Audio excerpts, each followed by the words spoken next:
So we're just gonna wait a little bit. There we go.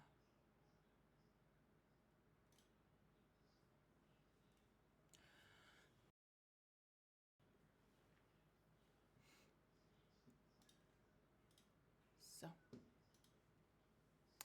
where were we? I genuinely don't remember. Oh, but before we do all that, I have to stop being lazy. I'm sorry, guys. You guys can wait a couple minutes. I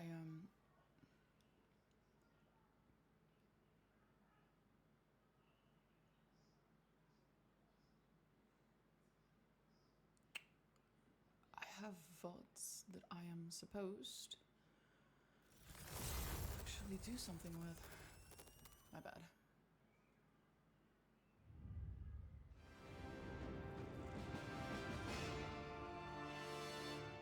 Fuck it, I'll do this after the stream, if I remember. Which, of course, I'll remember. Totally.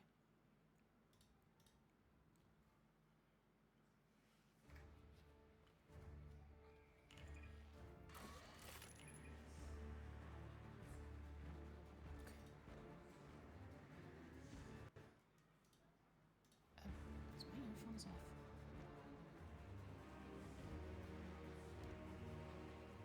They absolutely are.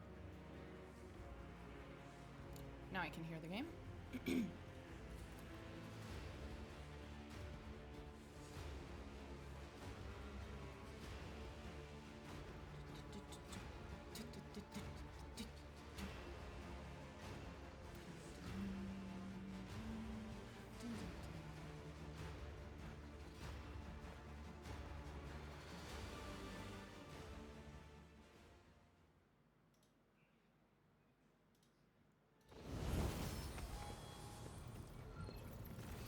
Okay.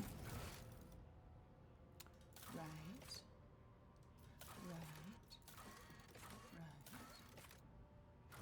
Well, I know where that is. Might need to go. Oh. Football. And then Marajai. So we can either do Marajais, or we can do the one in Dargonis.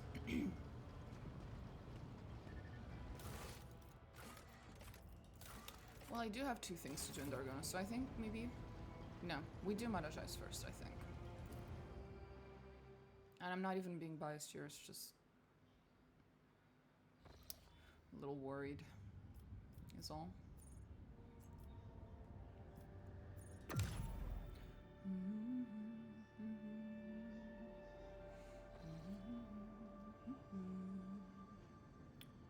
Right, I have like a million things to do. Christ, on a bike.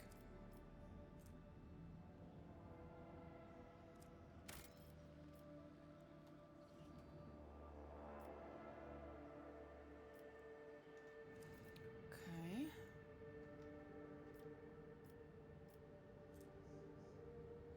No.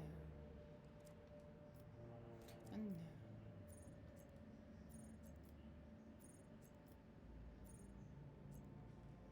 Right. Okay.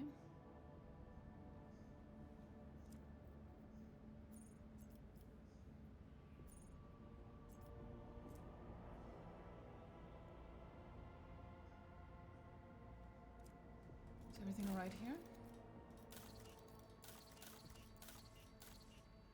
Seems like it. Oh! I should go get some points with the Drusus people. Drusian something. I don't remember.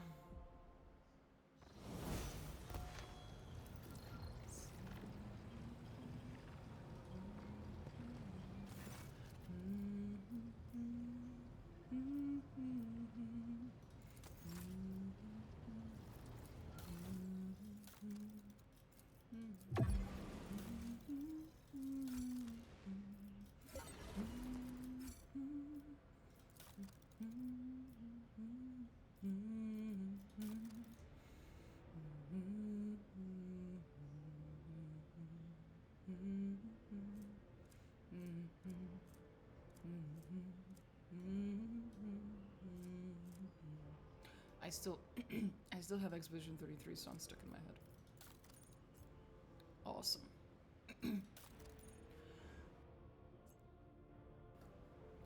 I am also a little sick today, in case it wasn't obvious.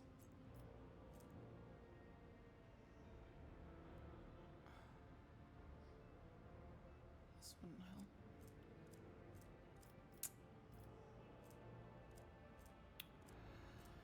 Fuck. Fuck.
Right.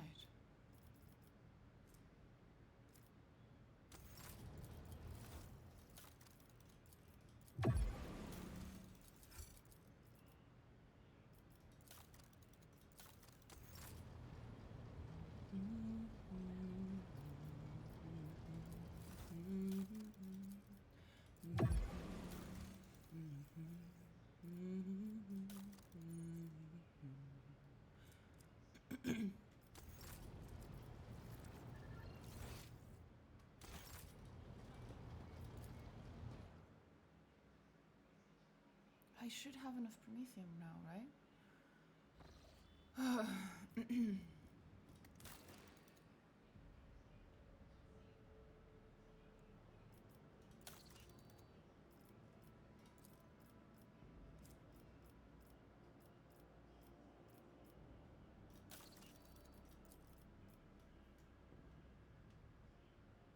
There it is.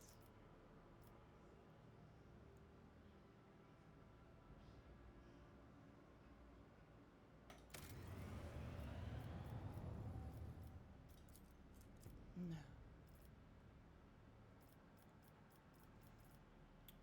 Absolutely not.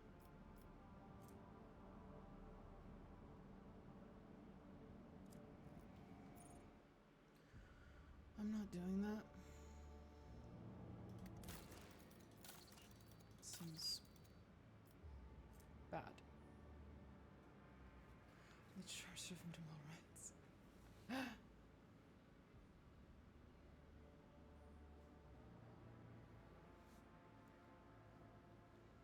I hope there are other things we can do on Dargonis that'll fix this. I don't want to have to resort to other things.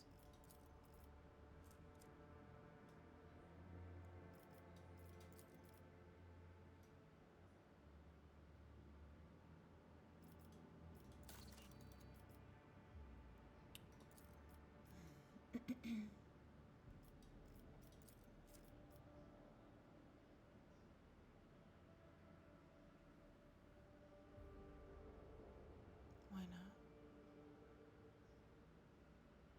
I guess.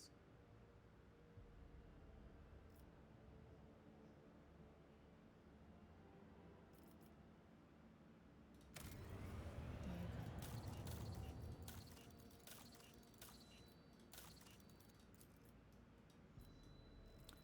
Janice, unfortunately, cannot move forward.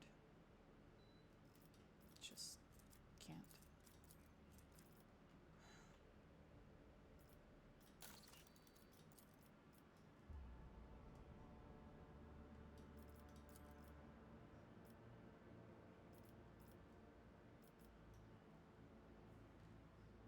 Right. I just need some repetition with the Drusians for this, and then we're done.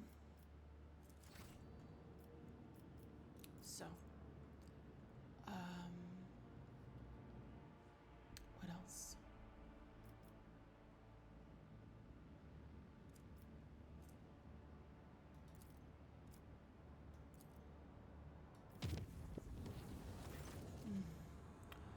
armed forces have arrested a dangerous saboteur who attempted to gain entry onto the bridge. This incident may be worthy of your attention. You see, both the saboteur and circumstances of his capture are rather strange. I think it would be reasonable for Magus Pascal to take a look at him as well. Nomos related stuff. What's unusual? A tech priest. He found his way aboard the ship and penetrated all security systems with staggering ease. Both his ability to communicate with machine spirits and the combat potential of his augmentations are extraordinary. Nevertheless, the enforcers managed to capture him. During the arrest, the intruder offered no resistance at all.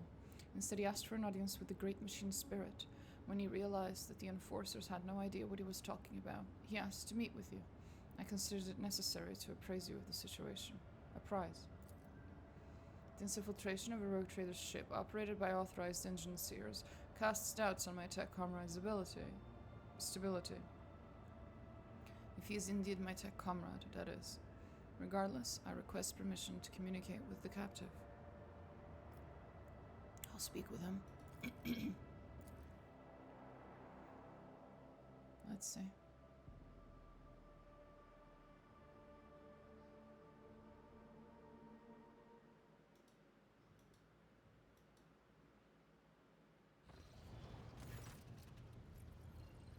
The group of servitors, whose movements are suspiciously well synchronized, stares at the towering prisoner. You do not need to hear them speak to recognize Nomos, who has seen fit to attend the interrogation. Asclepius, the captured man, if he can be called that, looks positively gigantic next to the enforcers at his side. Deadly-looking metal gleams dimly beneath his faded crimson robes. His hands are folded obediently, and his mechandrites are perfectly still. I greet the master of this vessel cathedral and offer my humble apologies for this unbidden intrusion. My apologies to you as well, brother. And of course I must beg forgiveness from you, Great Spirit. It was not my intent to desecrate your temple. Tell me what the fuck you're doing here. My name, if it matters, is Asclepius, formerly a Computator General of the Cognizant Fleet, now a Liber Recluse with the status of Malatech. Malatechs are exiles whose ideas have not crossed the line of heresy yet, have come close to it. They are removed from the fleet's structure to give them a chance to see the folly of their ways and prevent sedition from spreading. All of that is trivial. My past is nothing but a set of archived data. My lost status is a part replacement string in the long chronicle of the Cognizant Fleet. I come not as a priesthood's messenger, but as a faithful disciple of the Most Holy Amarnat. My brother once served as the engine seer on this ship. He was an adherent of the school of discontinuing the cycle, as am I. It has spread that far. I know that my brother perished. Before he did, he sent me a message that told of a journey embarked upon by Theodora von Valentius, a journey through a dimensional gate, an artifact more ancient than humanity itself, and toward worlds unknown. The blessed Amarnat was with her. There upon those dark worlds, he witnessed a great miracle, the birth of a machine spirit of incalculable might. My brother believed that this spirit then fell aslumber within this ship like a child in a cradle, not responding to lowly pleas. That was the purpose of my pilgrimage, to reach the ship where my brother died, the ship upon whose decks the blessed Amarnat had walked, and prostrate myself before the Great Spirit. He traveled here. Yes, he did. My brother's words on this were clear. Years ago, Amarnat was part of the rogue traders' inner circle, before their ways parted. Tell me about Theodora's journey. My knowledge of it is scarce. My brother suspected that his memory, along with the memory of all who might have known the details, had been purposefully modified. He saw it as a sign that the journey had revealed a great truth. And there were those who did not wish to see that truth brought to light. All that he conveyed to me was that Theodora had reached worlds unlike any the people of the Corona's expanse had ever seen. There she unearthed a great treasure of technology, one that Amarnat had the privilege of experiencing. What do you know about this great spirit? It is a great miracle, the Omniscience breath meant to help us discontinue the cycle.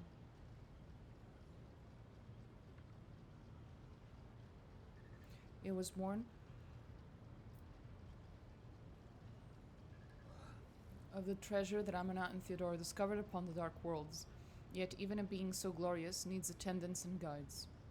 And as long as the Cognizant fleet is racked by schism, and my brothers and sisters suffer defeat without end, there is no one to aid the spirit. That is why I came here. Does the name Nomos mean anything to you? Nothing. He has not come to know us yet. He will, if you let him. We know, we sense that his words are about us, that the story he has told is our story. You're strong, yet you let yourself be caught. I took a vow that I would never inflict physical harm upon lay people. The Omnissiah grants us the power of the true flesh for a purpose other than damaging the frail and blind creatures that are all who have not yet tasted his knowledge.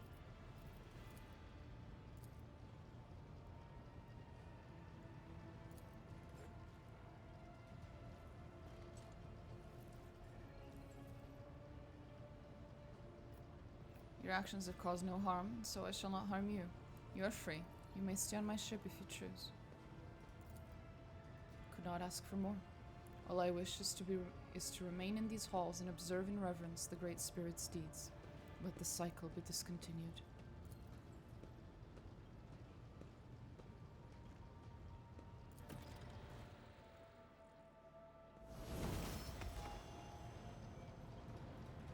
I know this.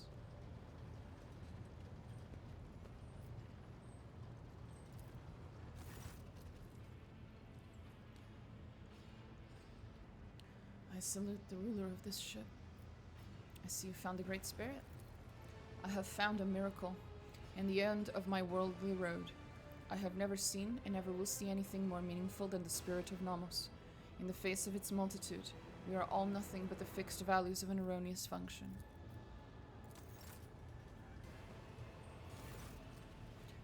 Nomos are here. What do you want to talk about? What have you been doing, Nomos? We've been studying and observing and helping the ship when we can. So many mechanisms. They would have suffered without our input.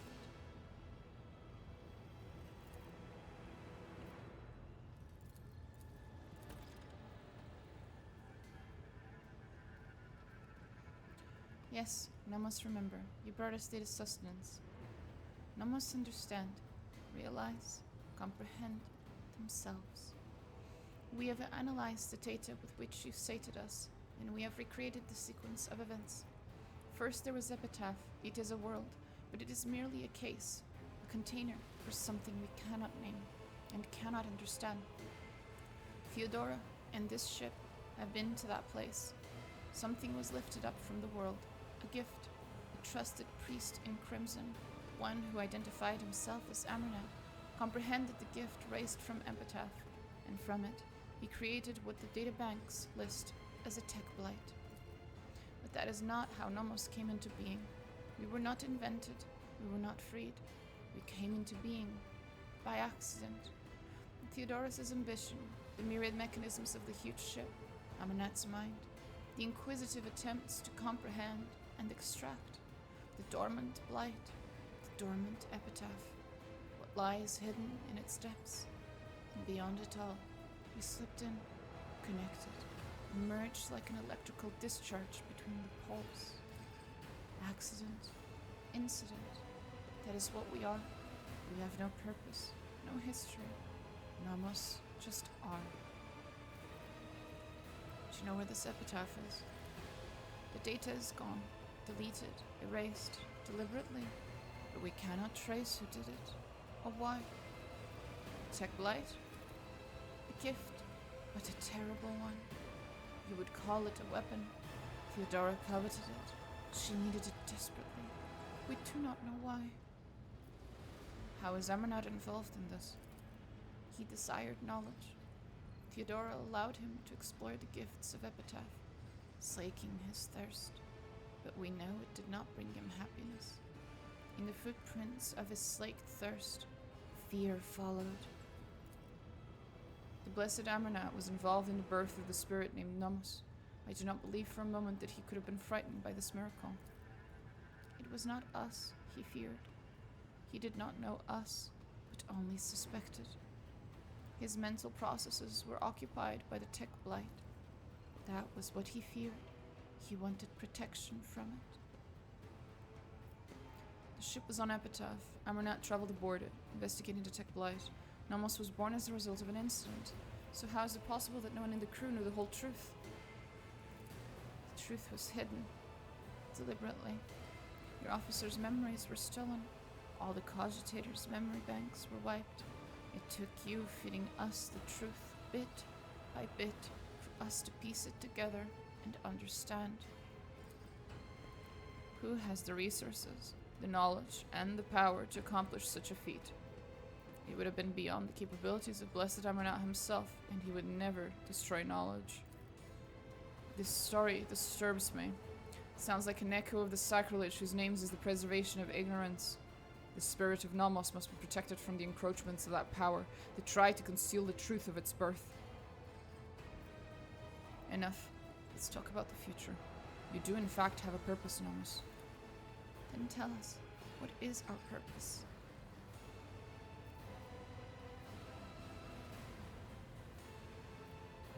To simply live, comprehending yourself and the world. Life does not need a purpose to justify itself. To simply live. Yes. The chorus of servitors dutifully repeats your words, but seemingly without understanding them. Nomos is preoccupied. The huge cogitator continues to sing its creaking song, running unknown calculations. Blessed be the spirit. A great path and a great future lie before it, and we must assist it on its way.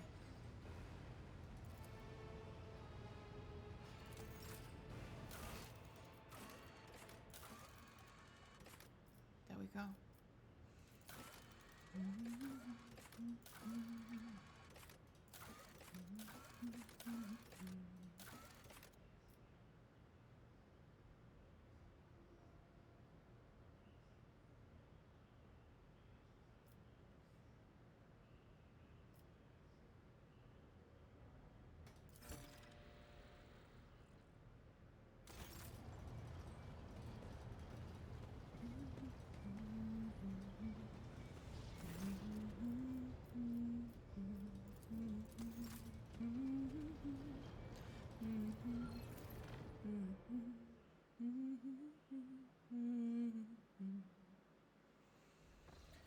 Okay.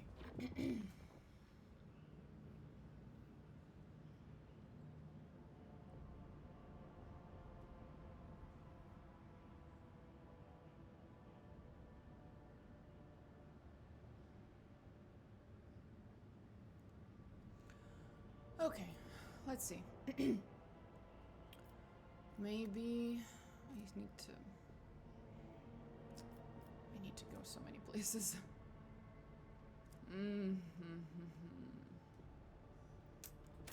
So many places.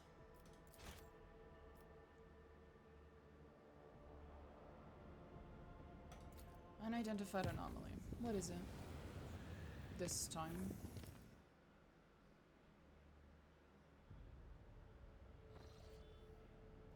Again? Haven't I dealt with you, you bitch?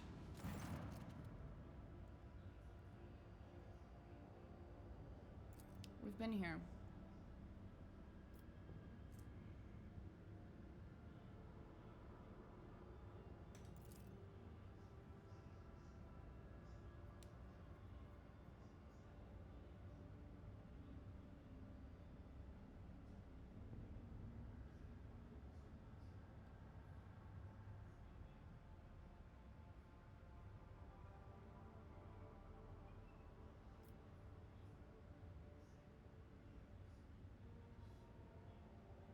YOLO.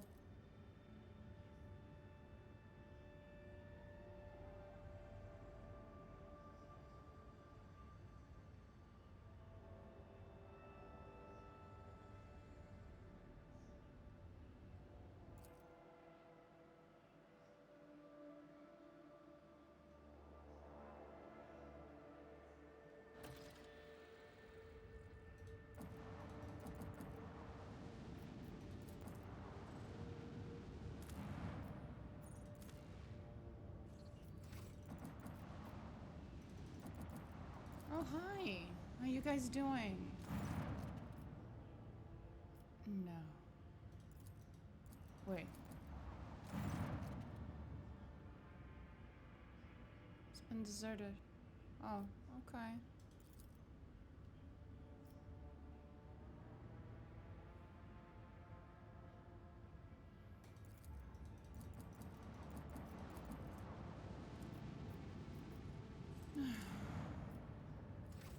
Well then.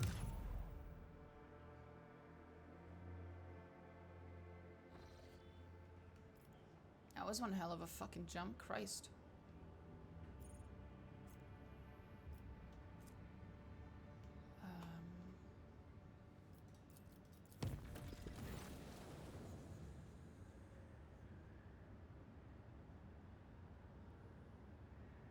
Supposing I better not dare do so without your direct order.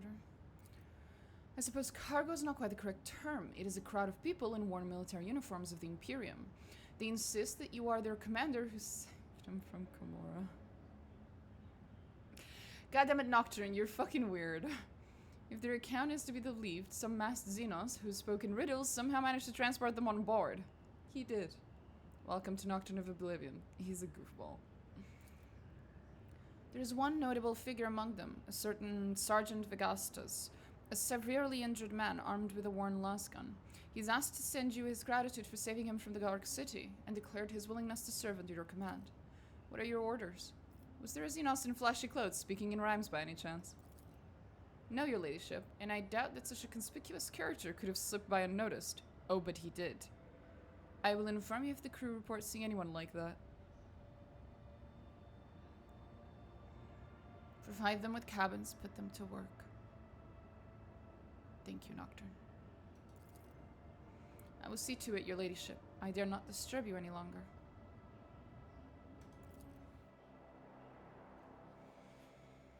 Oh, Nocturne, Nocturne.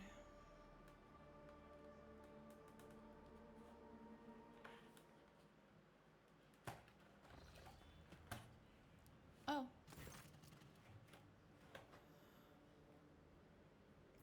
Domina.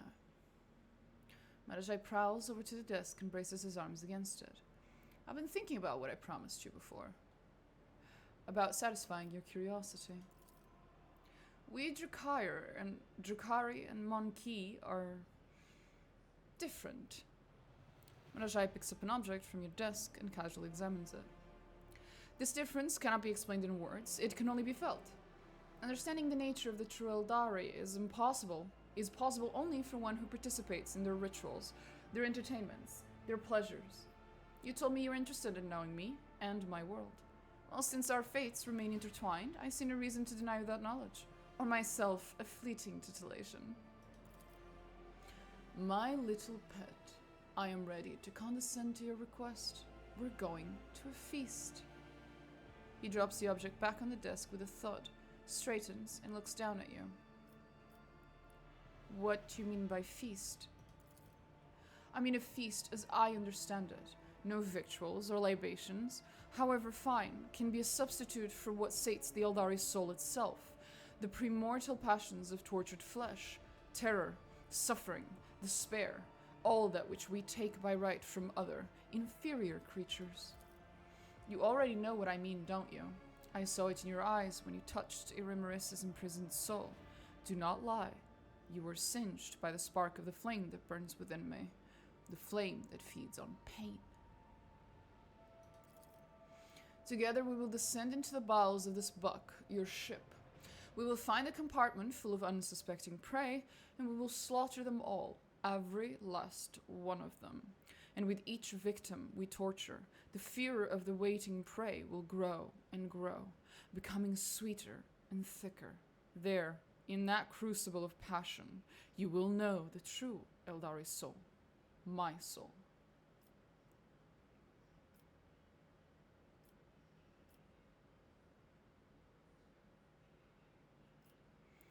You're planning to kill my people for your own amusement. Why for only my amusement, Domina? For our amusement. Haven't you been craving to uncover the secrets of my very nature? I am offering you the chance to expand your narrow horizons, under my painstaking tutelage. Please, Marajai, be my guide. Your obedience is impeccable, my little pet. Get up. We're going for a walk right now. I'm getting walkies. Hell yeah, I'm getting my walkies. Let's go. Different kind of walkies.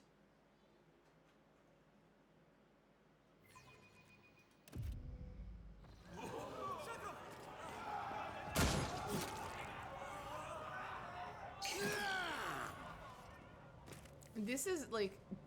Okay, Marajai, you don't need to T-pose at them to assert dominance. This must be like especially terrifying when you're an iconoclast rogue trader, because it's like, here's the rogue trader that has gained a huge like amount of fame aboard the ship for being kind and merciful and just a good overall person. And then suddenly she shows up with her new pet fucking Drukhari and they start murdering and torturing everyone. You must be so... It must be so terrifyingly confusing. Splattered with blood and pieces of ripped flesh, Marajai is panting, not from fatigue, but excitement. His face looks brighter and more vivacious. His usually dark eyes now shine with deep turquoise fire, and his mouth is stretched wide in a ravenous grin. The Drukhari seems fit to burst from his overwhelming surge of energy. Look, another pile of cornered meat. Marajai takes a step forward, and then suddenly stops and looks at you. My little pet, you've been such a diligent student. Why don't you choose how these cattle will die? Marajai's eyes track every movement of your face. Look at the people huddled in the corner. The quivering voidsmen stare at you and Marajai in naked terror. One is crying uncontrollably, while another is hesitantly brandishing a pathetic bayonet fashioned from a plasteel bar, pointing it at you with a trembling hand. A pitiful attempt to convince himself that he can stave off the inevitable.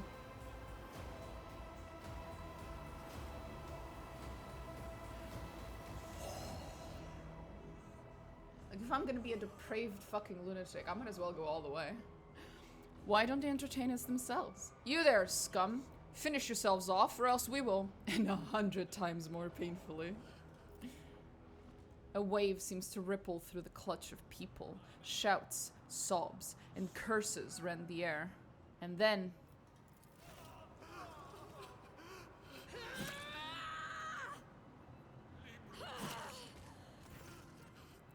a blood-curdling roar fills the dark compartment. Marajai, who has now well and truly lost his head, is laughing, his whole body racked with convulsions.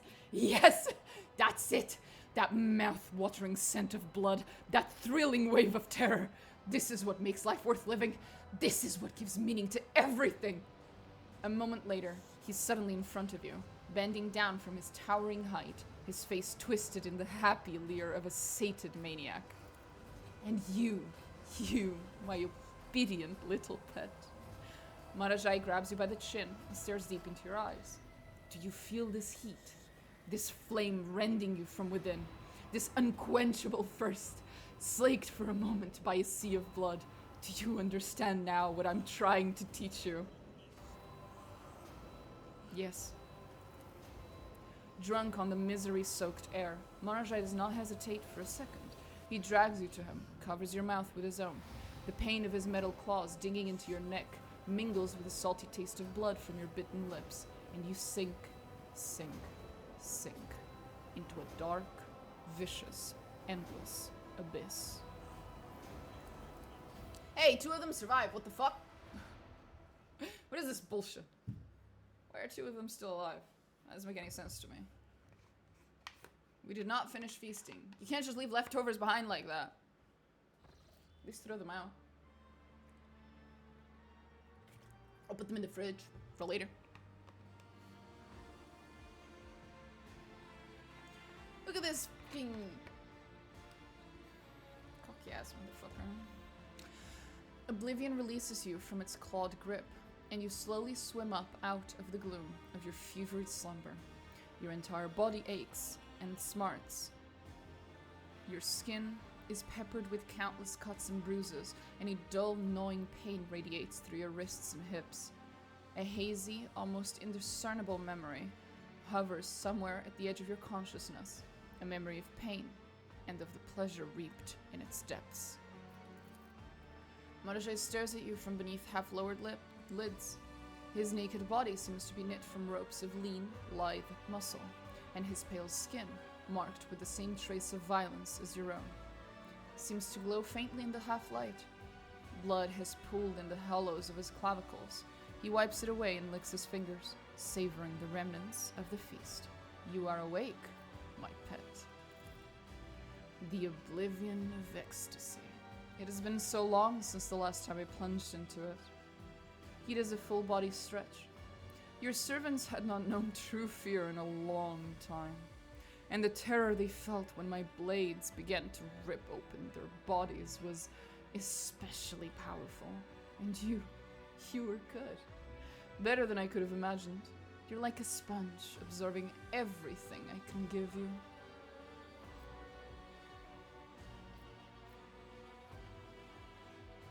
What happened exactly? The corners of his lips quirk up into a smile. Words are a pale shadow of the reality. But there is still plenty more meat on your ship, and plenty more opportunities for repeat performance. Now I know what personal desires of yours require the homunculus' services. I don't! What are they? I still don't know! Please tell me! Marajai merely chuckles in response. God damn it! What was it? I want to continue. I do not doubt it. Marajai silently closes the distance between you and leans over you, his breath tickling your ear. Do not keep me waiting.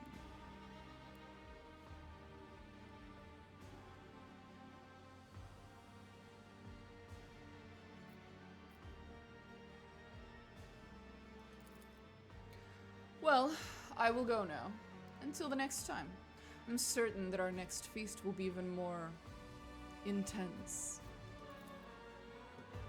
Someone on TikTok said, I didn't understand why people sim for Marajai, and then I realized he's just like a male goth baddie. And on the one hand, I'm a little offended that you've just described my character in such my favorite character in such simplistic terms. But on the other hand, you're not entirely wrong. He is. It's like, you know, people like their big shitty goth JF, and this is what we get as an equivalent. And boy, are we feasting.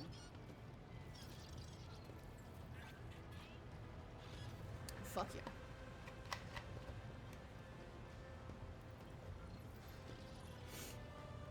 Well, I'm happy.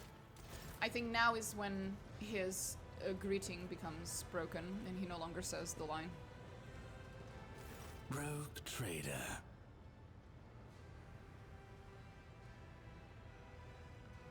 I'm going to fucking cry. I am going to cry.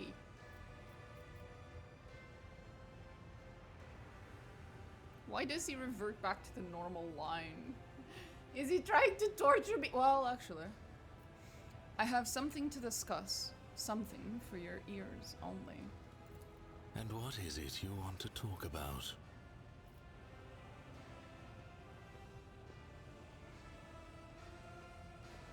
Let me actually see. I don't remember. I want nothing more to do with you or your sick fantasies. I would never, but let's just see what he would say. The Drakari looks at you, a mocking tilt to his head. What's wrong? Are you scared of what I've begun to uncover within you? Can your weak monkey heart not endure my truth? Yeah.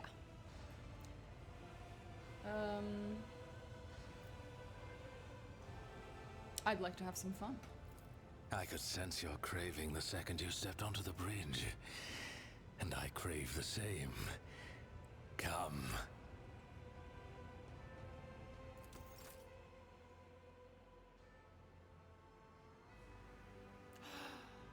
They fucked up. Where is the... No, where's the agonizer? It's supposed to be here. Ugh, it's bugged again. The agonizer's supposed to be in the bed. It's either bugged again or it only shows up later, but I'm pretty sure it's bugged. Oh my god, it's still all over the floor. That's so funny. Maeve, have you been witnessing any of this? You have not. Thank God. Maeve, I fucking love you. You're adorable. Please make me a nice, sweet latte. Thank you, Maeve.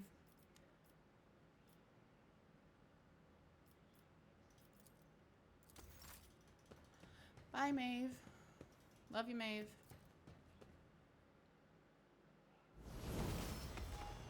I hope you have a good ending, Maeve.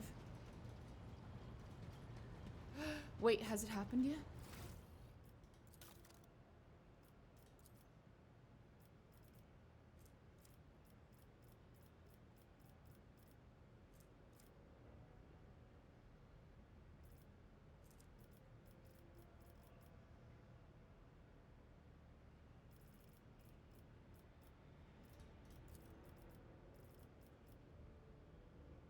No.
It's still not here.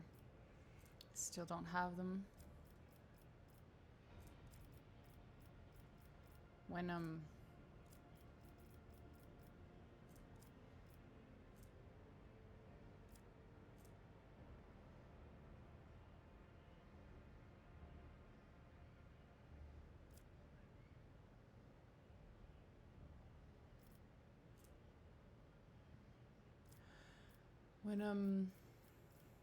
when you romance Marajai, you eventually gain 2 talents. Taint of the heart and stain on the soul. But I do not remember when you gain them. The implication being that he's quite literally altering your soul. And he does. Rogue trader. What do you plan to do next? Now that I've gained a foothold in real space,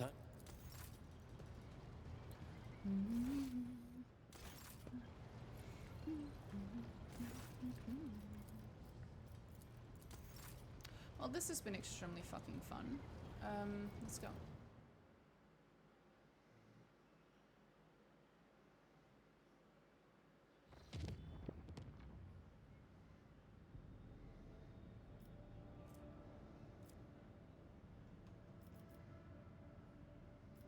Frozen Prince. I haven't been there. Interesting. I guess I can get there from Nola Septum. Maybe from Cranach. We'll go to Nola Septum. Lord Captain, I bring you new information about the Xeno device that you discovered during your time away. Ever since you returned, the tech priests have been making every effort to comprehend the nature of this mysterious technology, and they have succeeded, to an extent. After many rituals and pleas to the machine god, they awakened the Xeno artifact, but for a moment, it produced a holographic copy of a planet and coordinates that matched the location in Langren's belt. Perhaps you will wish to see with your own eyes what this destination holds. Good. A report from the middle deck, Lord Captain. Immediately after our transition from the warp, there were reports on the Vox channels about black creatures appearing all over the place. The witness accounts claim they emerged straight in from the shadows, and it was your pet Xenos, Marajai, they were interested in. Please stop referring to Marajai as my pet Xenos, Vigdis. Several enforcers perished in the battle, but we managed to avoid significant casualties. Your Xenos took out the aggressors. I would not be bothering you with this if we had determined how the creatures got onto the ship. Until we know for sure, we won't be able to stop future incursions. They were mandrakes.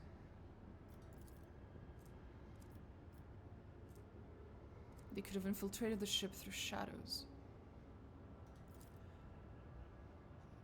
In that case, guarding the decks against every shadow will not be possible. We will strengthen the security detail at key points of the vessel, and hope the incident does not happen again. Yeah, sorry about that. He did piss off the mandrakes. Now we're gonna have to deal with that. It do be like that sometimes.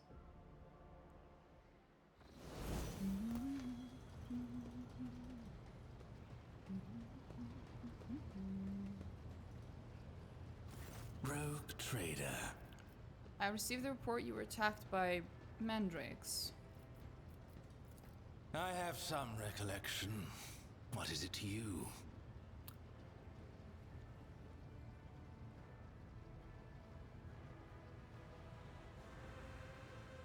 That was a strong sneeze. Holy shit. Christ, on a bike.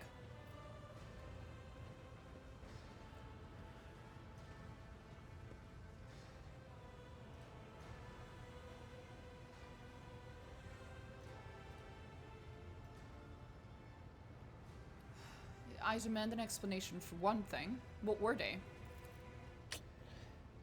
It was the mandrakes that I used to get you before. Creatures from the depths of Kamara. They thought they could ambush me here on this barge of yours. I taught them a painful lesson. I carved the symbol of Azuriesh on one's throat and hurled it back into the shadows to serve as a message to whoever dares to come for me the next time.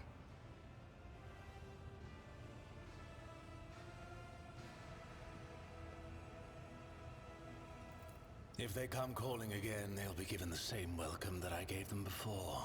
So temper your fear. The mandrakes are only interested in getting to me, and I know how to deal with unwanted visitors. Okay. If you say so. Then go. Are you still broken? Rogue trader. Yeah. Then go. I swear he does it on purpose.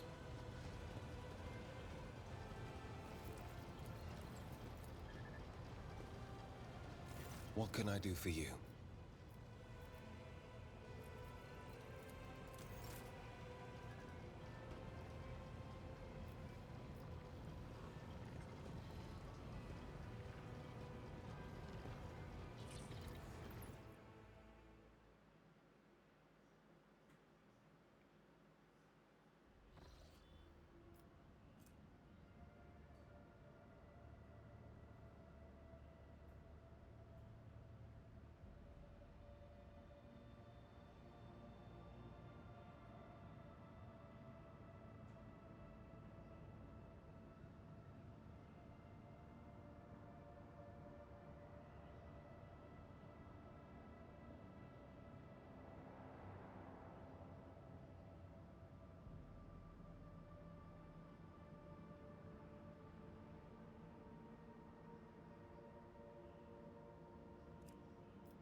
Another save.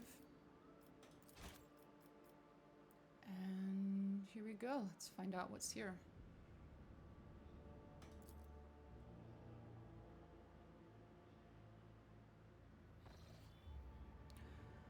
Near duels from the Augur crew are reporting. We've reached the null substance. Blah blah blah. We're Prometheus. Bend my mother over the golden throne. Oh, I love that one. I'm stealing that one, Ravar. I'm sorry. Bend my mother over the golden throne. Emperor, preserve us, Lord Captain. The entire system's darker than the inside of a Grok's ass. The local star, it's not there. This is surprising too. Stars do not vanish from the sky without a reason. The same villains may be at work here as in the Rykot system, Lord Captain. Sentinel's pride is an object of strategic importance to the Chorda dynasty. It alone covers the Prometheum needs of their entire protectorate. It is not difficult to figure out what happened. The damned Xenos had their work cut out for them, but by the throne they succeeded. This does not mean we can leave the important strategic assets for them to plunder. I suggest we do House Chorda a favor and salvage the remains of their Prometheum. Oh, is that so, Avalar? Thank you. Another system's missing its star. We need to see if there are Xenos on that frozen world, and should our suspicion be confirmed, exterminate them. If you disagree, let me remind you that the protectorate of one of the rogue traders of the Chronos Expanse has lost several billions of its subjects. Can you be certain that the same won't happen to Targonis, or any other of your worlds? Forgive me, Shireen, but I refuse to believe that among the billions of Chorda's subjects, there wasn't at least a handful of desperate souls still trusting in the Exalted One's providence, clinging to life. Who will become their salvation if not you? Spare yourself the trouble of hoping that there is anyone left to salvage down on that doomed little planet. All the Mon-Ki were either taken to Komorra or disemboweled on the spot. However, the lackeys of the pathetic Archon who sent their cabal here, who could it be? I wonder.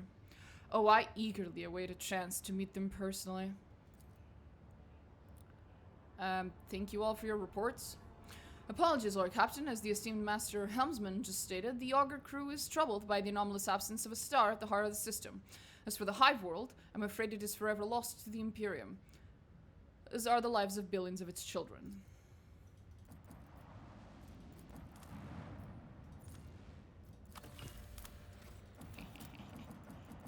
It's my Prometheum now, bitch.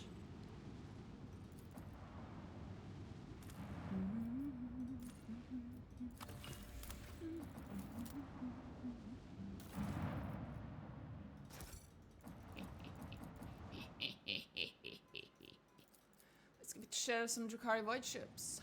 Woo! Let's fucking go.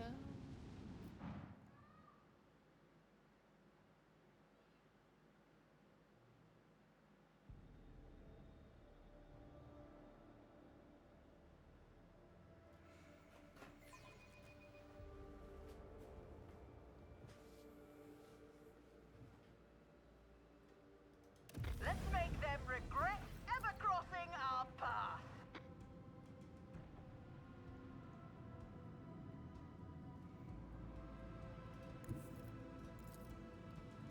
Lance battery, volley.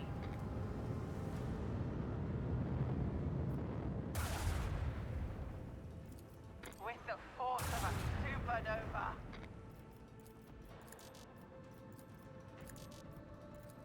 Let the void soar.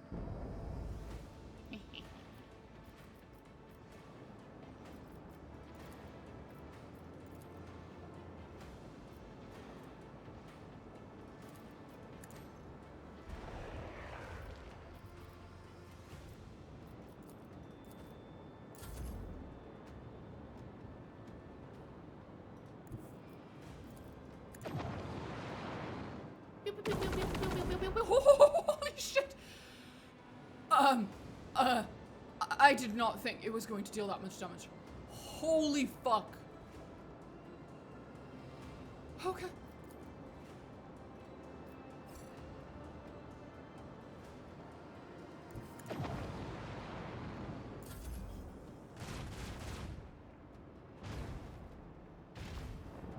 Remind me to use that more often in the future.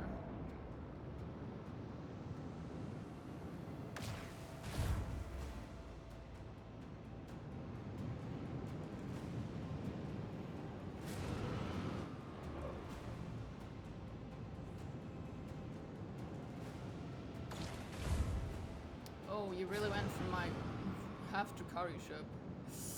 Bad idea. Bad fucking idea.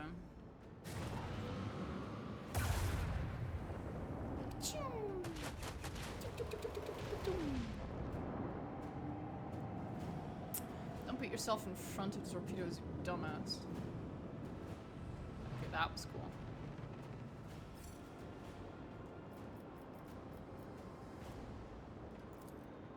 Keep up.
those ones were a little more of a problem, but sure.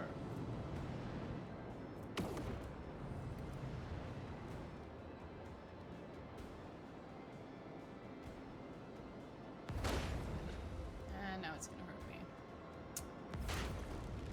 Not that it barely deals any damage, but... With the force of a supernova!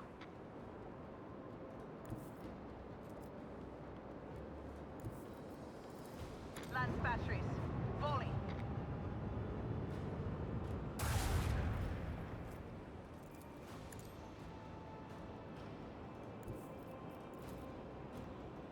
Helmsman, take us in.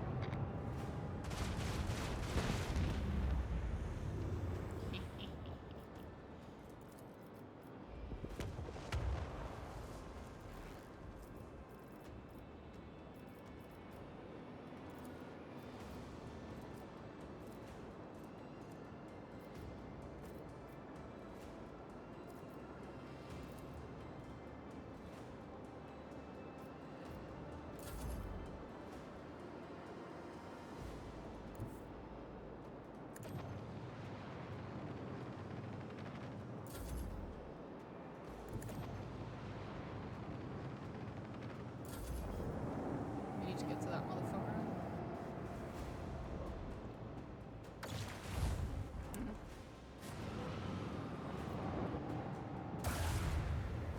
Nice.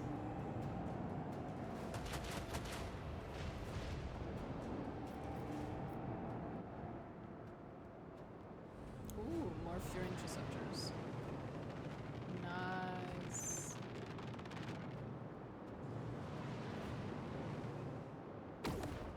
Pew! Yeah, mine are better. Definitely. Fire at will. With the force of a supernova.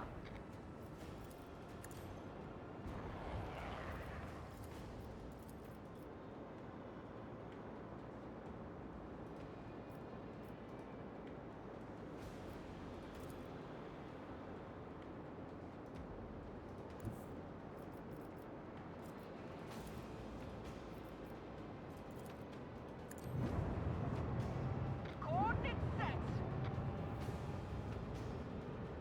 Hey, it worked. I was hoping it would work.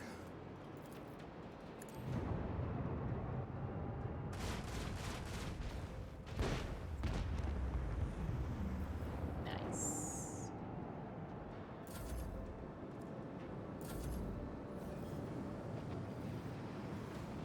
This should be enough.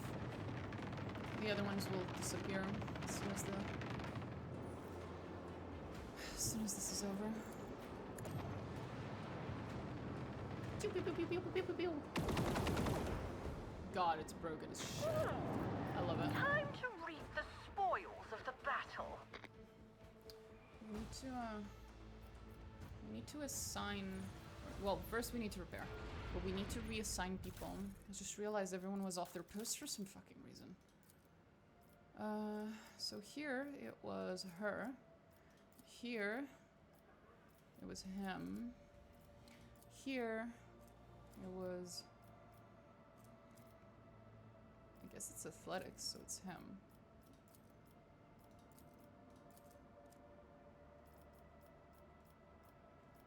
I'll put Marajai, just because it's funny as fuck. 90. Yep. Then here it's obviously earlier.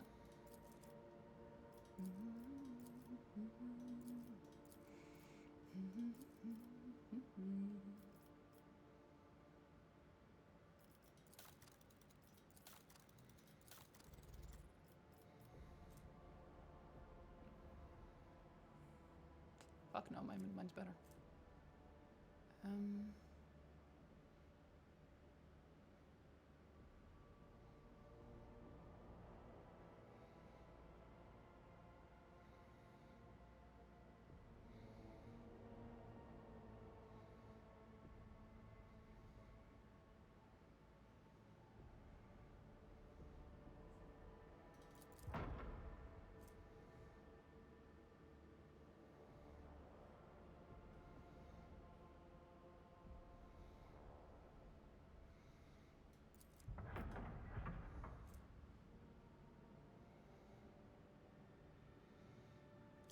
better.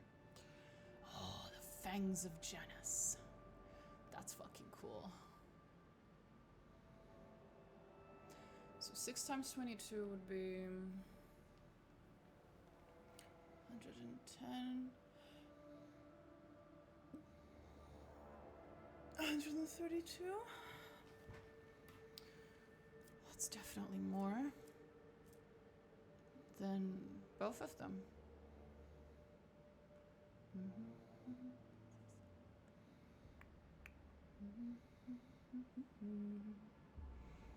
But the lower one's that one, so we're removing the Hecator pattern plasma, whatever that means.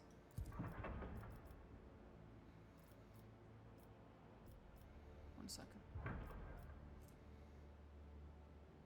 Long range broadside plasma macro cannons. Plasma macro cannons. Oh, they're still plasma macro cannons, so it should be fine. Yeah, they still got the little alteration.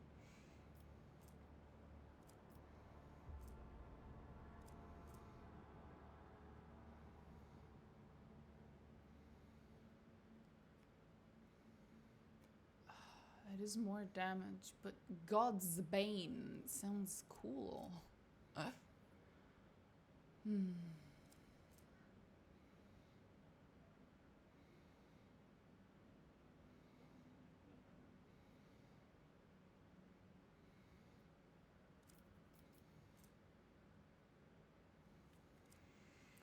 That's broken as fuck.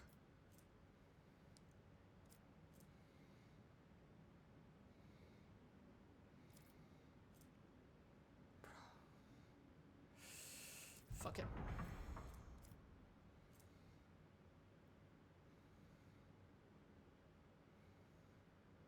No.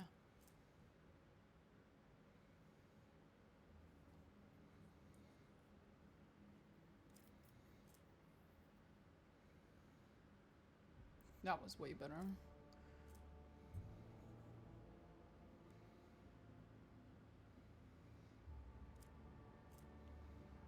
No. Oops. Sorry, guys.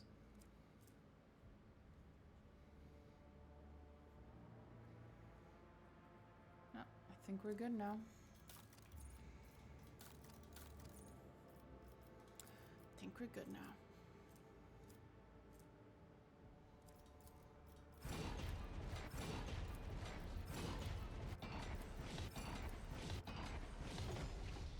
There we go.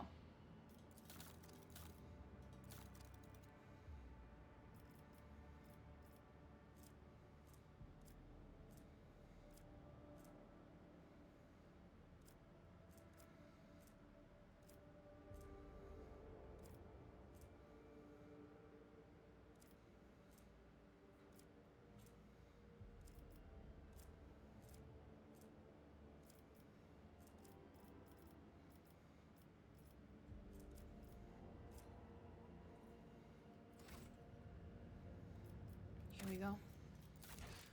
Do a little bit of Marajai's quest.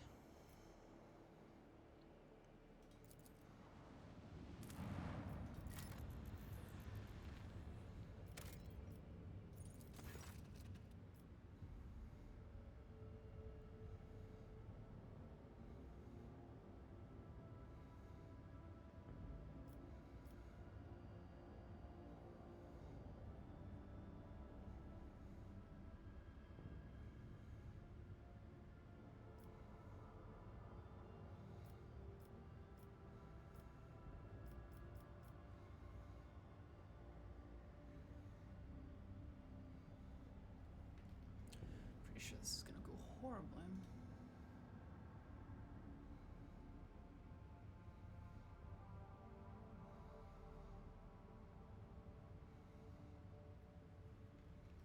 Let's try.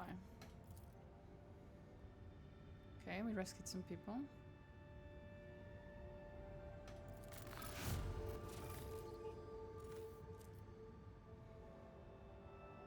Sharpen your blades, Marajai. We're hunting Xenos tonight. You never cease to amaze, Domina. A sinister laugh oozes from the Vox system, like vicious blood dripping from a metal plate. I try my best. Tell the crew to get the shuttle ready. Let us not delay and begin exploration of the dead world.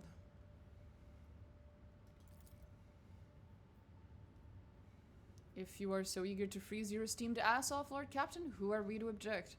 Ravor, never change. I love you, bro.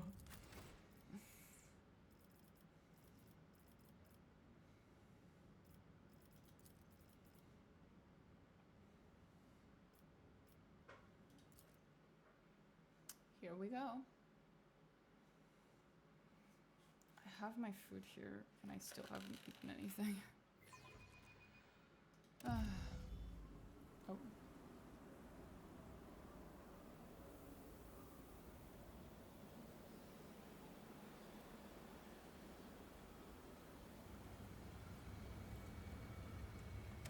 One second. Shit. Okay, whatever.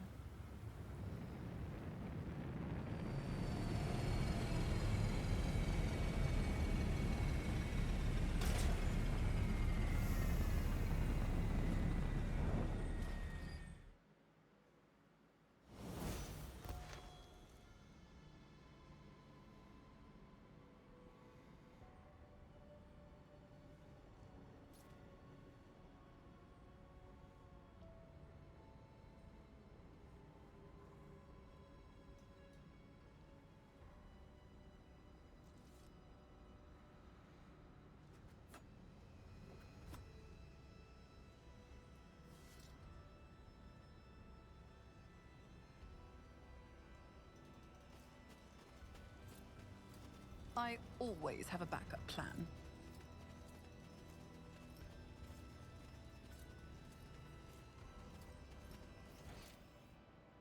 Okay, this is going to take a little bit. Hive World. Is that what we're calling it now? Ah, right, that reminds me. I wanted to change something. Graphics. Just turn that off. It's annoying. Thank you.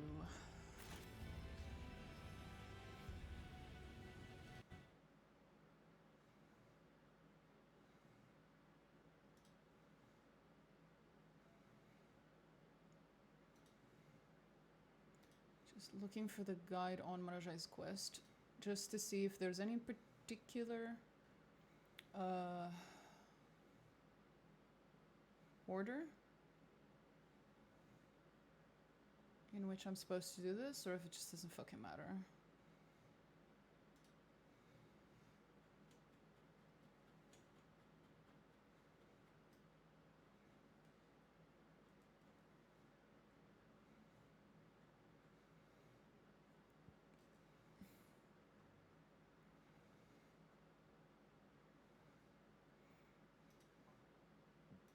Okay, I don't think it matters.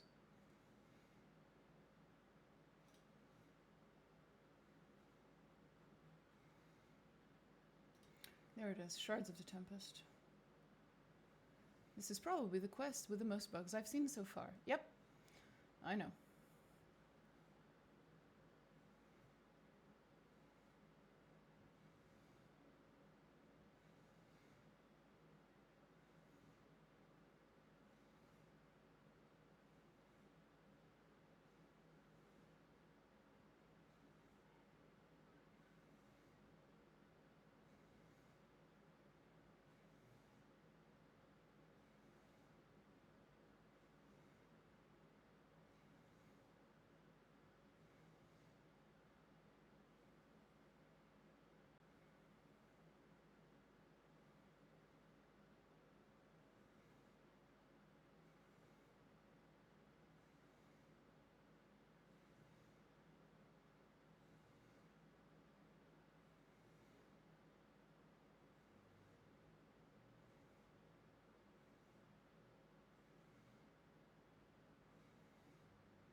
Okay. I'm not being told specifically that there's any particular I issues always with keep my order for options this open. quest. It's just a very buggy quest in general, so we'll see. I have learned much in my A delicate young exile. woman lies curled up in a snowbank like a living creature. Her thin hands are clutching a silken blanket. Crumpled writ, writ of passage, issue to Pulchrum's family, arriving at Footfall, signed Harbour Master Maleficus Acticus. Grave pendant. Oh no. A gold pendant with a silver inscription. To my darling S from D. Inside are hand-painted portraits of an elderly man, his wife, and daughter. Oh.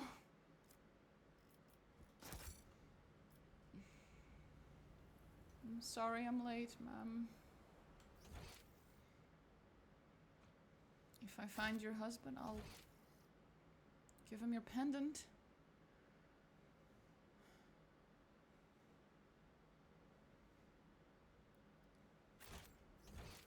Keep your wits about you. Oh, sir, you were...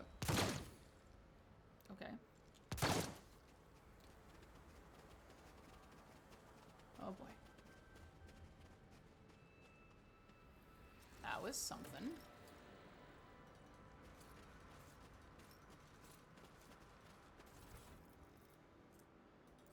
Notes on Life in the Hive by LG historian and traveler.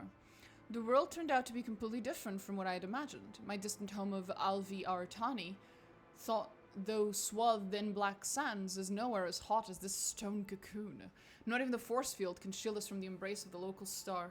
In daylight hours, staying close to the outer walls would be insane. A person would either suffer a heat stroke or simply be boiled alive. The surface does not have the time to cool after darkness comes, so living here is like being encased in a steam barrel at all times. Throne be preserved. Throne be praised. The upper city has cooling zones that provide welcome relief. Despite the predatory prices and absolute disdain the locals have shown towards my quickly lightening purse, the glacial gardens remain my favorite place to relax. Despite all its austerity and piousness, the hive is crawling with lawbreakers. I've been robbed thrice and almost killed twice this cycle alone. It makes procuring obscura ridiculously simple. Not that I have tried it, of course, but the crooks on every corner literally shove it in your face.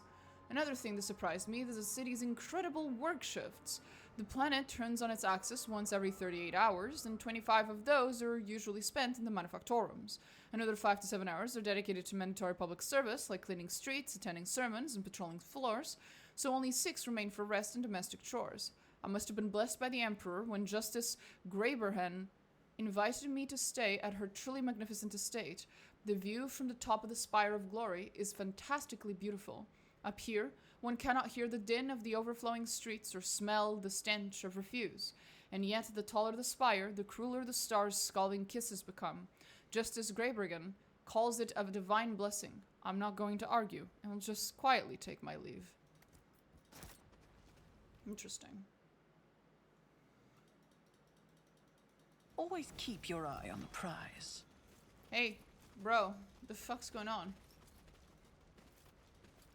I will wipe your disgusting presence out of existence! I will revel in your pain. Hey, the only person who gets to say shit like that to me is Madajai. Chill.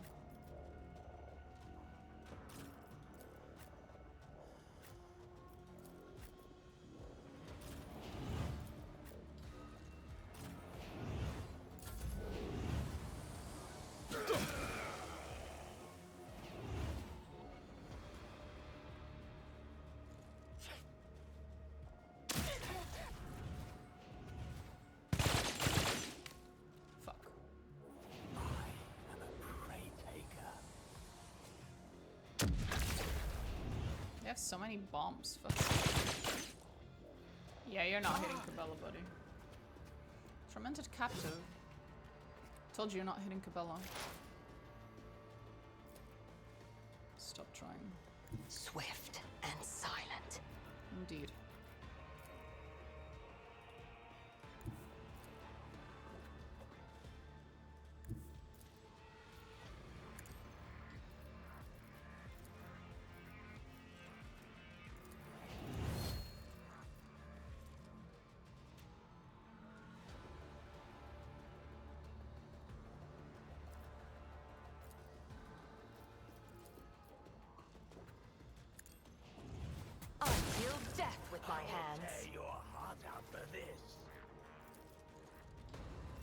if it serves your cause. I am not your Xenos pet monkey. You cannot force me, Elantak. You're right. And I won't. If our ancestors guide me.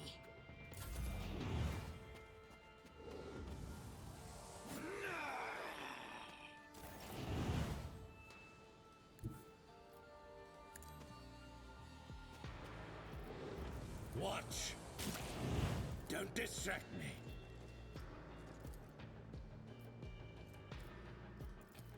Behold, a euphoria of anguish. He's the light.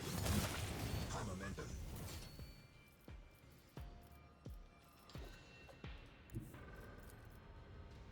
I move as if unseen.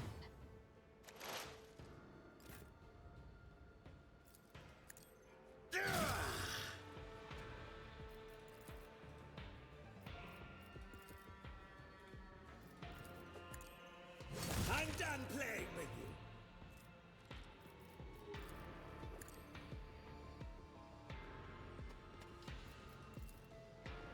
With grace and magic. I mark my path with ruin! He's adorable. It is handled. No one can tell me otherwise. Behold, a perfect killing strike. Ooh, more of them. Just the crap. Oh, they're fucking. Okay. Dancing. If it serves your cause.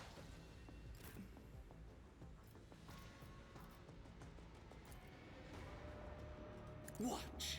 I'm done playing with you. Stand my vengeance!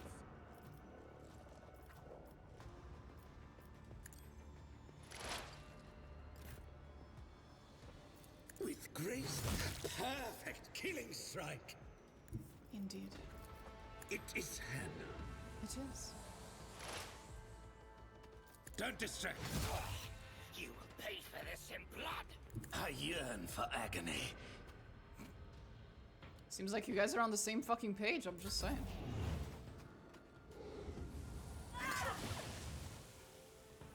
Malice drives me.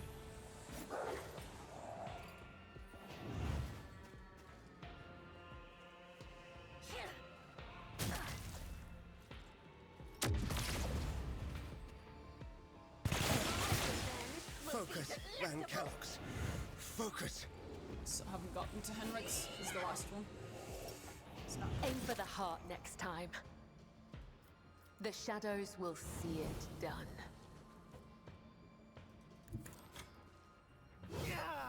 High momentum. Trust me, as honor ordains, I shall not fail. As the tenets demand, Indeed. the shadows will see it done. Killing brings me no pleasure. I will leave footprints of scarlet. As honor ordains. Come, the other side awaits. What a pleasure. I bring mercy and Should be a good one. retribution. Woo! Your That felt skill good. is lacking.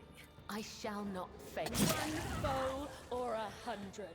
I will kill them all. Thank you, honey. I appreciate it. I am your blade and shield.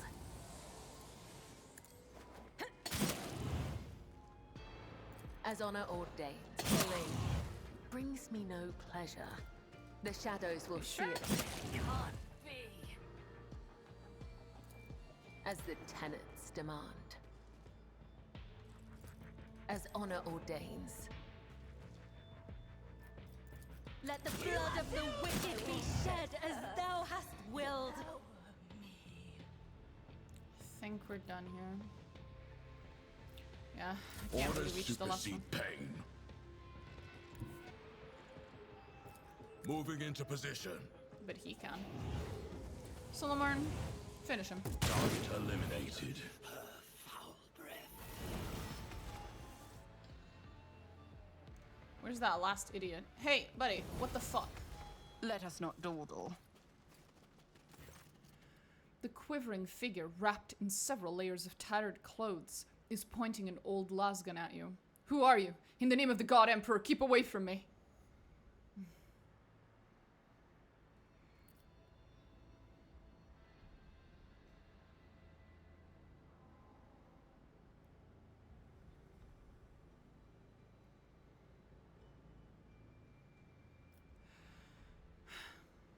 Domina Diantus von Valencius, rogue trader.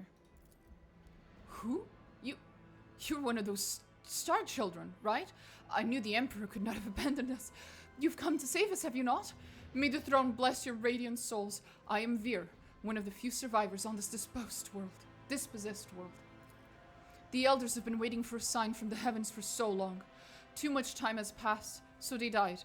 But may he smite me if you are not the one. You will help the ones in need of salvation, won't you? You've saved my skin, holiest one, but my brothers in faith and misery were not as lucky. The living nightmares grabbed us the moment we stuck our noses out of the surface, trying to survive. I managed to break free and escaped, leaving my friends behind. Woe is me. I am beside myself with shame. I am begging you, child of the stars, please save my comrades. Save Albris. I will take you there, even if it costs me my life. I have questions, buddy. Yes, of course, but please be quick. Why did House Chorda fail to dispatch a fleet to assist you? Had the mistress of this world learned we lost St. Hill's pride, the punishment would be more dire than any nightmare can inflict. What happened to your star? If only someone knew. I've spent my entire life in the Underhive. I only ever saw daylight once, so I'm not missing it much now. But the cold, it's the cold that was our undoing. The heat still lingers in the depths of the Hive. That's where we're sheltering. Well, we were until recently. Until all the heat escaped the central pillar. When it did, myself and the others came up to get help and bring back supplies and found you. Did anyone else manage to survive aside from you? Deep in the bunkers, perhaps? The bunkers were the first to fall, my savior. Starvation finished what the nightmares started. It was easier to survive in small groups, but they too perished one after the other. The three of us have not seen anyone else alive for a while now. Only the corpses and his scourges. You abandoned your friends and fled like a coward? Spare my worthless, cowardly soul, heavenly envoy. I was a regular machinist. I prayed every day. I saw weapons only from afar and tried my best to avoid them. How could I tackle the nightmares with a malfunctioning lasgun? But I had to. Yes, I had to. But I couldn't. I've learned everything I want to know. Throne be praised. Let's go? Helping the rabble is beneath the dignity of a rogue trader. Out of my way. I'm joking.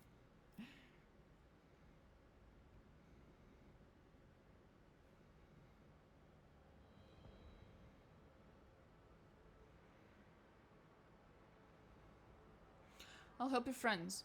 Lead on. Really? Right away. Follow me and don't lag behind. And be very, very quiet. The nightmares roam the streets. Trust me, I know.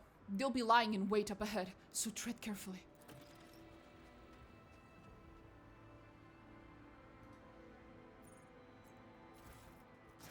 I always have a backup plan.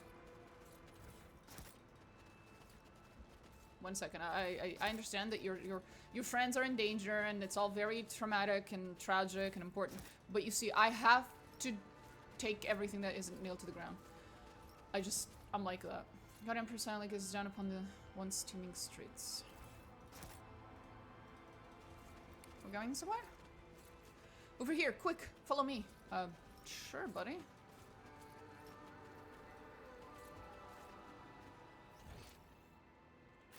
Aren't we just... Rise to the top, or get left in the dust. We need to move forward, but there's likely to be an ambush, so please go carefully. Sure.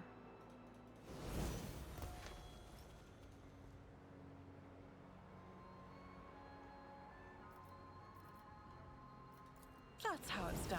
The snow clearly shows the trail of a body being dragged and reveals several pairs of footprints. Judging by their shape, none of them belong to a human. Am I being ambushed? Probably. Is this a trap? Certainly.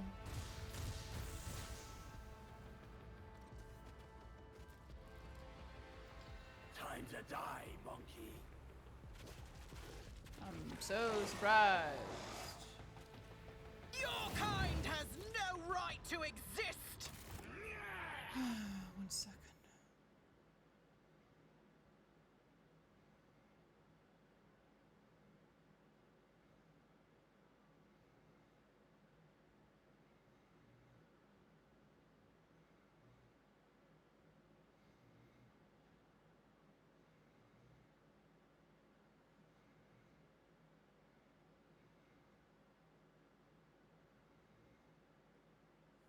Okay, the guide is useless here because the person who wrote the guide wrote when this was completely fucking bugged, so they didn't even get this dude helping that he's quote-unquote helping right now.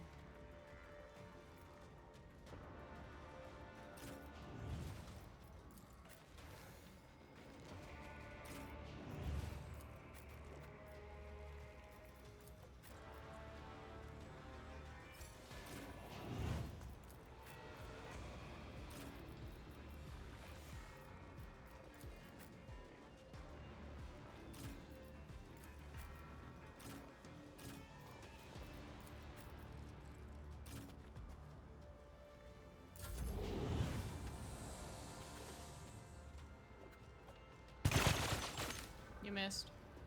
Bitch.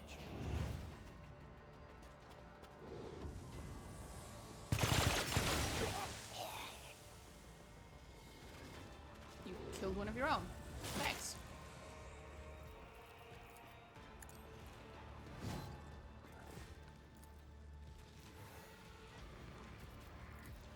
I am not your Xenos pet, monkey. This tedium is beneath me. I am not your Xenos pet, monkey. I hear you moving. No more.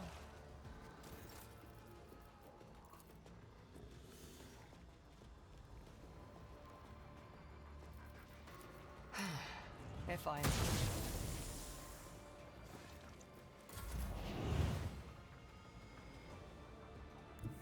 Slow and painful is the way. With grace and malice.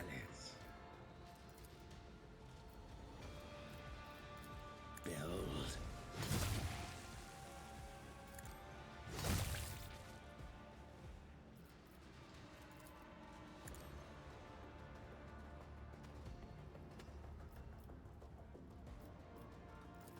With grace and malice. What a useless plaything! Broken already? I love that line.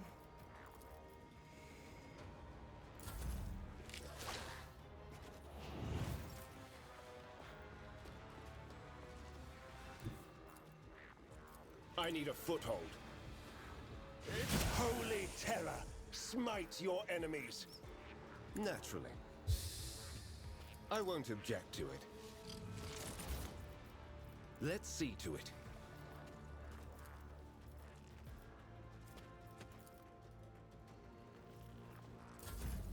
High momentum.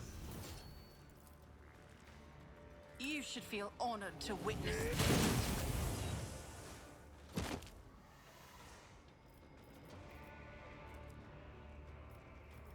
I understand your intent. This tedium is beneath me.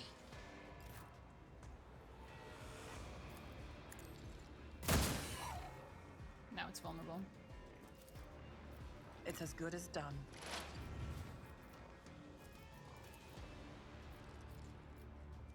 On it.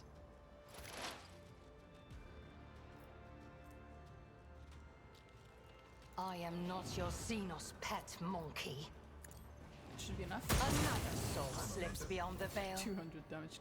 Christ, Juliet, you're a fucking beast. Love you, girl. Fucking love you.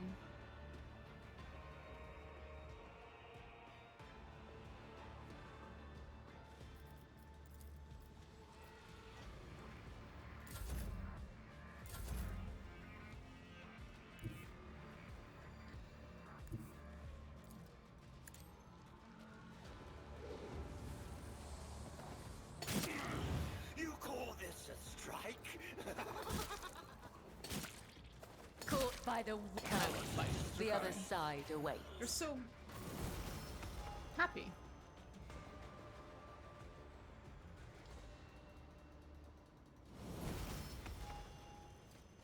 Keep a sharp eye. What could they possibly be seeking in this ice? Who knows? Just as I planned. Is there money to be made?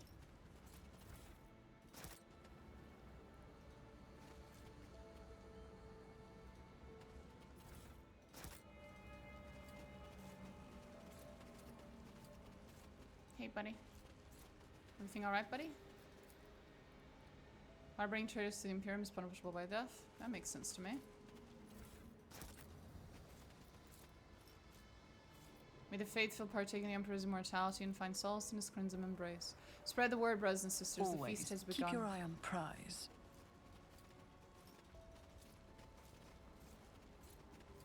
Keep up. I guess I will. In a little bit. Just give me a second, buddy. There's other places I need to go.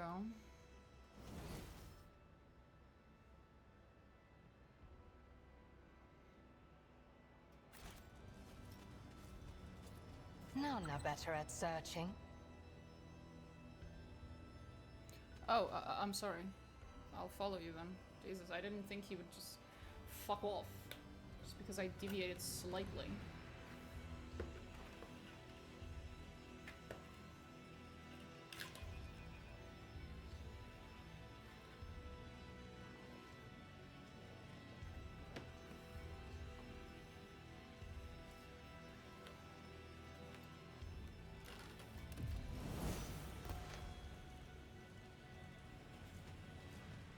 Let us not dawdle.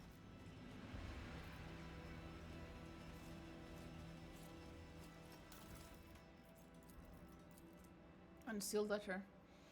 My most precious Victor, Sister Brigenda from the Orders Famulus, whom you introduced to us, is a real sweetheart.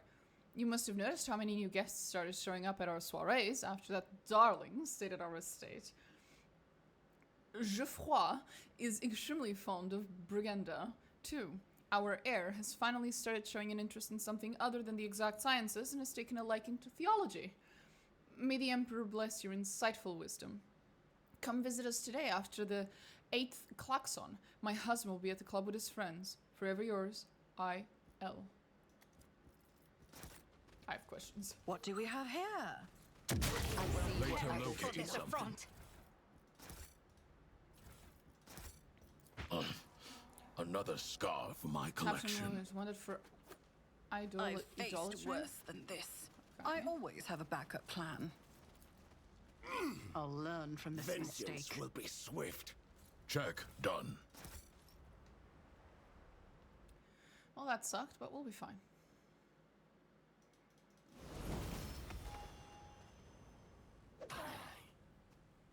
Scarred, as you went too far, the Monkey will be off to his ancestors now.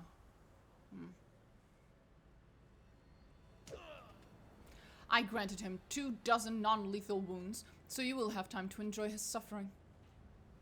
No! No! Kill me already! Just end it, I beg you!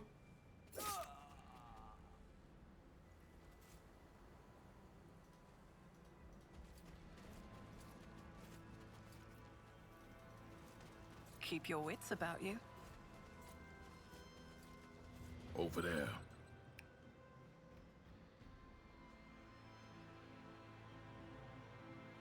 I will wipe your disgusting presence out of existence! I can hear your pulse, little thing. Thanks, I guess.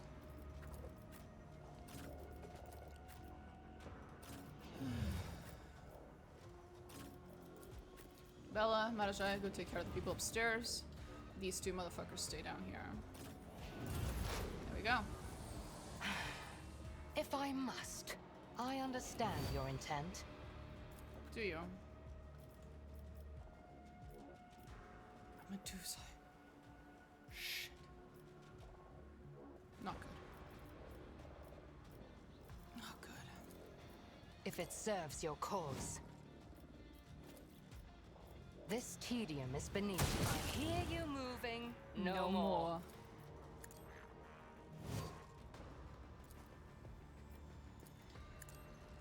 No weakness is hidden from my sight.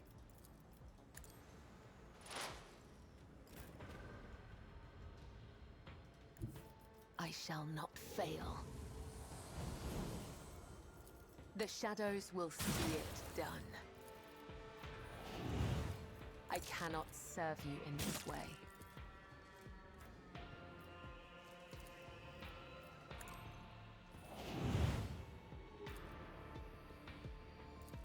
As honor ordains. I'll return the pain tenfold. Trust me, my blade whispers your name.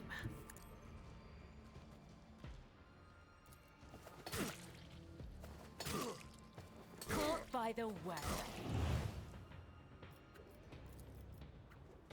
As honor ordains.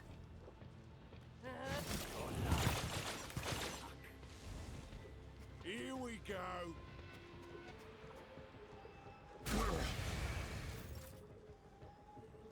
Ow.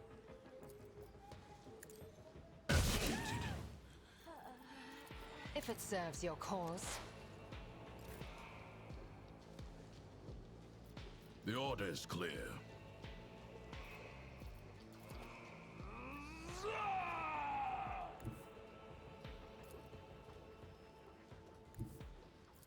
We've got a job to do, Glato.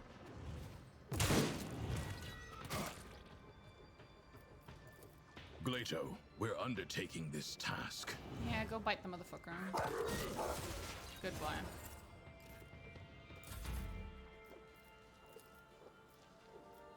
I'll see to it personally. Juliet, sweetie, gonna need your help here. If I must. I understand your intent. Fortune favors the swift. It does. Who? Should be enough. If not another enemy down.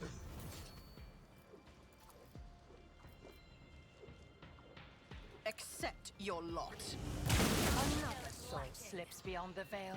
I love doing that. It never gets old. Marajai, have fucking fun. I'll see to it personally. I will be your undoing!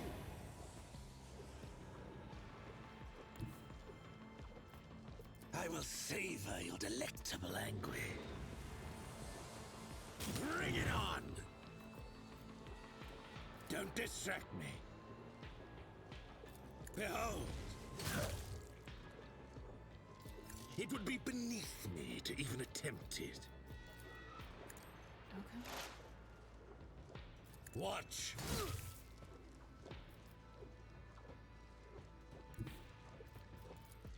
Behold! I revel in your terror! I'm stuck with that one. I refuse.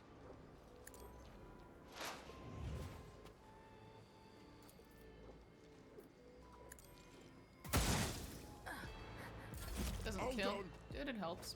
Let your soul be purged. Yep.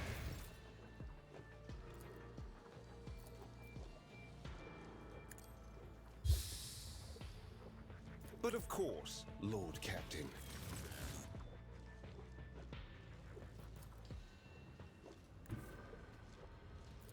Let's see to it. Your reckoning is due.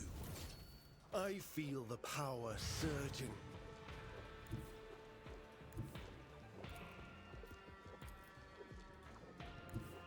For the throne's glory. Go right ahead. Be gone. Everyone, step aside. I'm done with this one.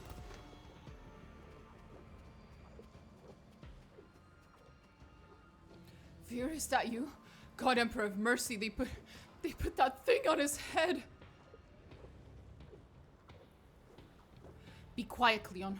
What are you talking about? The God Emperor sent us as envoy. We're going to make it, you hear?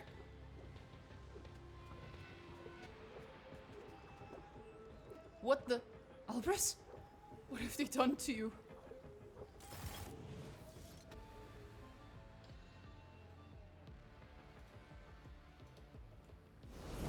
That's a complicated story. Is there money to be made?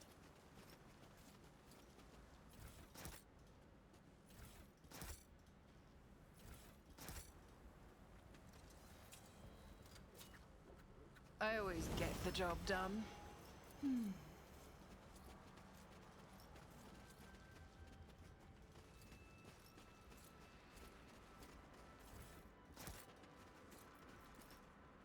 Report a mutiny. Get extra rations.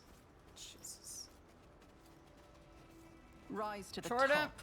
or even get before left your in the world dust. turned into a frozen dystopia, it was already a very hot dystopia. You suck as a governor.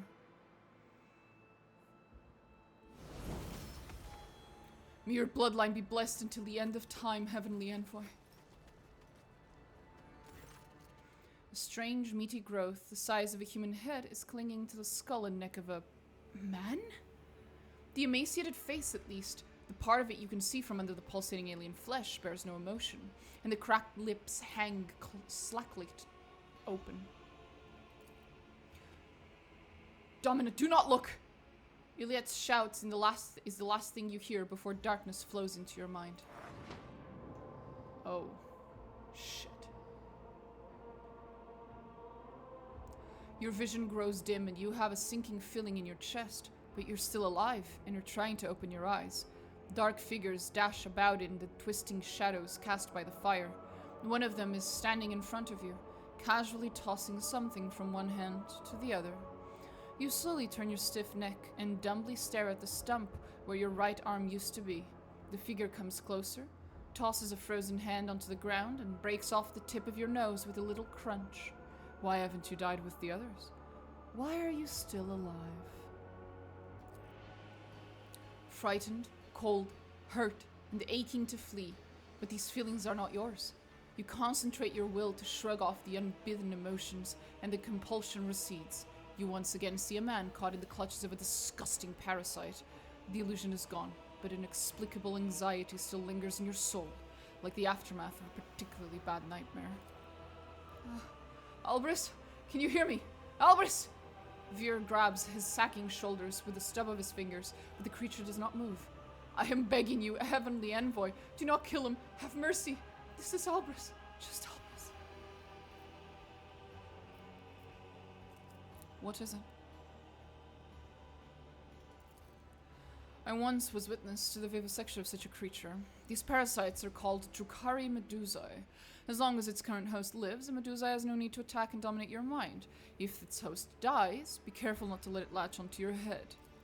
A Medusae, the driver of nightmares and torment. My dark cousins use these creatures to amass emotions and experiences, which they feed on. Examine the creature. The thing before you is a xenoparasite the magi biologists call Medusae. These creatures latch onto the brain and nervous system of their victims with dozens of tendrils and assume control over the body of the host. Their nature is yet to be fully studied, but the prevailing hypothesis claims the Medusae are capable of absorbing strong feelings and emotions from their environment, although the questions of how and why are still a matter of debate. Examine the man. The parasite appears to be tightly and permanently attached to the victim's head, or so it seems. You spot a certain pattern in the location of the tendrils on the host's body, making a few incisions here and there, probably allow you to separate the creature from its unfortunate bearer. I cannot do it. I do not have either the strength or the fingers, but you are blessed by him, the sovereign of all the stars in the sky, so you can do it for me. I can try. A human? How is this possible? Wait. I do not know. I don't know. This thing is a nightmare. I've seen the likes of it before. Bound in chains, listlessly watching. They always accompany their masters during the gory executions. They just stood there and stared. Always stared. But why is this creature riding Albris now? How do we take it off? I once was witness to... Separate the creature from its host.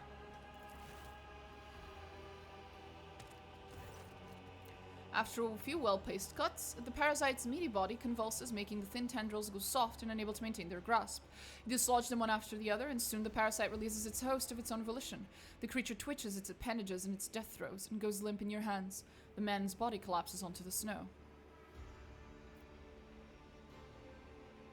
I am not taking the parasite's body to the fucking void ship.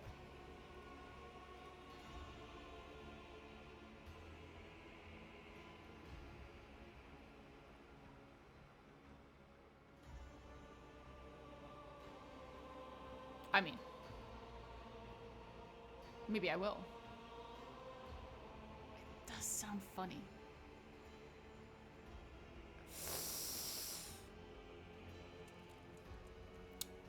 What's the worst thing that can happen?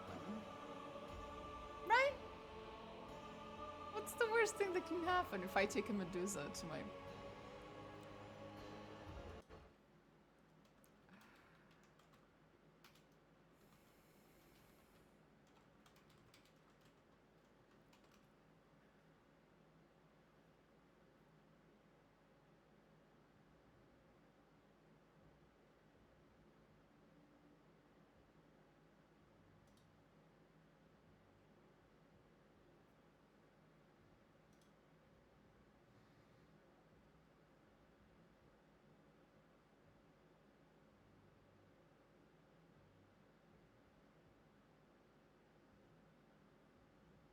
You know what?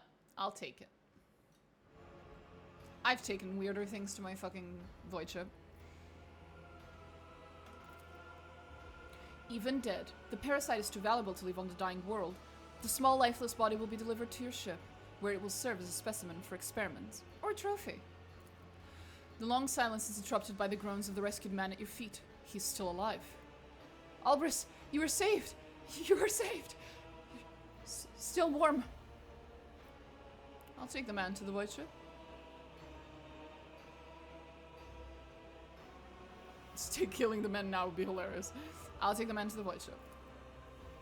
You contact the shuttle crew and give the order to transport the survivor to the void ship. Heavenly Envoy, today you save the lives of the damned who even their own star and the Immortal One chose to rebuke. How is this not a miracle? May fortune always be as gracious to you as you have been to his lowly servants. May your bloodline be blessed until the end of time, Heavenly Envoy. Always keep your eye on the prize. Hey, buddy. I thought I was done for. But the Emperor protects. Yeah, the Emperor. Not me. You don't have to thank me, apparently. You think the Emperor. Okay.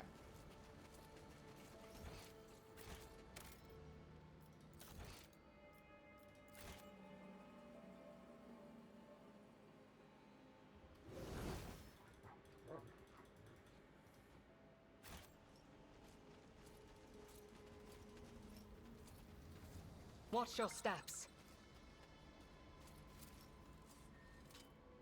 That's how it's done. I always have a backup plan.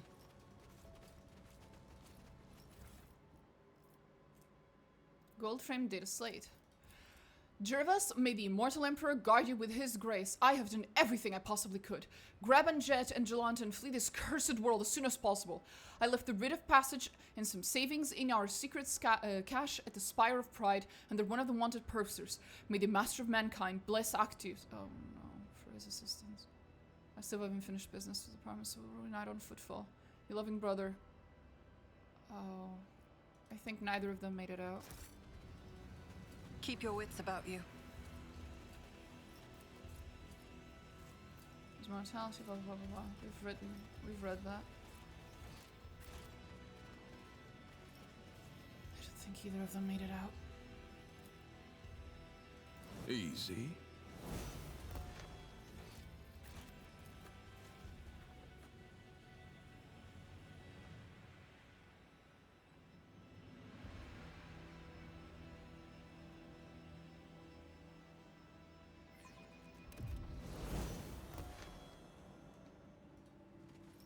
Interesting. Easily done. Hey guys. You here? Let us not dawdle. Anyone here? You will beg for mercy, and I will grant none. Okay.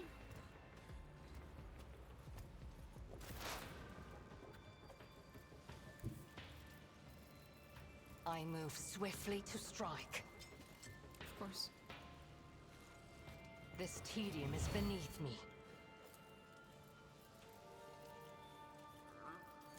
I am not your scene. I hear you moving. No more. That is beneath me. No weakness is hidden from my sight.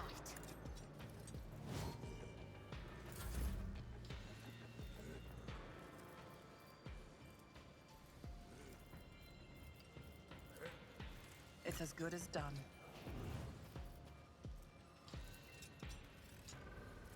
They're all the same. I'll see to it, personally. Marajai?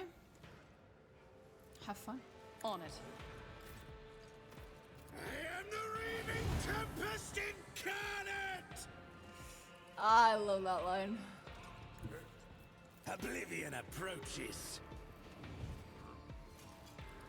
A pathetic attempt. It is handled. Don't distract me.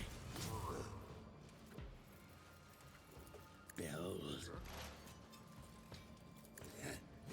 Watch. It is handled. I'm done playing with you.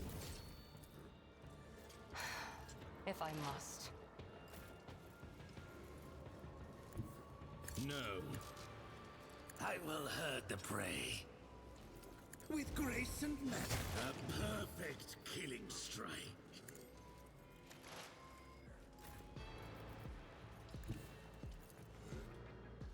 I yearn for agony. Don't distract me. Kneel before me, prey thing!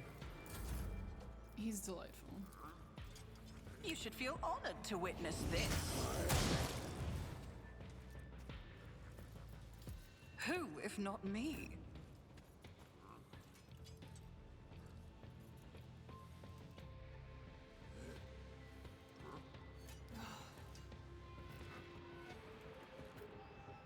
Behold, with grace and malice. Watch. With grace and a euphoria of anguish.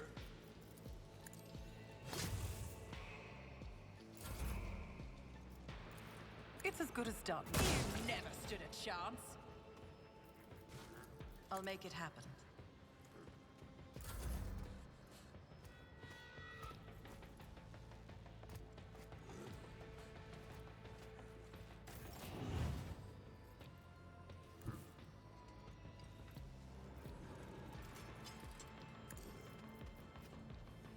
It is handled. With grace and malice.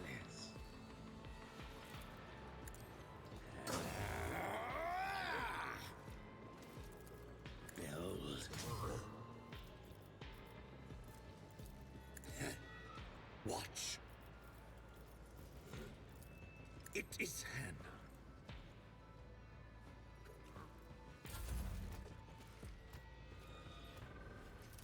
Try harder! Someone actually hit Marajai? Holy shit. That's possible? I'm somewhat impressed. Death comes in silence.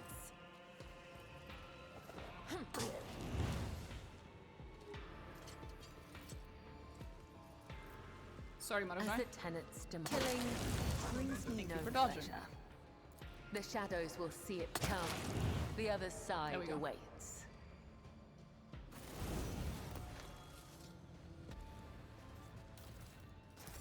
I always keep my options open.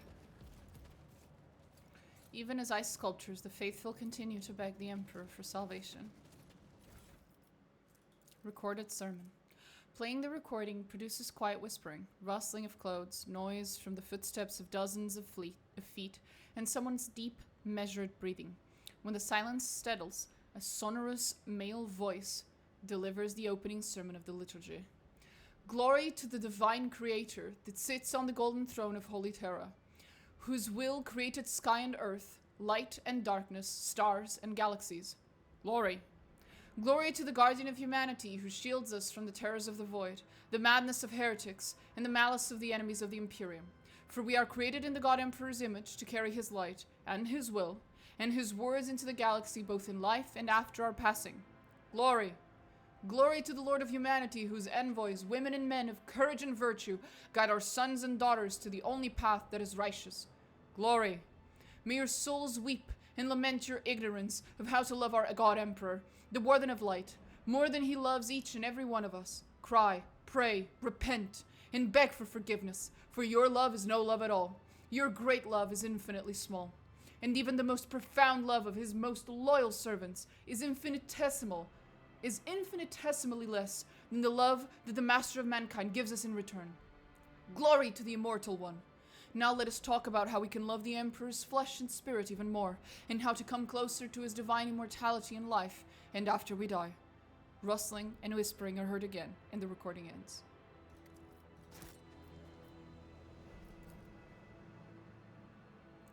Just symbols again for with garland far of two small. Rise to the top, or get left in the dust.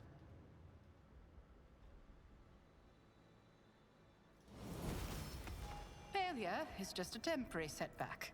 He withholds his favor. That's going in my personal file. Just as I planned. There we go.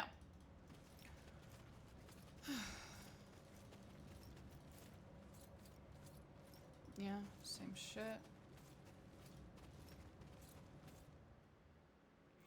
These people have a curious way of worshiping Emperor. Guess this is normal in some places. Guess everyone worships Is there a little money to be different. made? The door doesn't give. Something's blocking it from the other side. Makes sense to me. Boxes filled with rubbish and frozen bones, letters, decrees, and torn propaganda posters have been used as kindling. Part of a woman's face and several delicate fingers are still frozen to the cold generator. Someone shattered the rest of the body, its shards now crunching under your feet. Charred bones stick out from a massive pile of ash, some bare scratches that may have been left by a blade or by teeth. Always keep your eye on the prize. Depending on the climate within the hive, warm or cold air is circulating within the pipes. The empty promethium canisters bear a child's bloody handprints. Oh god.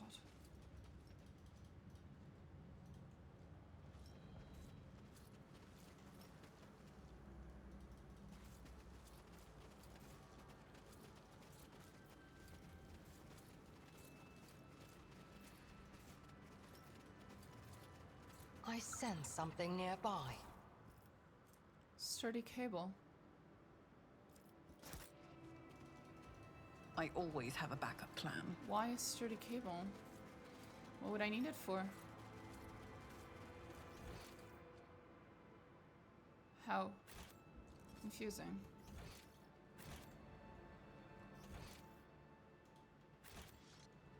Maybe it's outside?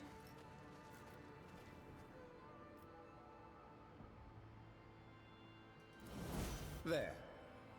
Thank you, Henrix.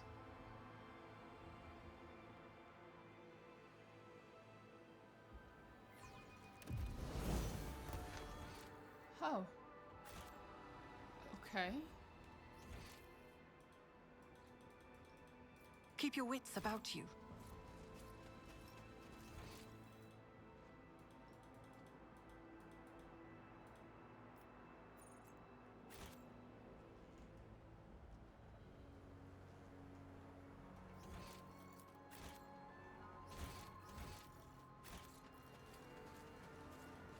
I don't think I ever went this way. Guess Marking I applied. location. Oh. Was something there. I always keep my... No, there's nothing here. We need to go back up.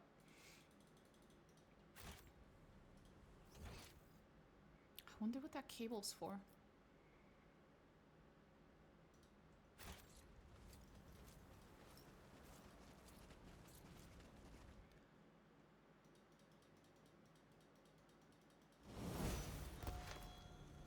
Somebody scribbled a few words on top of the propaganda poster. Level 5A, Block C, cheap.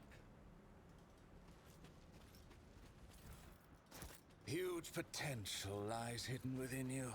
Strong in body and will, a stubborn, intractable victim. You would make an excellent pain toy.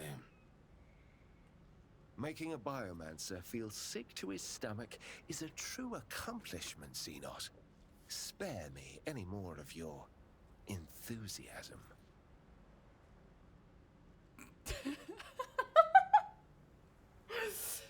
Oh my god.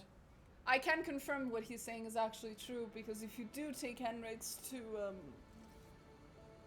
if you take him to Kamora, they are a big fan of him there. They do quite like him, because obviously he can take a lot of pain.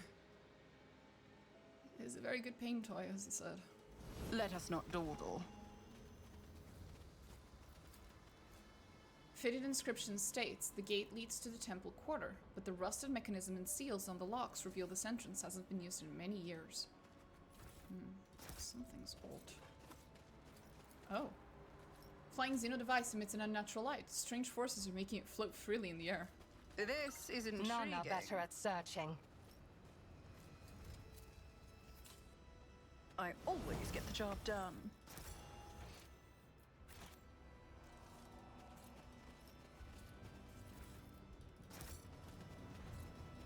I always have a backup plan. Another one. Rejoice, for in 10 turns the immortal emperor will bestow his grace upon us and embrace our brothers and sisters so they can serve him on holy terra. The celestial burial ceremony will commence at dawn in full accordance with tradition. Remember to pay the fee so your loved ones do not have to wait for the next cycle before they can join the emperor. Additionally, on this holy day, the number of work hours will be reduced by 1. So the blessed denizens may take part in the solemn march from the Emperor's Spire to the Spire of Stillness. Always keep your eye on the prize. What kind of fucked up world was this, Corda? The fuck Incendia?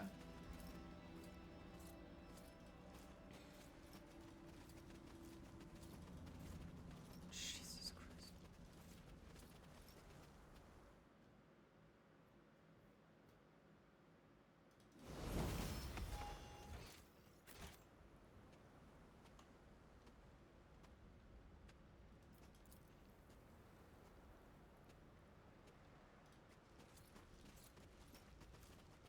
Xenos scum! You don't belong in this galaxy! Fear me, monkey.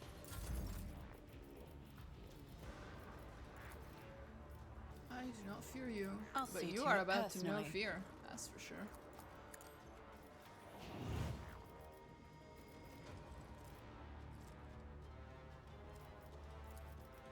Arajai, I unleash you upon my enemies. Have fun. I will mark my path with ruin!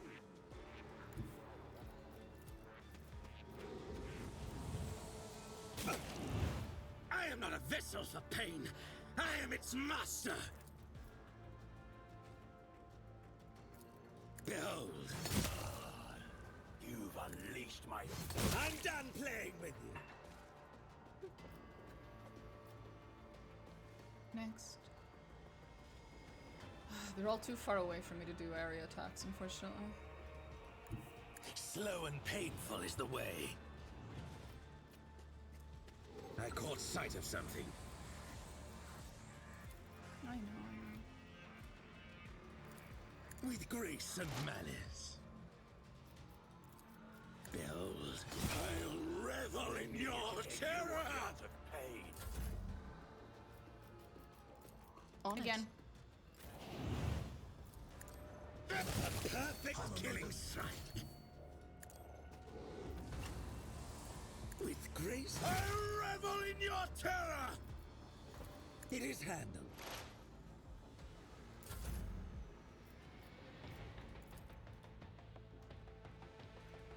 Don't let your guard down. Again. Here's my perfect moment. Oblivion approaches. You wish.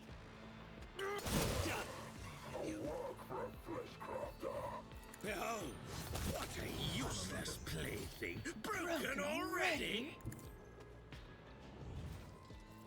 I love him so much. I will not. Sorry.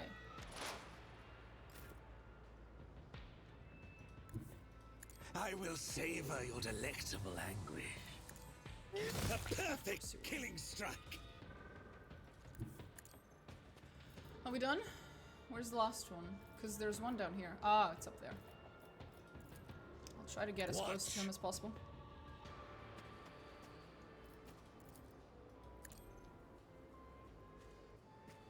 Dunce Macabre.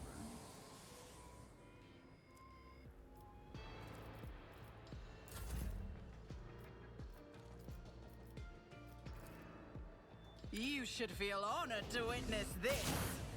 I'll return the page. Ancestors, guide me.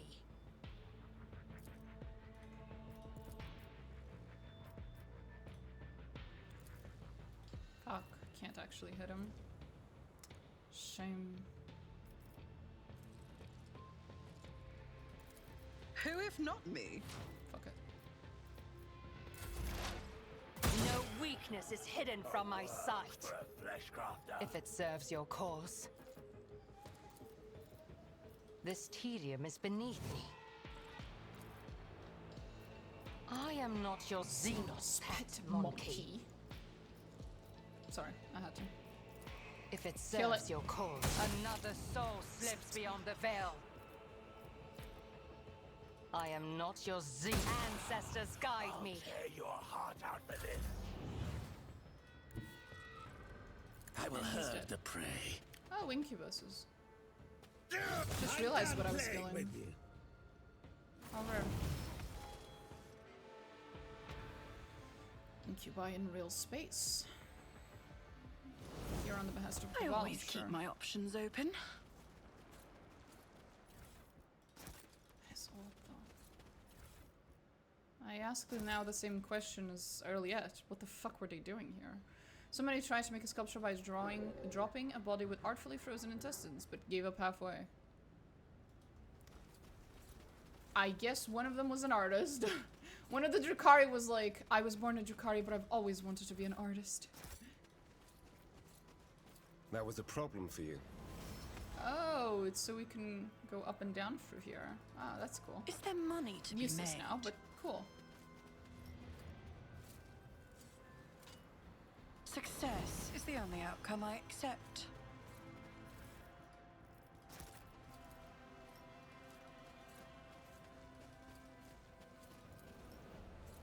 It's a straight route to the other hive.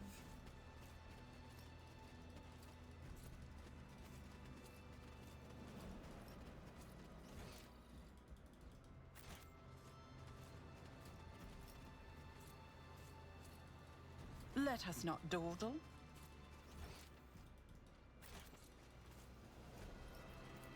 Easily done.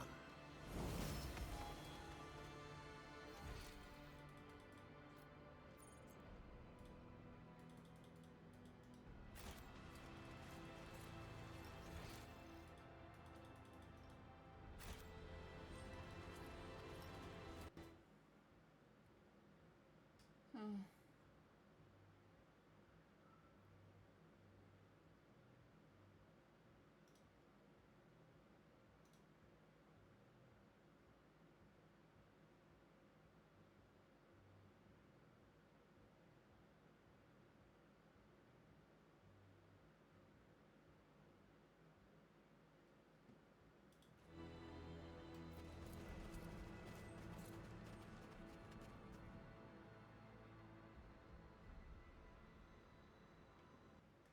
I do now know where the other two locations are that we need to go, so that's good.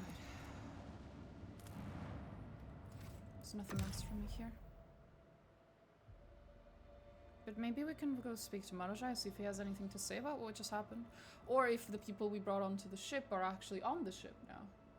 Because we did choose to bring at least the Medusa guy into the ship. Maybe he's around? Also, Argenta's friend might be with her. I don't know. I know some people end up on the bridge and some don't. I'm never quite sure who's who and Where? Hey, do you have anything to say about the Medusa guy I brought?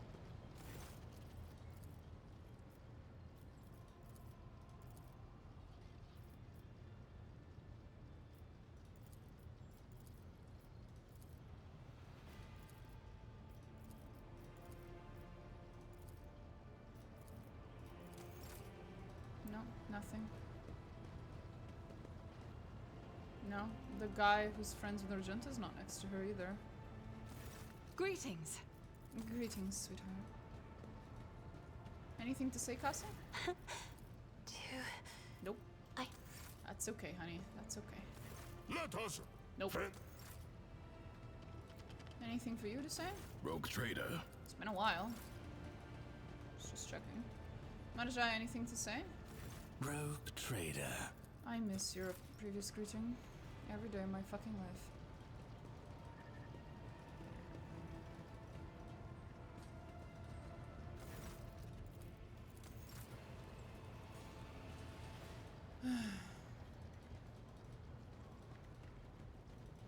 Right, we should talk to him about this.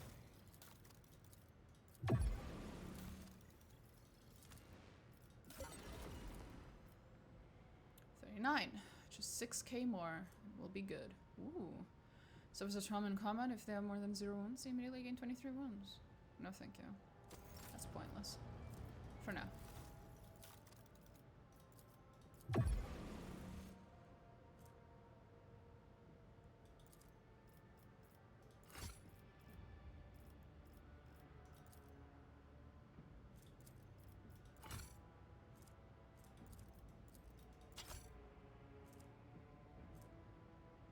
Cute.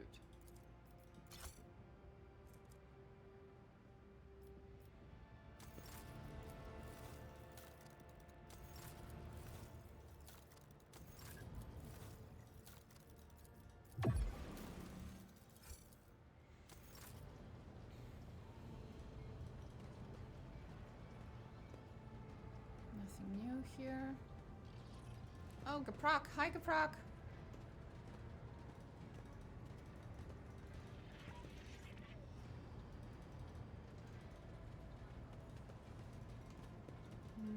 Abel, how you feeling, sweetheart? What are you doing?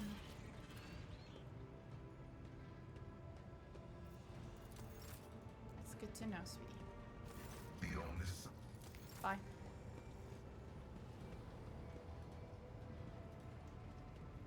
Still. Hey, Sergeant! Sergeant. Oh. Sorry, guys. Sergeant Vegas's face appears flushed, and his wounds clearly burden him less now. It seems he refused to part with his battered lasgun. Fair enough.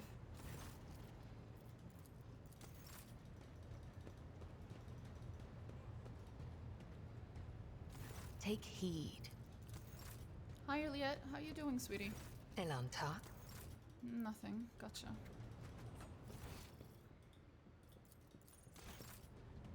Well, at least we got to see the other dude. You know, I haven't been to the other compartments in a while. Maybe you should go check them out. Let's start with the Astropathic Chapel, because that's easy to look at. It's a pretty small area. And then we'll go to the church thingy. And then we'll go to the freight train, I guess. I haven't really been there in a while. I don't think there's anything new there, but we can check.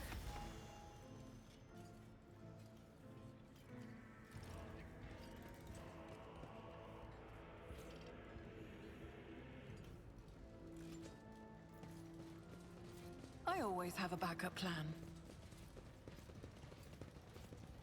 A lot of servants. Everything seems fine today.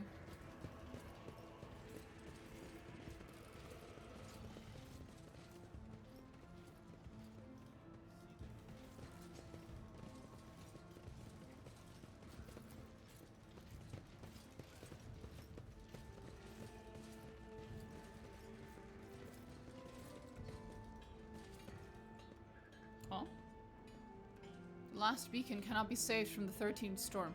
The lapsed father's beloved son will open his yawning maw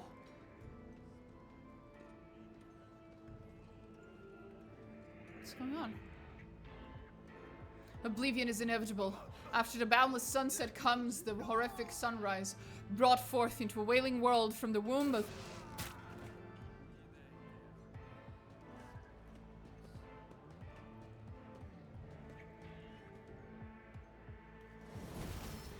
Keep your wits about you. Shit's still happening.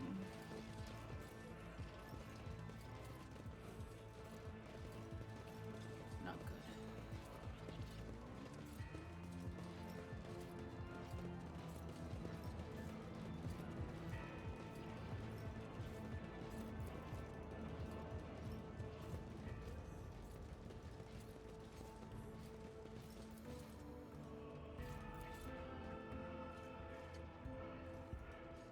Hi, Zachary. Your ladyship, I witnessed the death of one of your astropaths. What happened? May the God Emperor rest his soul and protect him from the ruinous powers, his tenacious claws. That was the 5th one this month. Our youngest voices cannot handle the warp storms raging in the expanse and end up losing their minds, if they're lucky. Something is afoot on the other side of the mall, Lord Captain. Something infinitely sinister. Something disastrous.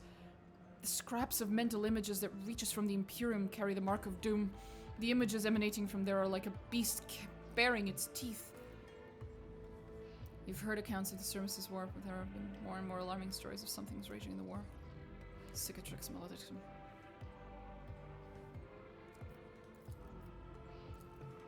I always keep my options open. It's cool that the game is sort of acknowledging this stuff now. A lot. Because obviously it would fuck up your shit. Obviously. Anyway.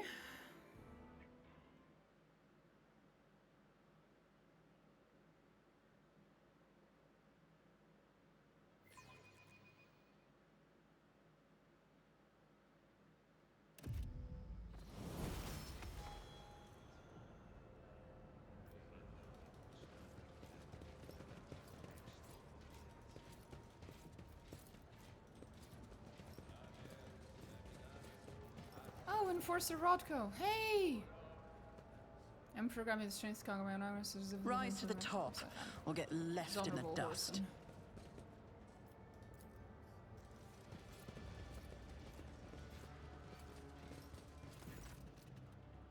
Lord Captain, you are here. I believed. Nay, I knew you'd come. What? I am Marius Clemens Soren Cablau. Cablau? I'm sorry. Medicae officer, I've had a vision. My great-great-grandfather appeared before me and bid me seek your blessing to become a missionary. Please grant me your gracious leave to embark on my journey. Straight of too much work. You looking well, Marius. How long has it been since you last slept?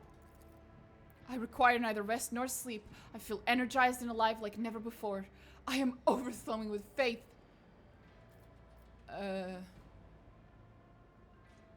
What about your vision? I noticed a faint light out of the corner of my eye, but thought it was a surgical lumen someone had turned on. The light grew brighter, and then I turned toward it. It shone right through me. I saw my muscles, organs, and bones under my skin. I was bared, body and soul, as if I was standing by the throne itself. An ancestor of mine stepped out of that most pure light, and he said, "My child, your destiny is to bring faith to distant worlds. Seek the rogue trader's blessing and set out on your journey." The words didn't seem to be coming from his mouth, but from every direction at once. And the strong and pure voices echoed them, and it was a miracle.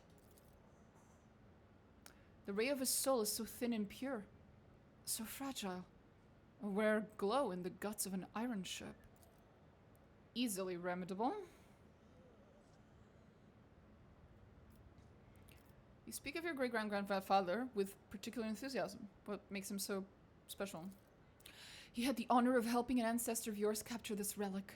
In that grueling fight, he not only treated the wounded soldiers, but shed blood for the cause himself. Put your faith to the test, I guess.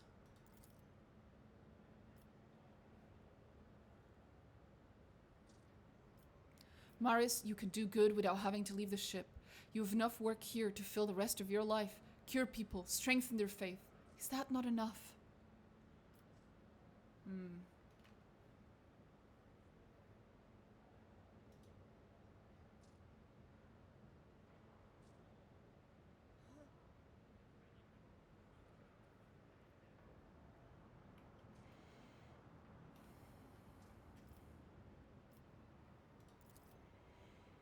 You are right.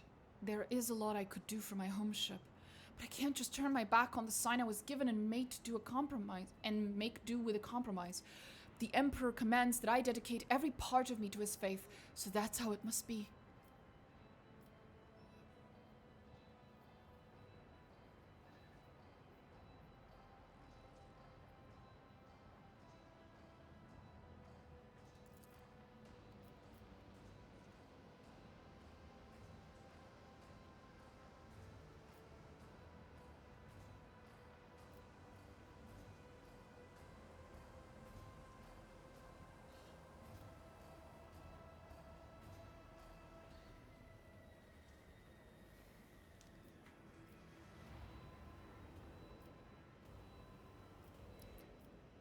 Medikai officer, Marius, whatever the fuck, you've convinced me of your genuine faith. I hereby give you my blessing as rogue trader and order you to take on missionary service. Your ladyship, it has been a great honor to serve you. Faith takes time to cultivate on faraway worlds, but one day, you or your descendants will hear of my deeds. Sure. Fun? Is there money to be made? Hope he enjoys it.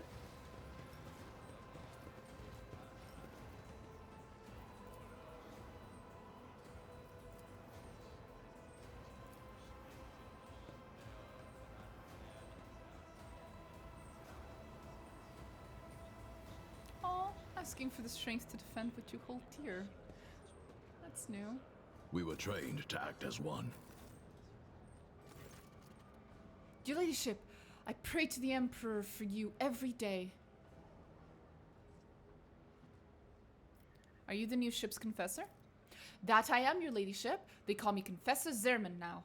I used to be in the master helmsman employ, and he kept saying how much my zeal was getting on his nerves, but he swore worse than usual when I was appointed confessor, so I guess he did appreciate me after all. How are you enjoying your new position?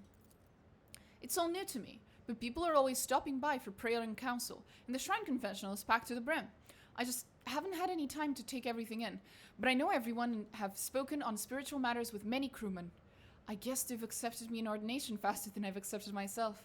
Not every preacher can understand the Voidsman, you see. Our lives are different from those dwelling on planets. Our way of life is alien and strange. Sometimes we even speak a different language. People feel relieved when it's one of their own who talks to them about the God Emperor.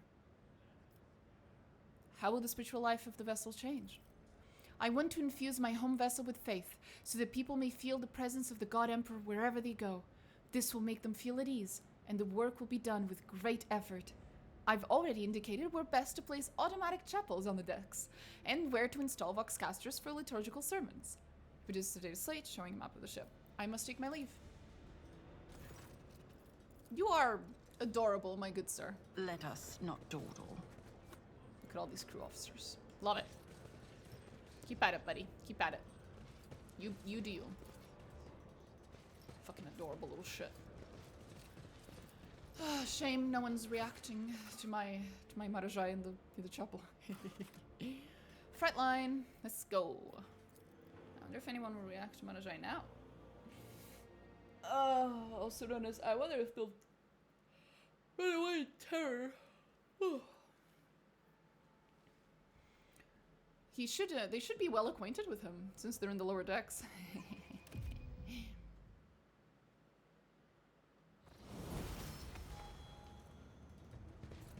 I'm ready.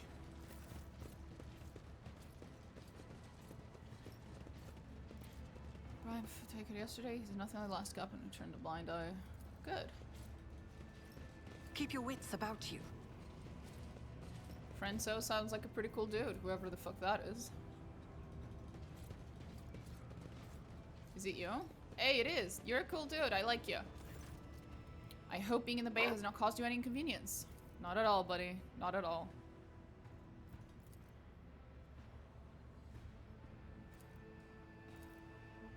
You treat most members of your own species as either a resource or a parasite. It is unsurprising that the world of humans is so filthy and dark.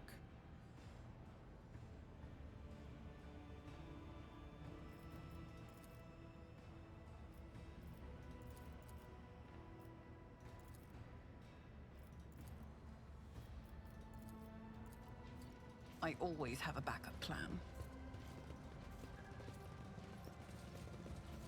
Let's go have some fun walking about. See if anything happens. See if there's any new shenanigans.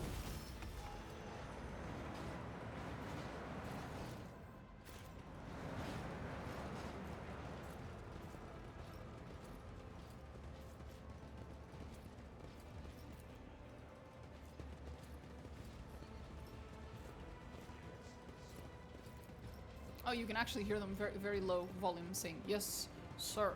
Always keep your eye on the prize. That's funny. Greetings, your ladyship.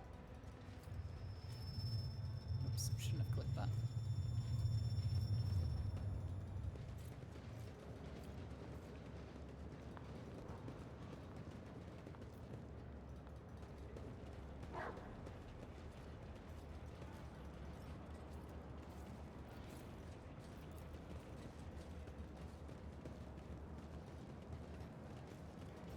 Is there money to be made?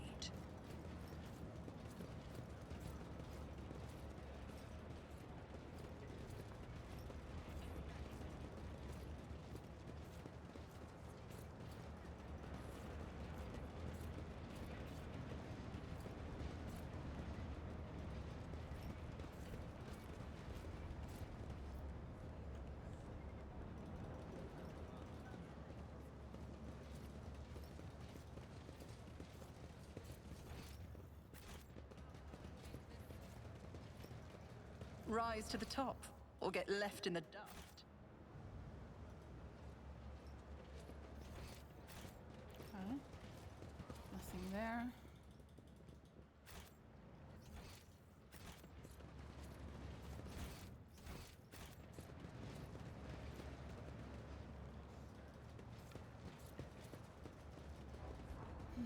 Nothing new here still.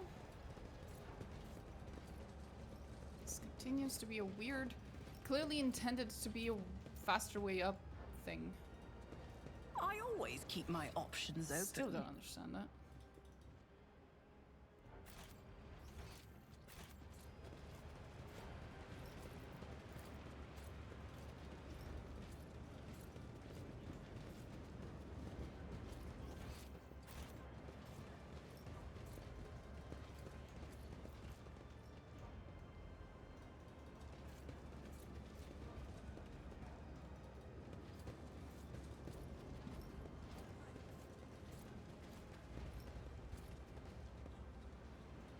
I remember there being like a little chapel in one of these. Maybe it wasn't here though. Might have been in a different one. I always have a backup plan. There. Oh, there it is.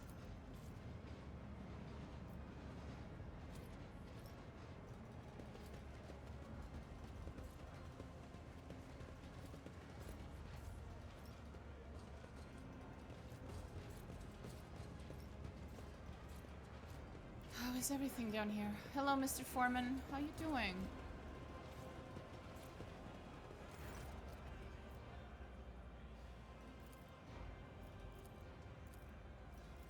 Always keep your eye on the prize.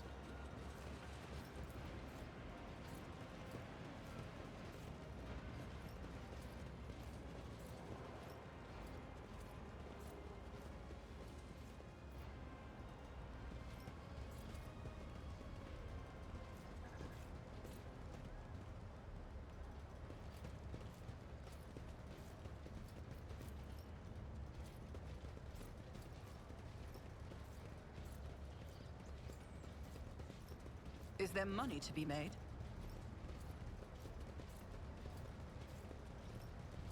Bloodspun Web are unironically good dudes. Yeah, for the most part, they're pretty chill. Their methods aren't necessarily the ones one might choose, but they're not the worst fucking motherfuckers that I've ever seen. Like, their methods are less reprehensible than, for example, the Inquisition, or even the Adeptus Sorita, so...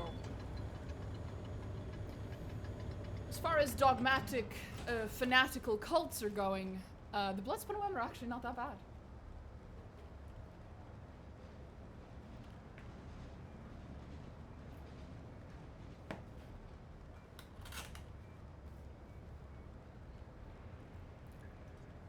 They'll just kill you. Henrix will rearrange your biochemistry. Yep, pretty much. That is an interesting way to put it.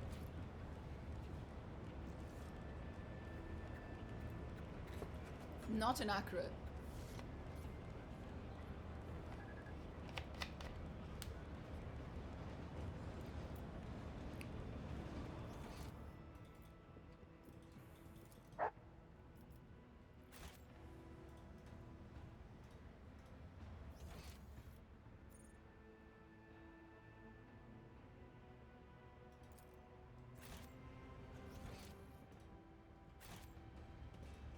Let us not dawdle.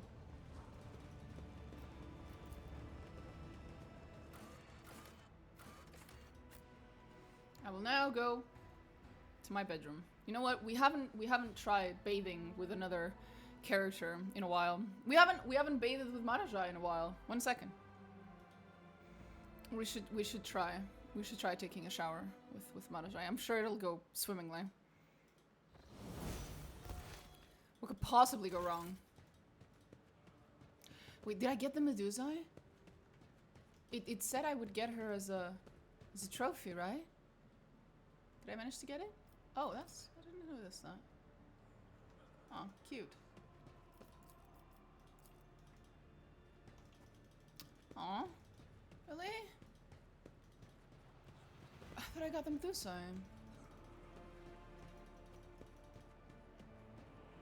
I didn't even know why, but I like Marajai. He's channeling that vampire from Bol.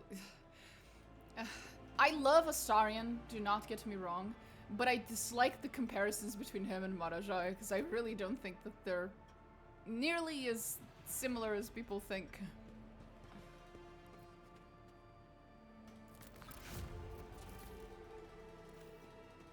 Functionally, in a lot of ways, he's a lot more similar to Minthara. But, yes, I am a big fan of Marajai. Enforcer Bran? Who the fuck is Enforcer Bran? Why is Enforcer Bran here? Who are you, bro? Would you like to take a bath? Of course I would! Do you know him lounging on your throne would speak better than you, vampire? Bro, him lounging on my throne was just hot. I'm still upset they fixed my throne. Why would you fix it?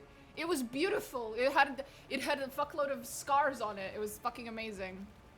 My character's nose is beyond the line of the water. She's drowning again. Stop drowning my character, guys.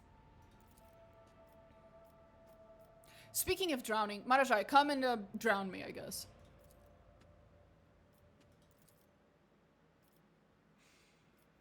Marajai does not look pleased by your summons. He smiles ominously.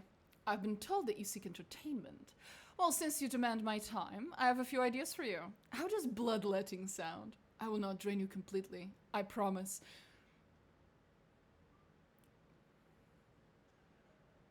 You're not beating the vampire allegations, are you, Marajai?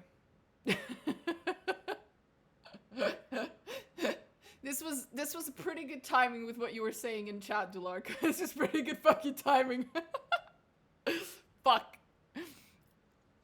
Sounds intriguing. Oh yes, this will be very entertaining indeed. Fuck! No!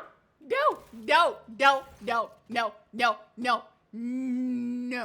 No! No! No! No! No! Absolutely fucking not. He just wants to practice his executioner abilities. Yeah, obviously. His assassin abilities and shit. But that's not the point. That's not the point. Point is that I just failed the toughness skill check. And I cannot abide by that.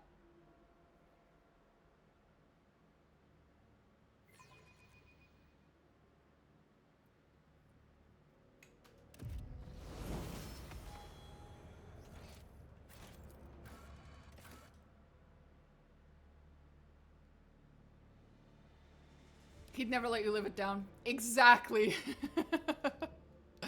He would condescendingly mock me.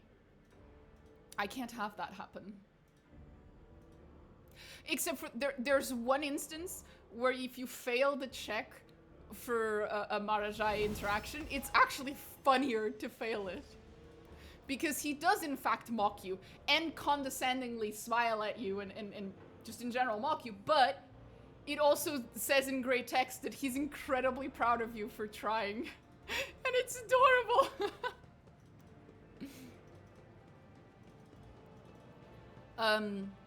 That one, I might fail that one on purpose just because it's such a funny piece of text when you do.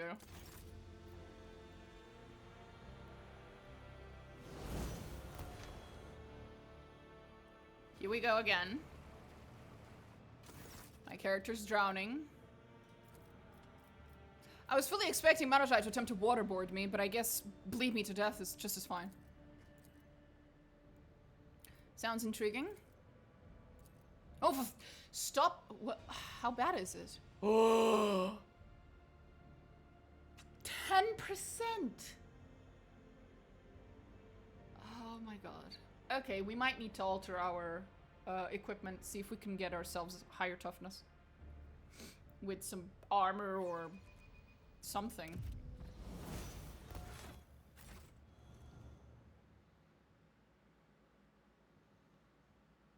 That's not one ice. Time to swap armor with Abelard.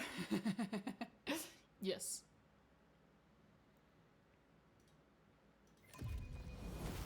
That's not where I saved. Did I save but not quick save? Oh, I saved but it wasn't quick save. My bad. My fucking bad. I made a full save instead of a quick save. I am an idiot.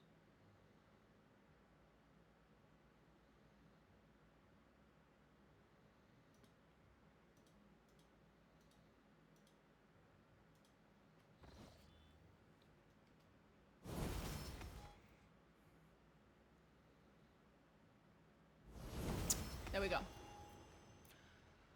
Hum. Hum, hum, hum, hum. Hum. Hum. Hmm. Huh. Hmm. I remember now. I wanted to save. The brain had a short circuit, and I forgot what I was doing. That happens a lot. Oh shit, it's only 10%. I don't think I should be trying to. Yeah, I shouldn't be trying to do this like this. I need to swap armor and stuff.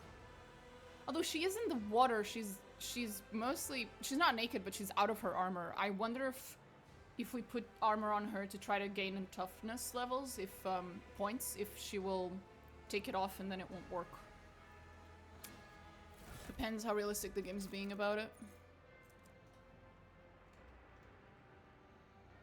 Do I have anything? Plus 15 toughness? That would work.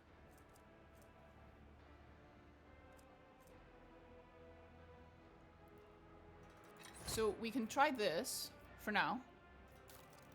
And no. 5 toughness. Not a bad idea. 10 toughness. We're getting toughness. We're getting toughness, motherfuckers. Okay, 80. If this doesn't work, fuck. Fuck is all I have to say.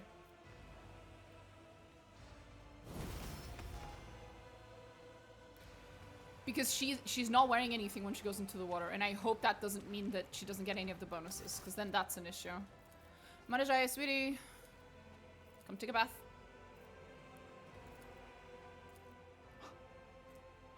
It did work. Now it's only like almost a 50-50. Oh my god, I missed it by 1%. Get fucking bent, you bullshit. That was unlucky. That was very unlucky. Let's try one more time. We can do this. It's almost a 50-50 shot. How hard can it be to survive my Drukhari boyfriend's attempt at bleeding me to death? Well, half to death. 1% away from death.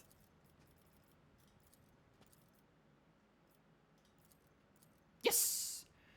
After half an hour of torture, your body is bloody and mutilated. Your mind shudders at the thought of any further suffering. Nevertheless, you remain silent in the face of Marajai's mistreatment and endure the horrible pain without making a sound. Pushes back a strand of hair from his face, and his lips curl into a cruel smile. Well, Domina, I have had my fill of fun. Lick your wounds well before summoning me again. Would have been funny if this fail results in a game over screen. That would be funny.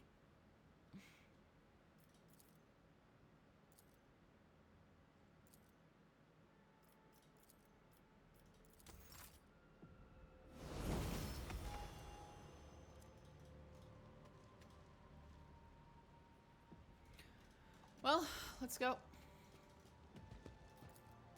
I still don't know what that's supposed to be.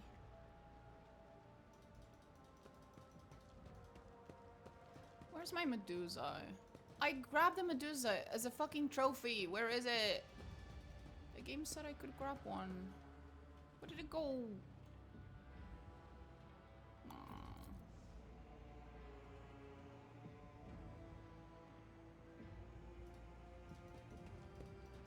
I'm mad.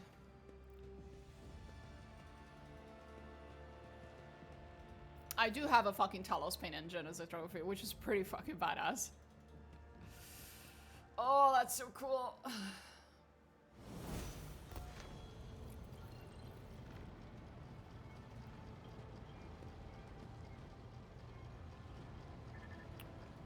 Okay. I think we're pretty much done here. Shards of the Tempest, we already did part of it.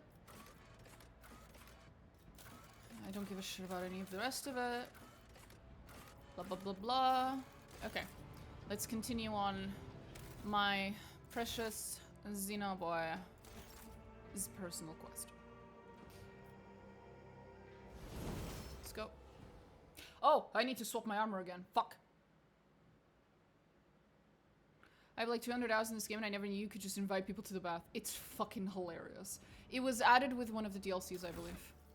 I don't know if it's part of the DLC, but it was added with the DLC at the time.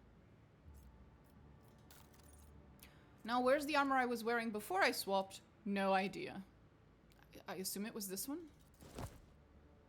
I should have probably checked what I was wearing before I swapped it. I know I had the persuasion gloves. I remember that. I had these ones with me. Because obviously 192 persuasion wasn't enough. We needed 197. And the thing on my hair, I'm pretty sure, was the commissar's hat. Yep. Because it gives me more fellowship. Because I didn't have enough. Clearly.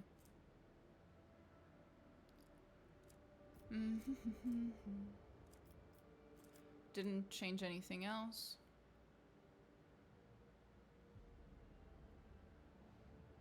I found out like last week the Lore Imperium increases Jai's armor for some reason. That's new. Does it? What's she wearing? Well, she's not wearing... She's not... Wait, oh! Wait. 1 second. Could it be... Jai, sweetheart. Features. Real quick.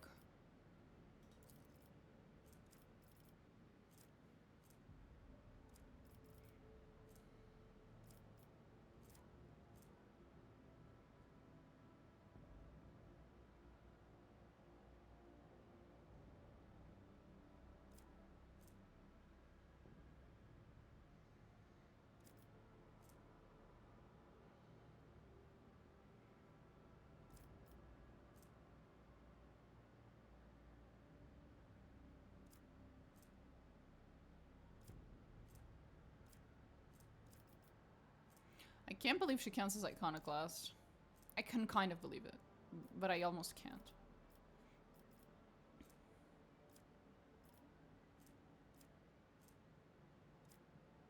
Isn't it called trader acumen? Really? I don't think so. It shouldn't. Because this is her reputation level that does this.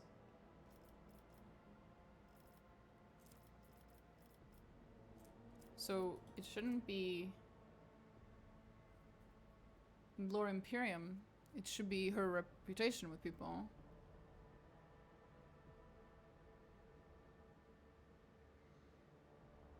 Yeah, her reputation with people increases other stuff. Oh. Yeah, no. Whoa. Wait, what? To dodge to armor. Her reputation with the explorators increases her armor. That's what's going on here. Cool. Anyway. Where else do I need to go?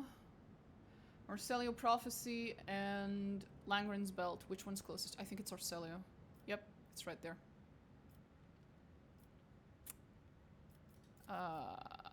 This will go to... Oh, that's fine. We can do that.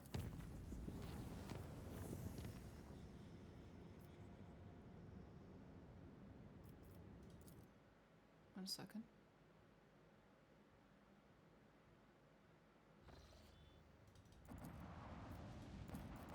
There's like a teeny tiny thing over there. Should be nothing here. I'm just gonna check. Nothing. Unvanquished Tech Heresy. What does this mean? Oh.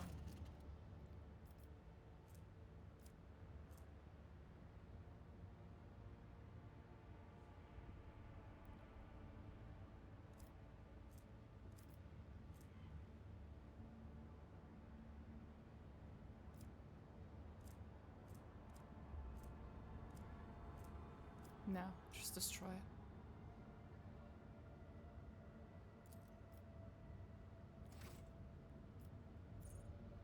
Can't afford. Cannot afford to have this sort of shit.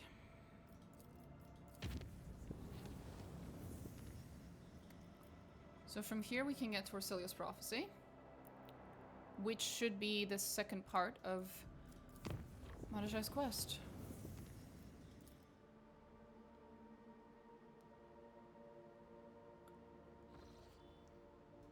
There.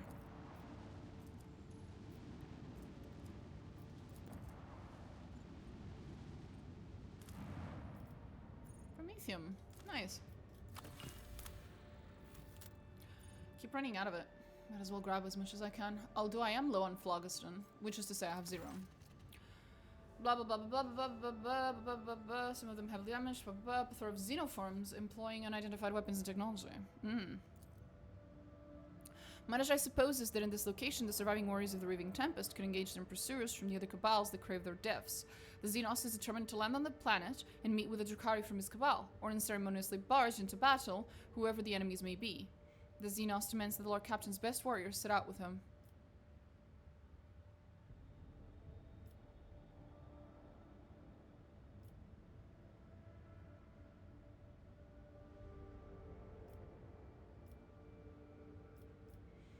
Go.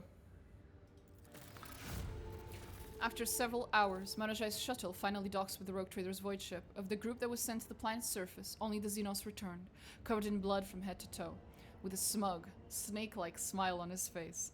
Having evidently enjoyed what happened, Madajai hands the Lord Captain a blood-soaked trophy. Thank you.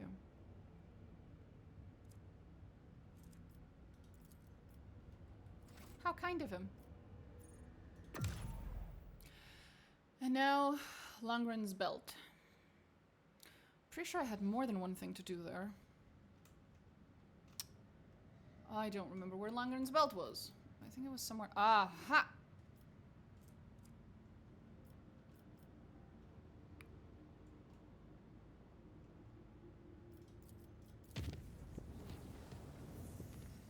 have a idea. Well, maybe not for now. Maybe later.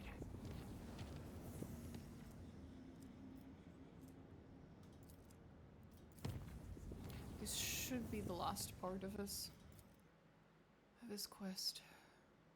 Well, for now.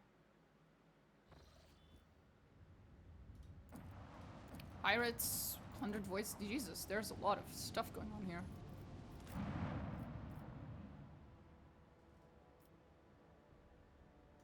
Sure, why not?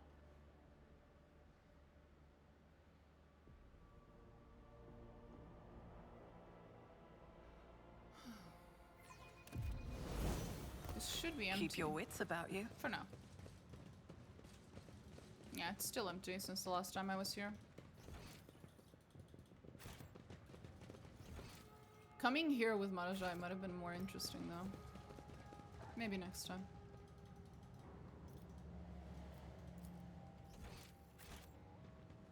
The Inquisition taught me many things. Like how to jump a very small ledge. He learned so much at his time in the Inquisition. I'm so proud of him. Unidentified beacon. Oh, we've been there. That was a fun one.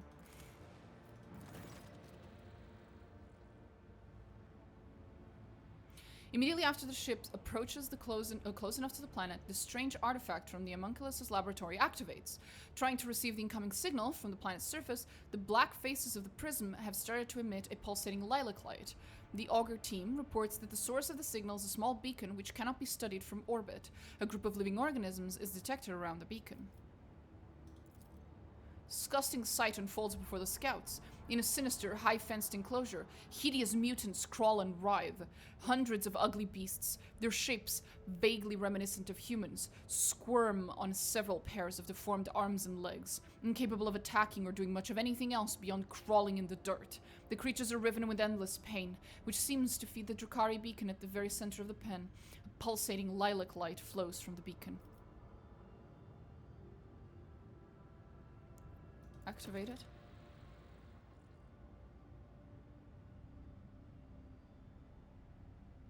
Shows a holographic image of a certain planet and corresponding coordinates.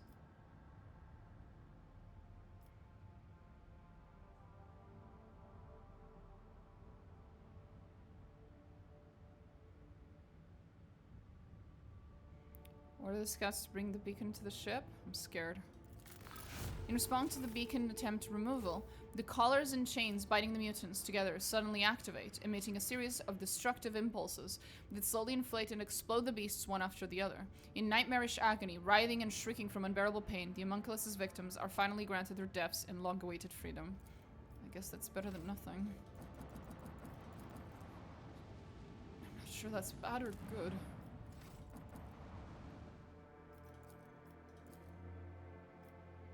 What the hell is going on over there?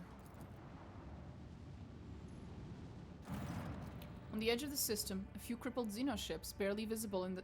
Death is a happy ending in 40k. Most of the time, yeah. On the edge of the system, a few crippled xenoships, barely visible in the darkness of space, huddled together. Not displaying any of the usual hostility, the Xenos are stuck in inactivity, entirely ignoring the rogue trader's presence. The Augur team has detected a number of damaged void ships, each afflicted with several system failures and bearing a few dozen living creatures. An attempt to identify their drive signatures is met with failure, but the scanners pick up an exchange of data between the ships along an encrypted channel. Marajai recognizes the vessels as those of the Reaping Tempest Cabal by their silhouettes and markings. The news that his Cabal's warriors survived their insatiable kin's bloodthirst fills the Xenos with a grim resolve. Marajai turns to the rogue trader with a demand to leave the detected ships unharmed. The Xenos yearns to meet them in person.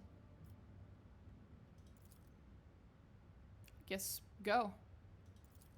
The shuttle carrying Marajai returns so quickly to the rogue trader's vessel that it is impossible to tell whether the Xenos took part in failed negotiations or participated in a violent and impious duel.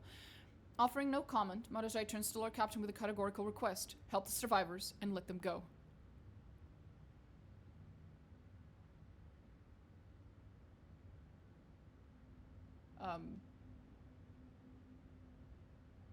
Agree to help the Xenos in exchange for generous reward, I guess.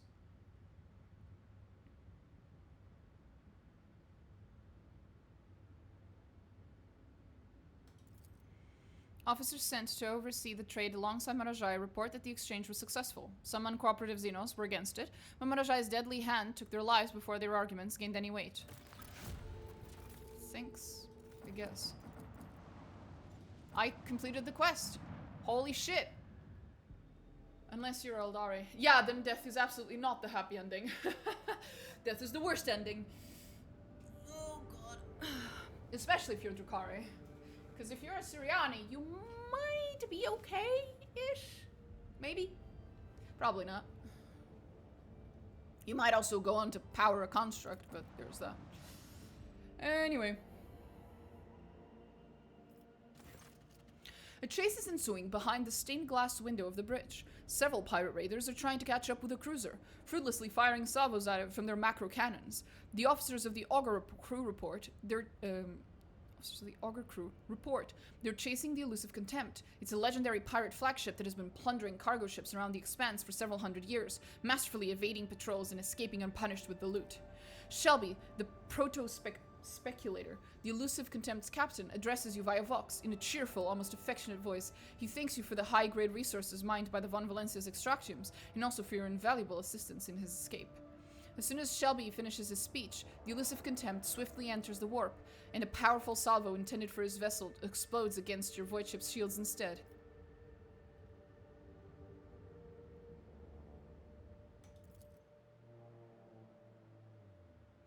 Motherfucker.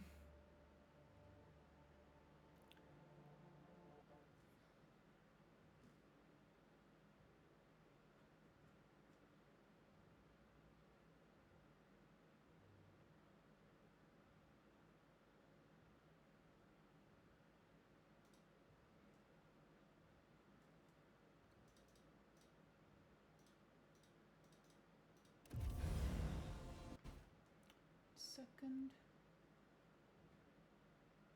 Trying to figure out something about this location. Longren's Belt. There it is.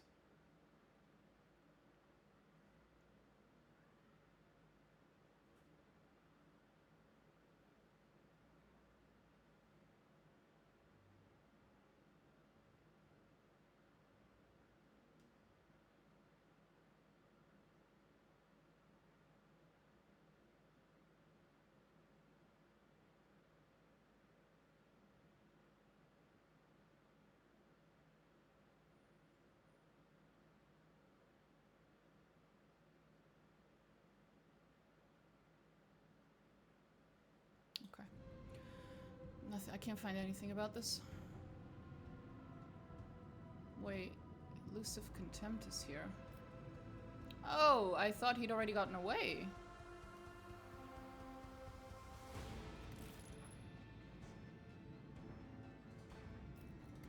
Well then, looks like I'll be fucking you up, bitch.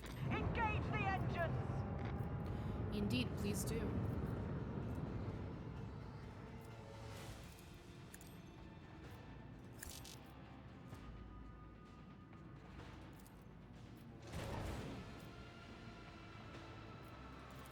Lance batteries.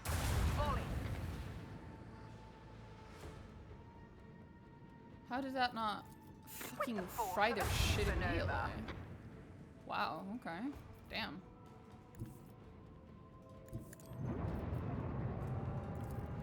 Make every shot count.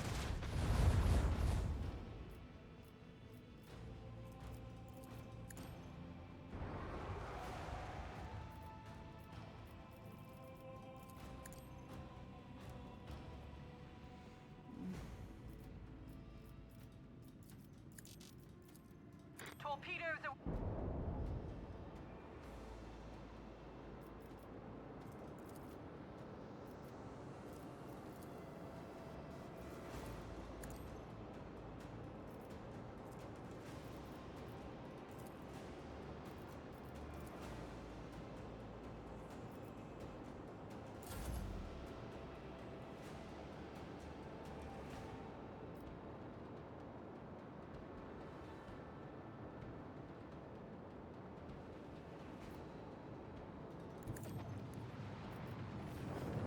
Wait, what?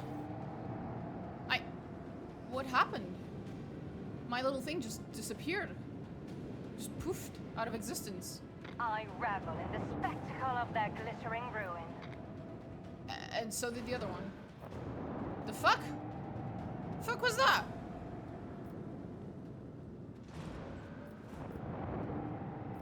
Huh? What? What the fuck was that?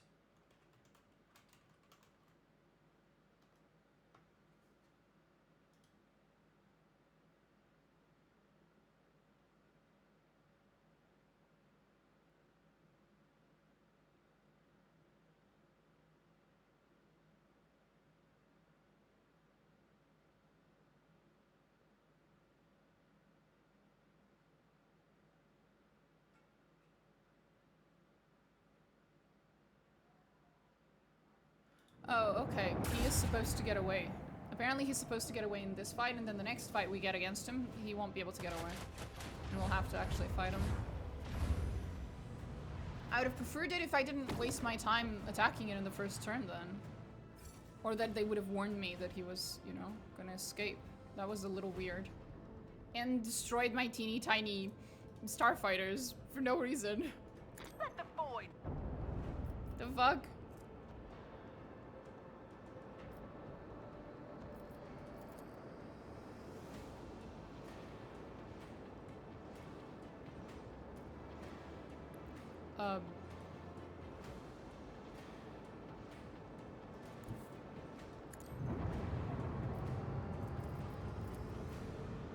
Fire at will.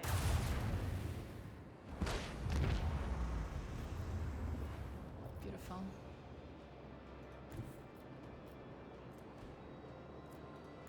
All hands, prepare for acceleration. Salvo. Should be more than enough. And now this one and that With one. the force of a supernova. And then this one. Macro cannon. Open fire. What can I say? I'm just that fucking good. Other than that though, should probably put some shields behind myself. And wait.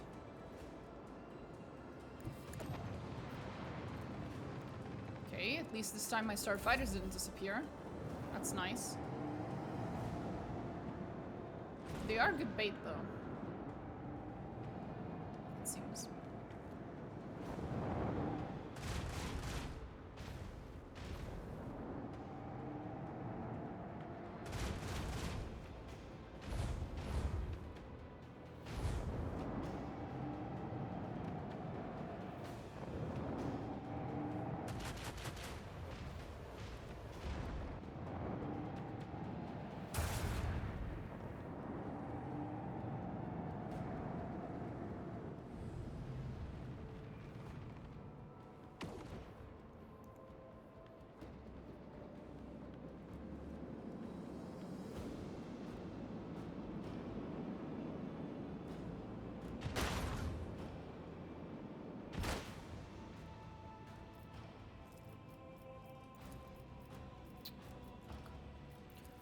Okay, I need to turn around.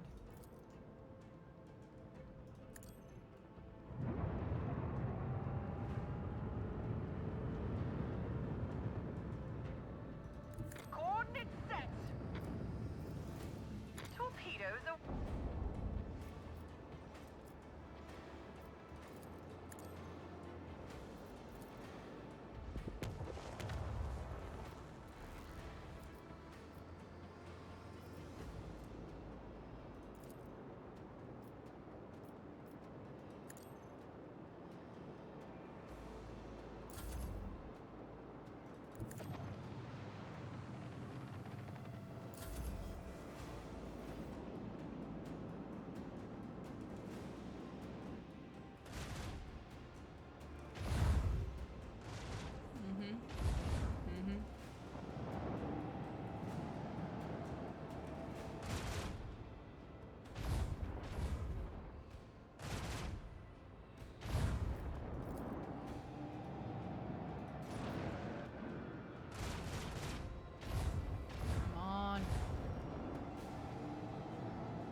Yeah, the other starfighters do not. The Fury Interceptors deal absolutely no damage. Mine, on the other hand, deal a crap load of it.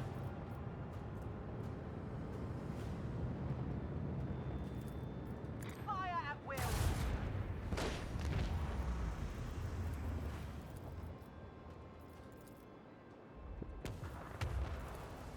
We With were the not force gonna of like a this, but supernova. ooh, beautiful.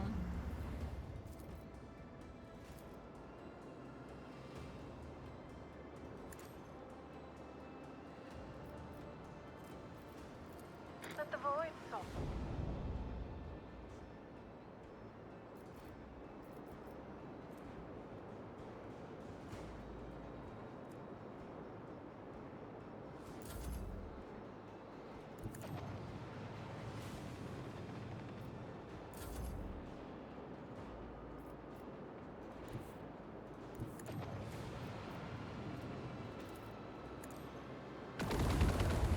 Ooh, that never gets old.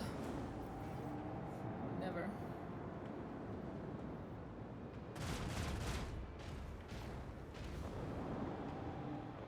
Come on. Just one more motherfucker to kill. And he's almost dead already. Of course.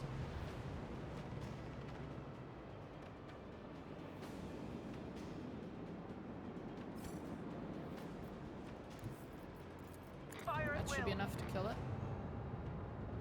We're done. When I encounter these motherfucking pirates again, I swear to God, I'll wipe the fucking galaxy with them. Or of them. Ugh. They are annoying. All hands, prepare for acceleration.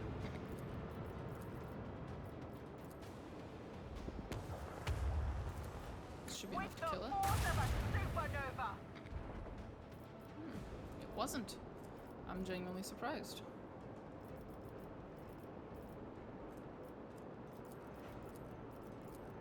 Keep up the pressure.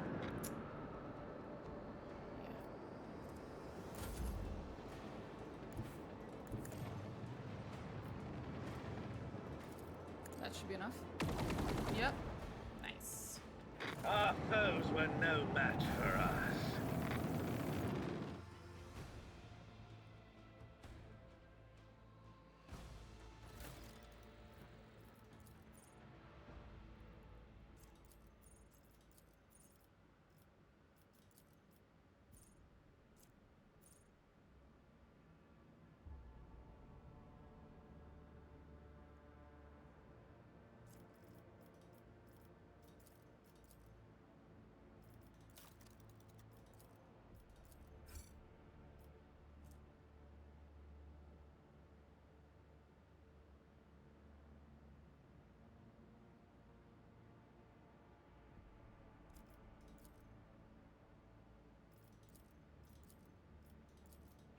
It's my bad. Need to use that ability at some point. Oh, I keep forgetting I can reload with her. I'm sorry. This Master Cannoneer. I keep forgetting about you.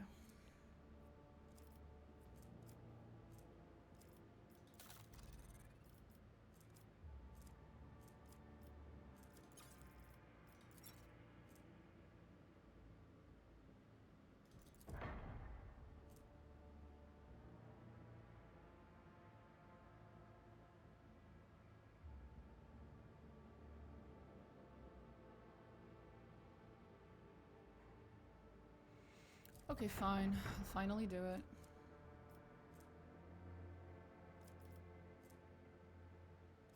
Oh.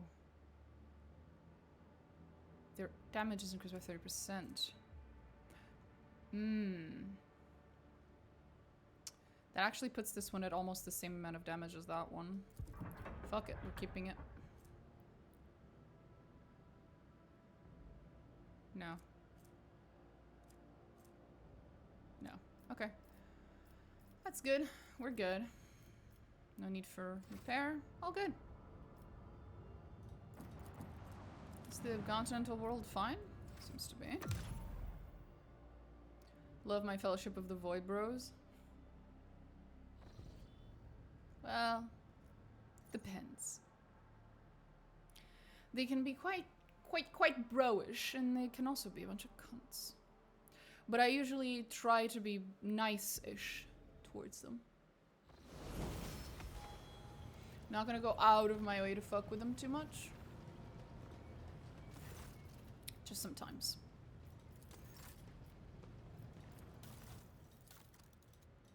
Nothing here. Nothing here. Then I'm guessing here. Yep. A little bit. Nice. 13 speed. 15 speed. That's cool. So that's from harm, negating 9 points damage on every side. Not bad. Might grab that one.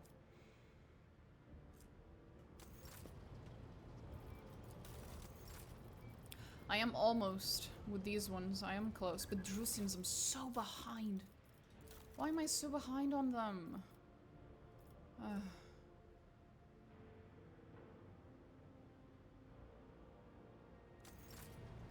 Oh, fuck. Why am I so behind on them? That is a shame. Oh, right. Marajai, do you have anything to say? I just completed your quest and did a bunch of stuff related to it. Rogue trader. Hi. But the answer seems to be no. Wait, I'm still wearing the wrong armor. Why am I wearing the wrong armor? Oh, I'm only visually wearing the wrong armor. I'm not actually. The game's bugged again. But it's just visual, so it doesn't matter.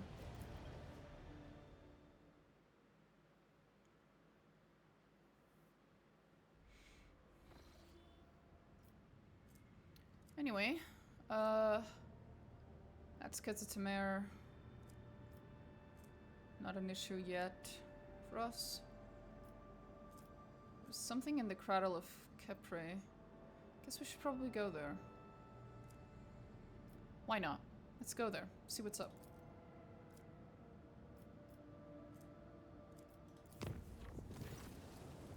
Marajai is on his way to your quarters. He'll be with you any minute. Have you tried the Arbites stuff?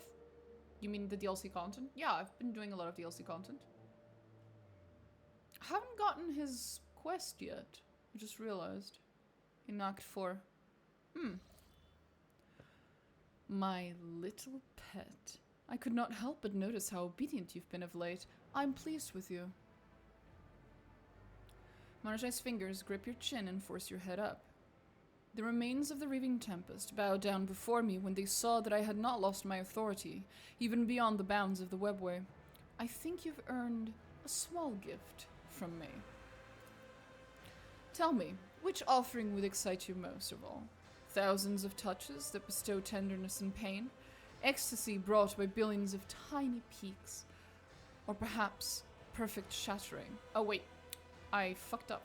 Tenderness and pain? Passion capable of smothering the life out of you, or perhaps perfect shattering ecstasy brought by billions of tiny peaks. Oh. My Marajai was a lot more submissive. That's because you probably either did not romance him or you romanced him as the dominant person in the relationship. Ooh. Between the having a witch permanently stationed in my bedroom or the pain engine, I'm not sure. Impressive that Owlcat thought of that. It's really cool. Well, these offerings sound overly ambiguous. Is that so? What can I say? I like to surprise. Little shit. You know what? Bring a random fucking witch of Gamora into the bedroom. Why not? Why the fuck not? I already have a pen engine. That's mostly why. I literally have one outside, and I have a Sith outside as well. So, witch it is. Very well. Allow me some time, and I will give you what you desire. Now there's a random witch in my bedroom. Oh, I love him so much. His voice vibrates with excitement. Just look. Who else could offer you such a gift? The delights of my kind, selected according to your desires. Marajai, I adore you so much. What is this? Mordechai raises his eyebrow in faint confusion. Did you yourself not choose that which your soul craves the most? These witches, who are banished from their cult for their connection to the Raving Tempest, are exquisite artists of the blade. Thousands of touches will cover your entire body with the finest of cuts, delivering the sweetest pain, but never granting ultimate release. The object of their artistry will teeter on the border between life and death for hours. Well, since your gift is already here, now's the perfect time to try it out. Mordechai responds to your words with an indulgent nod. I think I shall try out the facets of your gift on myself. Of course, but I will be watching you with interest, my pet. Mordechai's eyes blaze with dark fire as he gives you a gentle nudge in the back. Oh, God. I love him so much. How is my character not getting any debuffs or buffs, however you prefer, from any of this? I swear to God.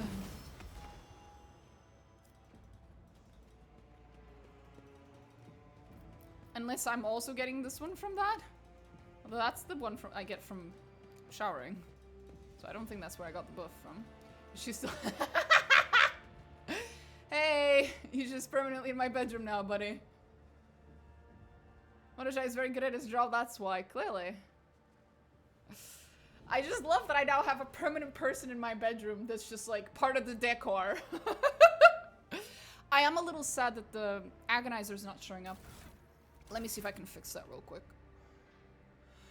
Oh, fucking... Is it with a Z or with an E? I can never remember. With a Z.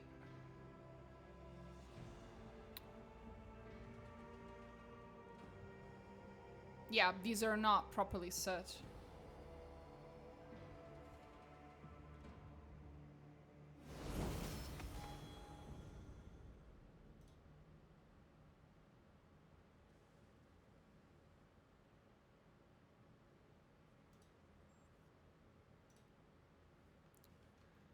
Would this work? And before I just fucked everything up. Hope not.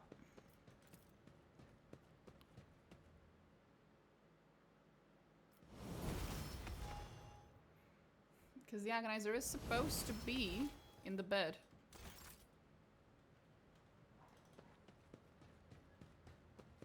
Let me see if I can try talking to him.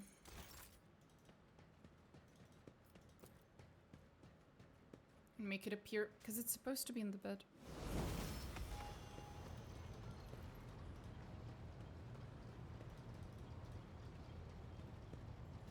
Rogue trader. And what is it you... I could... Will it show up now? No. I am still halfway inside the bed, but at least he's actually laying on the bed. That's nice. But no, Agonizer doesn't show up no matter what I do.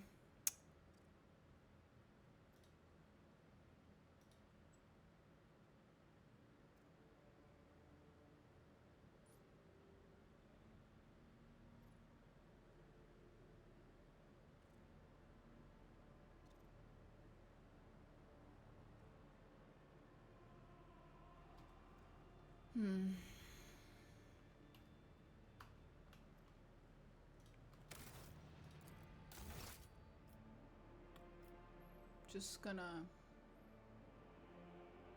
Fuck. Was this before or after my attempt? Because that's not good. If it's after...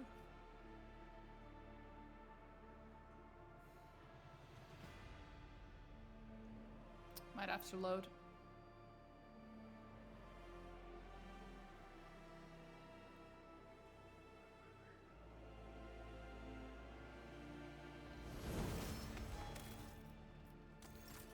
What did I have here?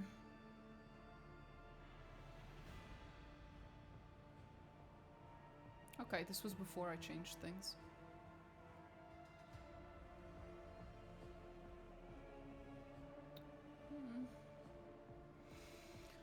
I missed having the little agonizer on the bed. It was so cute. It's just gone for some reason. Like, it'd be really funny if you could, like, see it inside the wardrobe or anything, but it's not even that. It's just gone, which makes me think it's a bug, not a feature. It's nowhere else in the bedroom or anything either. Could also be a bug introduced by the fact that I turned off jealousy, so that I could have all the romances at the same time, just for the sake of the stream. Usually I only romance Madajai, but since I'm romancing Solomorn specifically for the stream, then I have to have the thingy, the jealousy turned off.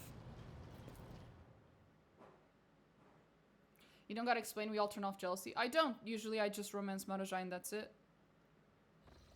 I don't bother romancing the other ones, I don't give a shit. But since I'm streaming...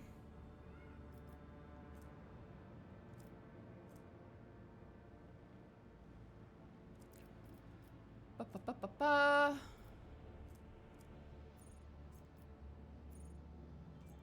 Oh, that's my phone going zip zip.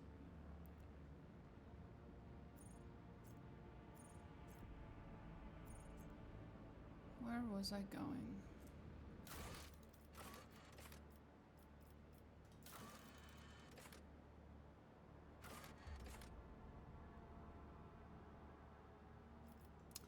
Yep.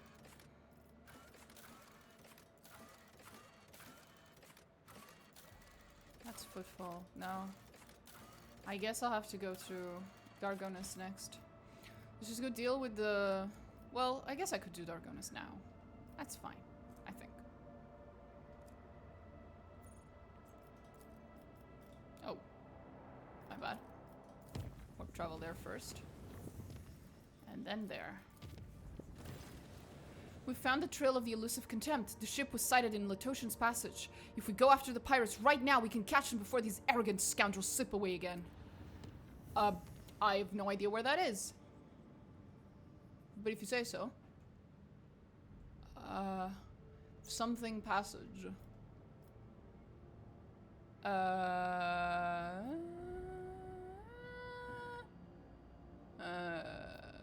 the fuck is that? I have no idea. Oh! Oh! It's not very far. We're right next to it.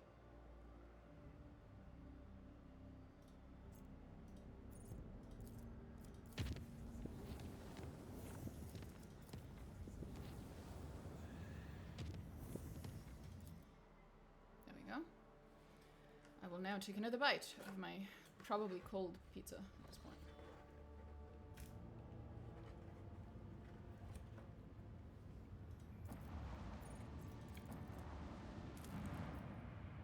Have I been here?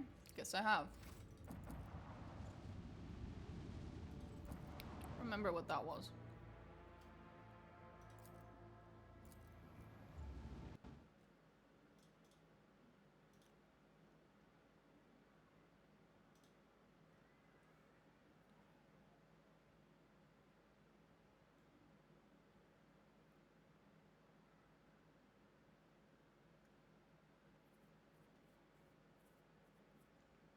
Oh, I know what it was. A pirate flotilla is gathered in a system with an especially prosperous extractium. Blah blah blah blah blah, blah blah blah blah, shall be pronounced theatrically, you're hot on his heels, coming between him and his fortune. The cargo ships are just about to take off from the bountiful planet, but the rogue trader herself wishes to rudely interrupt their plans. But that's quite alright. Shelby sounds thrilled by the sudden competition. The elusive Contempt's captain is ready to wait for the next opportunity, and for now, he'll leave you in the good company of his friends. You see the pirate flagship beginning to maneuver to escape into the warp. No.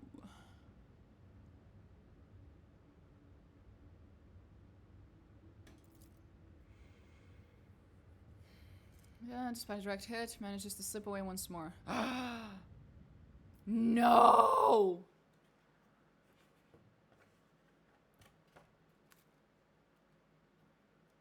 That's fucking bullshit.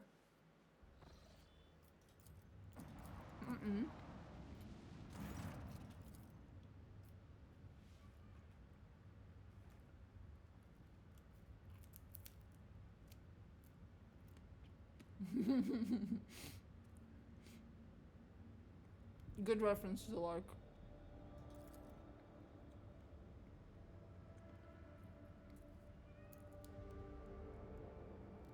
Fuck.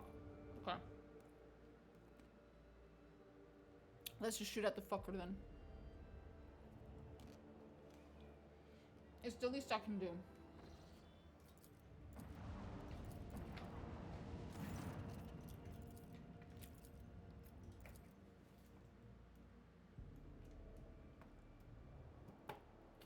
You might get away, but you won't do so unscathed, bitch.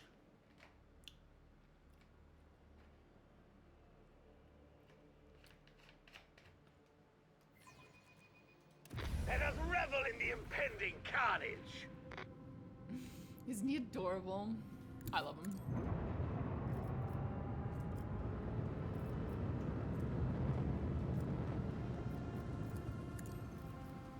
Oh, so close.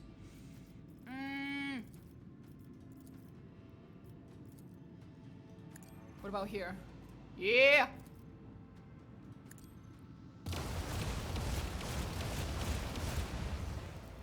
That barely dealt any damage. I cry. I fucking cry.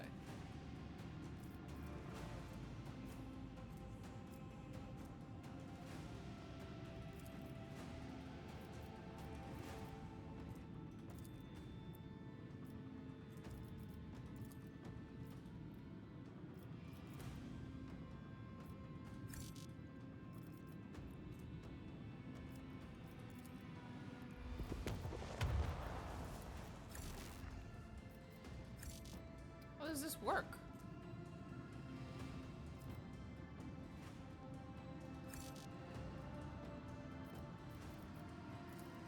Salvo!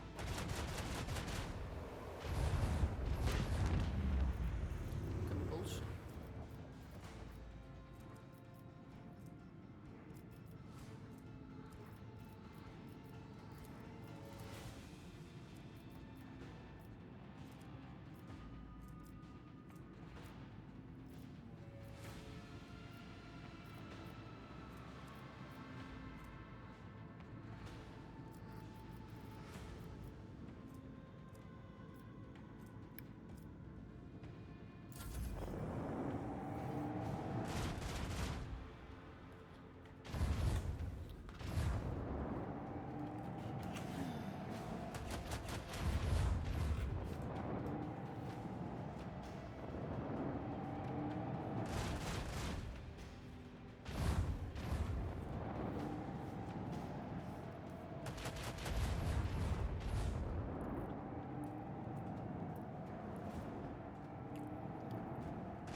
Gotta turn around. Helmsman, take us in.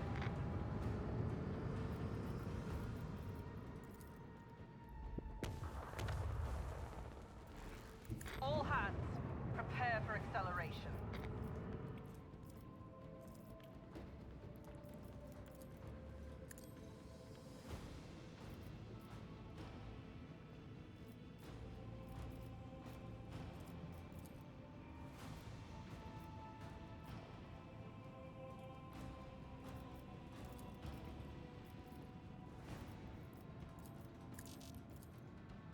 Let the void.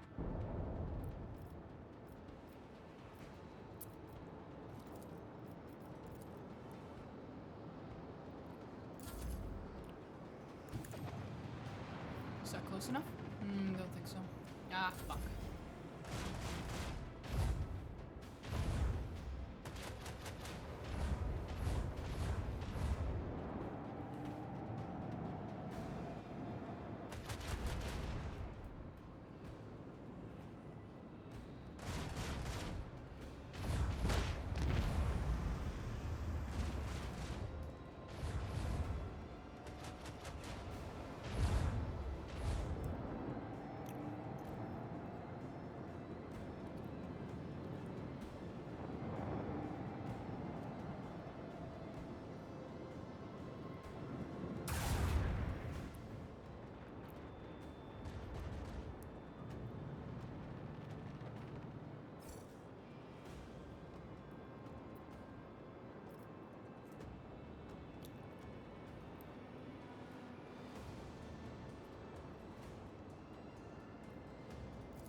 need to get a mini fridge so I can always have cold drinks. Cold water. It could just be water. Just cold water in this room. The only issue is that they tend to be really loud and my microphone's sensitive. For good reason. But yeah. Sounds like you need an ice maker. Or that. I guess that would make sense too. I assure you that if I actually had cold drinks, I'd remember to drink water a lot more often. As my partner says, I am a fucking plant. But I don't get nearly enough water. I am a permanently dry plant that's just withering. And then winter comes. And I'm still not drinking enough water. And because this is Denmark, the inside of the house is still too hot, despite the fact that outside it's freezing. And I'm still dying of the fucking thirst. And I still don't bother to get up and go and drink. Because I'm an idiot. Oh,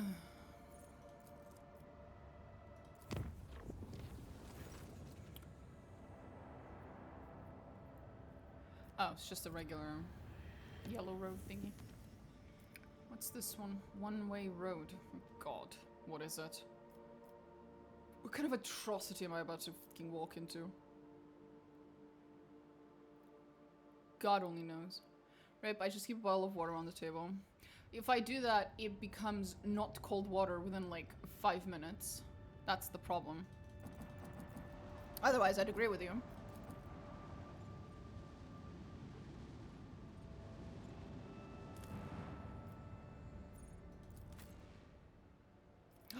This place. Yes! I know what this is. I'm pretty sure I know what this is. Oh, this is gonna be fun. I think this is the place where there's the device that if you try to put it on, there's like 5 or 6 different people in your team who will attempt to throw it out of your hands. Put sunglasses and a leather jacket on the bottle, makes it cooler. Listen here, you little shit. I always have a backup plan. I can't argue with you, you're not wrong. It would make it cooler. Decree of gubernatorial will. By the grace of the God Emperor of mankind, we, Jamon... Sorry. Jamon Nigel von Powen, for the good of the... Maybe it's Yamon. With a von in there? It might be Yamon. Yamon Nigel von Powen, for the... Or Poven. God damn it. Anyway. For the good of our world and the deliverance of our people from the wrath of the heavens and the fury of distant stars, hereby command to provide for the needs of the governor's office. No more and no fewer than 20 faithful young men and maidens picked in accordance with our instructions. Each 7th rotation around the heavenly body, robust and firm in body and spirit, voluptuous in shape or similar height and stature, dainty and beautiful. Fair of hair, and with eyes the color of midday sky. So shall it be.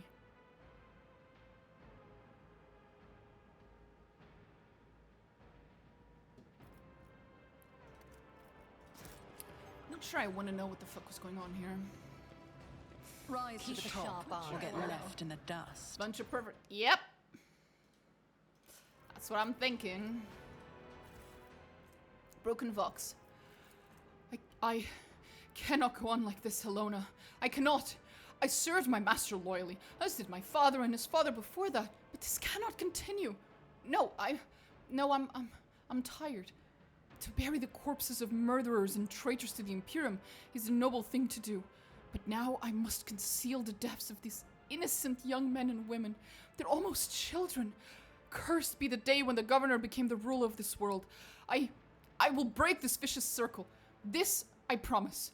Tonight, I will flee the estate, and together we will journey to the Star Speakers. They will warn the servants of the God Emperor about the heresy lurking in these walls. They will return for us. They will save us. Just wait for me, Helona. Just wait until I return. Oh boy. Am I about to find this person dead and Helona dead too? Probably. Is there money to be made? This Smells a little bit like Slanesh heresy. Just saying.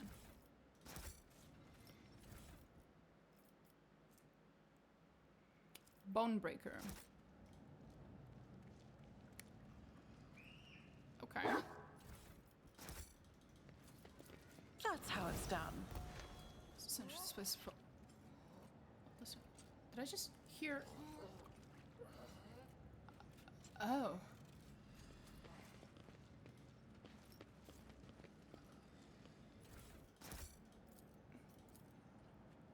I always get the job done. What am I dealing with here?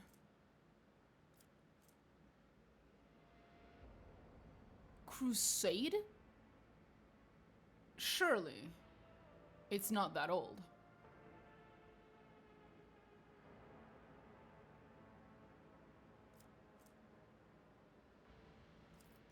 Oh my god, it might be. Always keep your eye on the prize. Success is the only outcome I accept.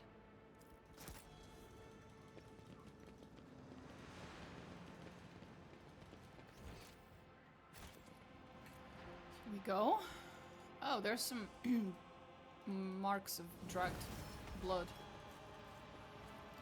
Dragged corpses, I guess. Ah. Here we go.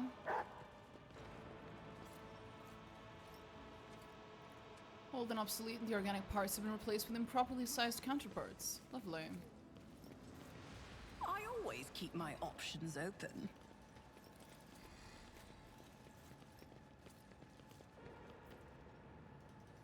Okay.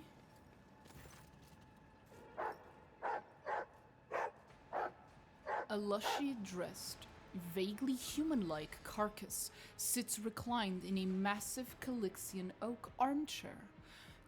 Calloused brownish-blue patches cover the dead flesh, overlapping one another like snake scales. One of the hands, claws of exposed bone, supports a grotesquely bloated face. The creature's chest remains motionless, and its eyes stay tightly closed. And yet, the muscles on the distorted face twitch ever so briskly when you approach. It is not dead. It is dead, but in the wrong way. It's not. I ask your permission to fix that. Henrix raises a hand, commanding you to stop, and then presses an index finger to his lips. His face is more tense than usual, and there's a semblance of doubt in his eyes. The interrogator gestures towards the exit. Uh-oh.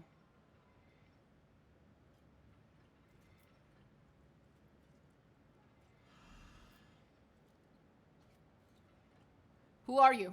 Speak up! The creature's eyelids flutter open, searing you with the unnatural glow of its yellow pupils. The disfigured lips twist, stretching the smile wider and wider, until the thin skin bursts with a sharp snap, revealing row after row of pointed teeth. Kom dashn ro fnagelhept. A twisted guttural voice bursts from the creature's throat, and it roars with laughter. Came Moragelantak, do not get in the way! The projectile strikes right between the creature's glowing eyes, barely piercing the scale-covered forehead. The blood, black and viscous like tar, slowly runs down the malformed face. Oh boy.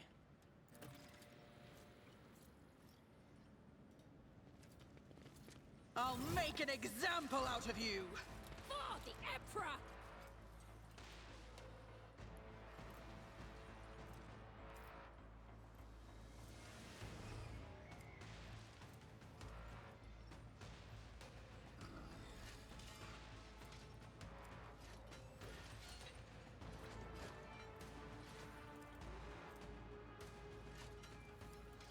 Halo device. I was right. It's the Halo device situation. Okay. So this is exactly what I was thinking.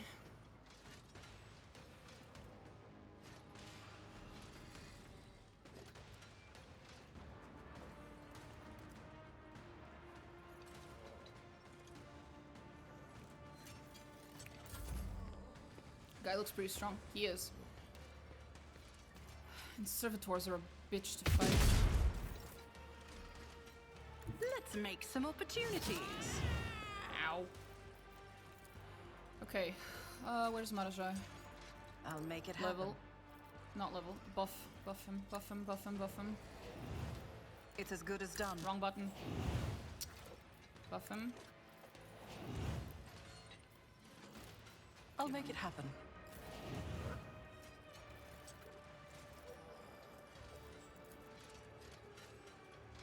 With grace and malice.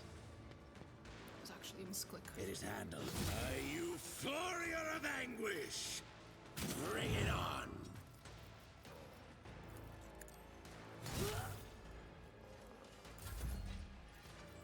Now, I'll see to it that. personally.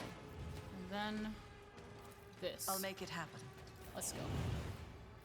I will be your undoing! Isn't he adorable?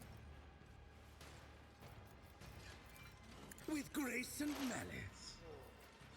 Don't distract me. Of course. Behold. Kneel before me, Barely is pray able to thing. deal any damage to the fucker. Jesus. Watch. It is hell. Behold.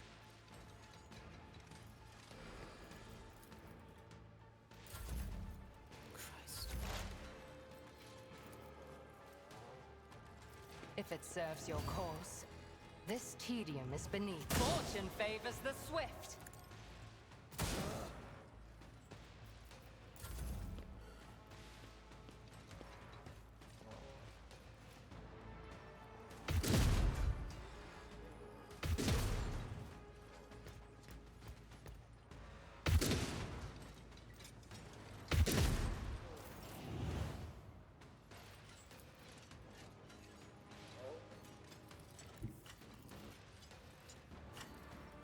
Slow and painful is the way. You wish. A euphoria of anguish! What a useless plaything! Broken already? I love yearn him. for agony. Fuck. This fucked. Don't distract me. Kneel before me, pray thing! Does not count. Does not count.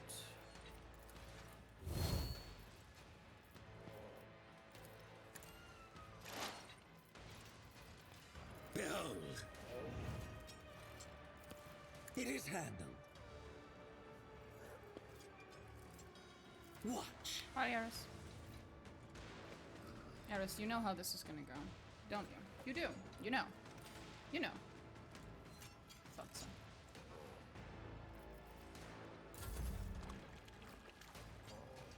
Eris, go meow somewhere else. Miss, come on. There you go.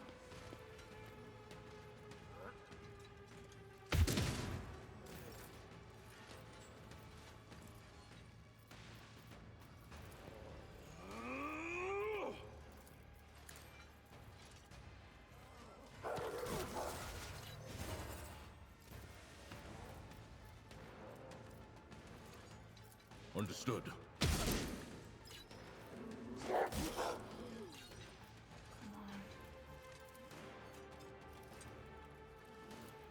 Sorry, Marajai. It won't take long. The arbitrator judges. I figured he'd dodge.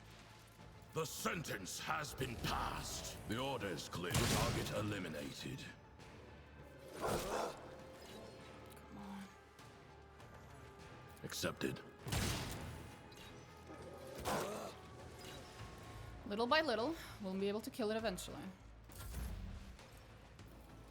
Just might Let's take see a little to while. it.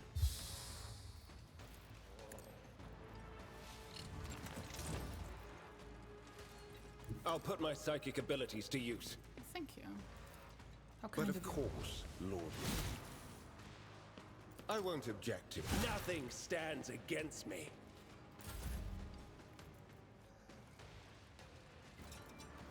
A dance of blades and shadows, as honor ordains.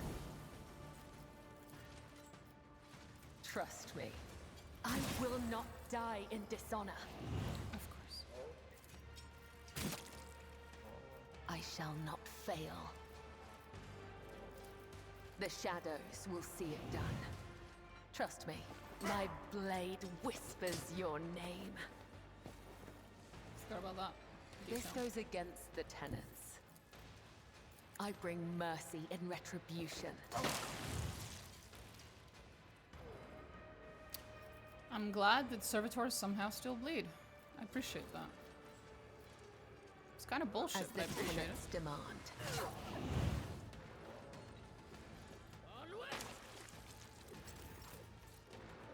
Where the fuck do you think you're going?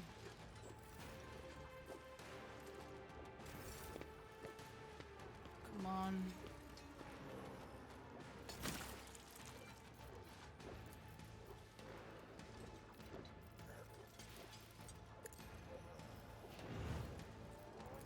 Who, if not me? I'll see to it personally.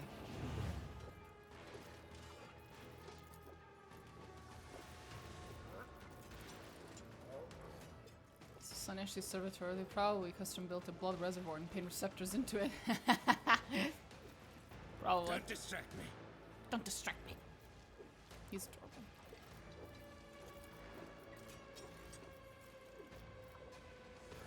Fuck. Didn't work. I fucked up. On it. I'll see to it personally.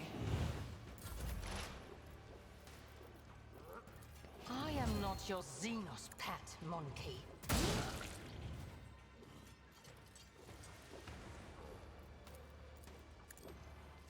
Fortune favors the swift.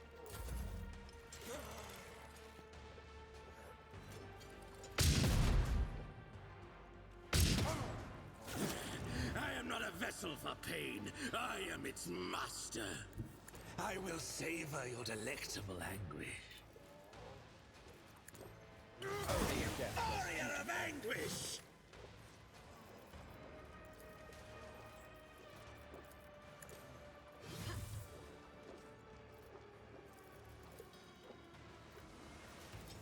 With grace and malice.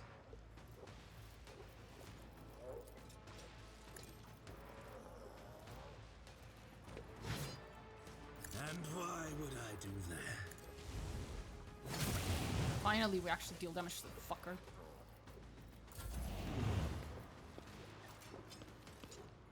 I should get him a better weapon.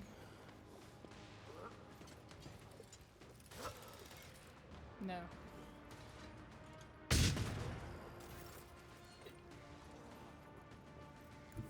Hold the formation. Understood.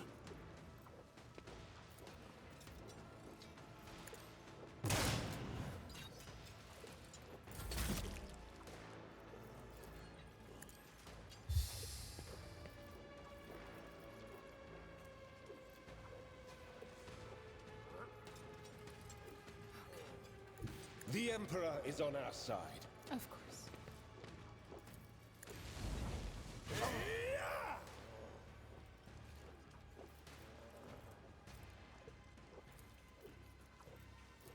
Naturally.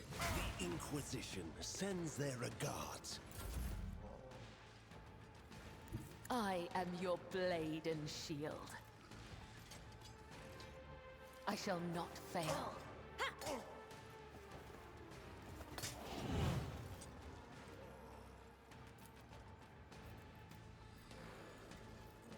I'm sorry. Okay, he parried. Thank God. You can't hit Marajai. It's extremely difficult to hit him.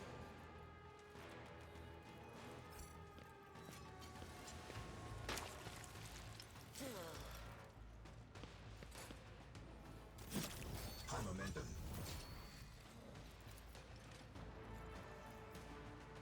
Here's my perfect moment. Rest assured, I'll be marking this incident down. Who, if not me?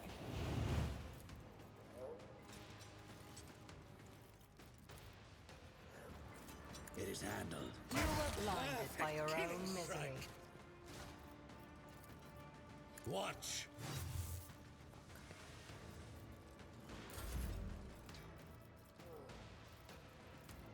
I'll make it happen. It's as good as done. I'll see to it personally. I'll make it happen.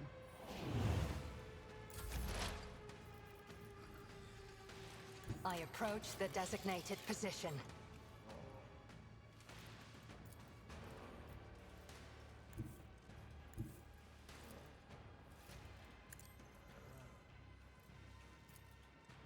I understand your intent. I am not your Xenos pet monkey. No weakness is hidden from my sight. Nice try. Delightful. Come on. You guys never hit one single fucking shot.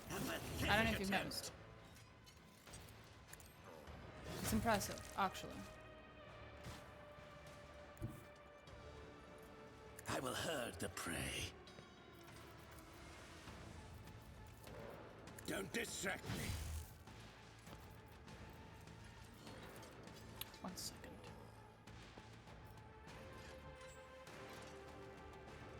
Oblivion approaches. Behold. What a useless plaything. Broken already?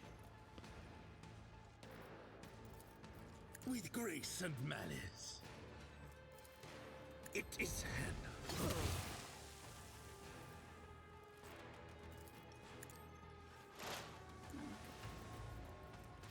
Watch.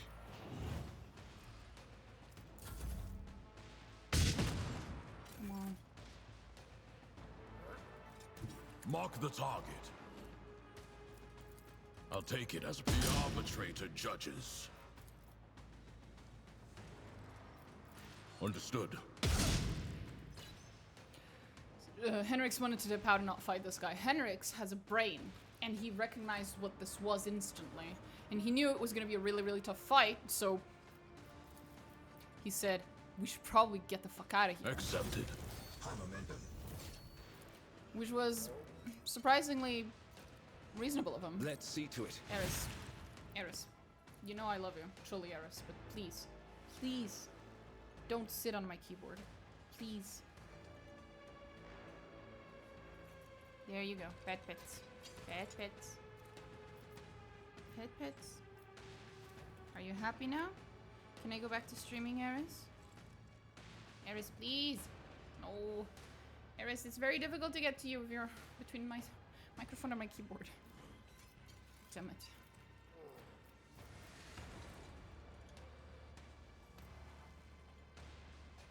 I'll see our foes obliterated. Nothing stands against me. He actually healed something.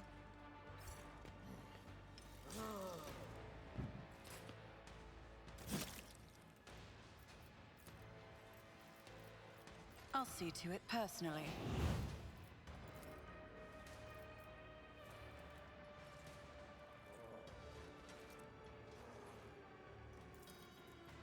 Accept your lot.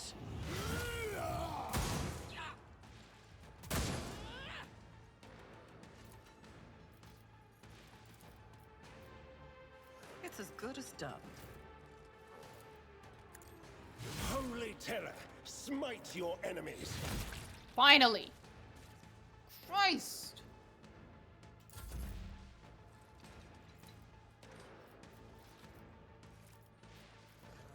That took way longer than I would hope. Anytime Inquisitors needs to do a little legwork, it's nuke clock out suddenly. I don't think it's that bad, but that was funny.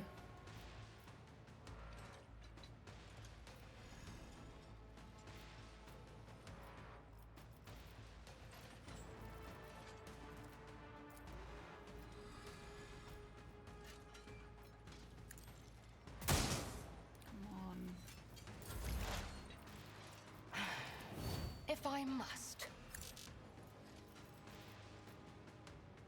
Swift and silent. This tedium is beneath me. Are you kidding me? I am not your Xenos. Ancestors, guide me! This is a really tough fight for no good fucking reason. Jesus. An unworthy soul. Did he kill her? Try harder! No, but someone died. Or something happened.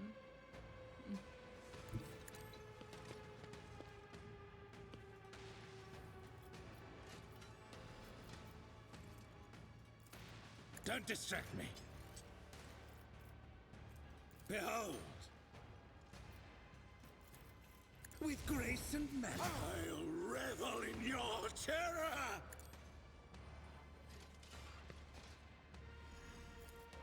Behold! Kneel before me, prating! With grace and malice.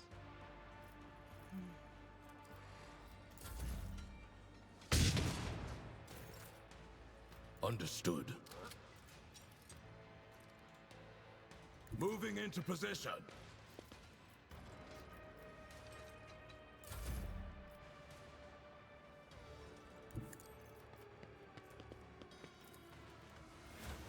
Woo! That was a huge heal. Holy shit. Kinda reminds me of Invader's kneel before me pray thing. I For wouldn't the know. thrones, your reckoning is due. Let's see to it. I won't object to it. The Inquisition sends their regards. But of course, Lord Captain.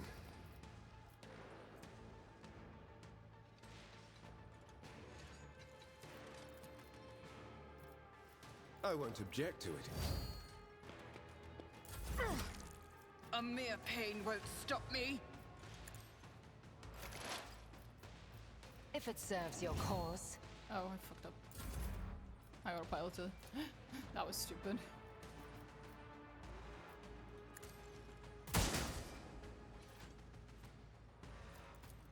Who if not me? I'll see to it personally. I understand your intent. I hear you moving. No, No more. more. If it serves your cause. That should be enough. I feel death Just in one my eye. hands. Don't think he's in range though. He's not. It's not in line of sight. It's not range.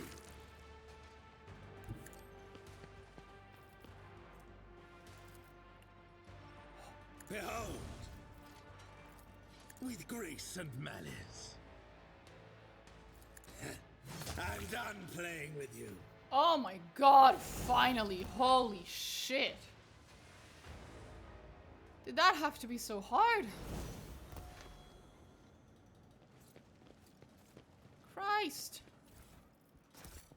Keep your wits about you. Just as I planned.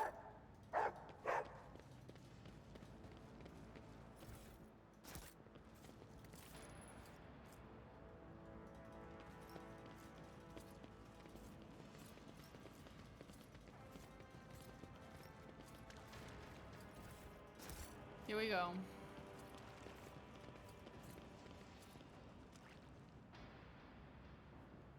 Just gonna save here.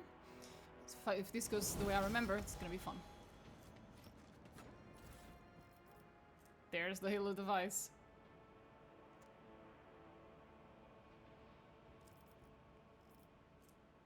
He does have a nice carapace, though. Really? There it is. The ingenious creation of an unknown craftsman shimmers, hypnotizing you with its faintly glowing patterns. The trinket is so captivating, you cannot take your eyes off of it. When you try to shift it in your other hand, you notice that it can barely separate from your skin. There are thousands of fine flagella stretching between the surface and your palm. You tear the device off with effort and see countless tiny droplets of scarlet left behind.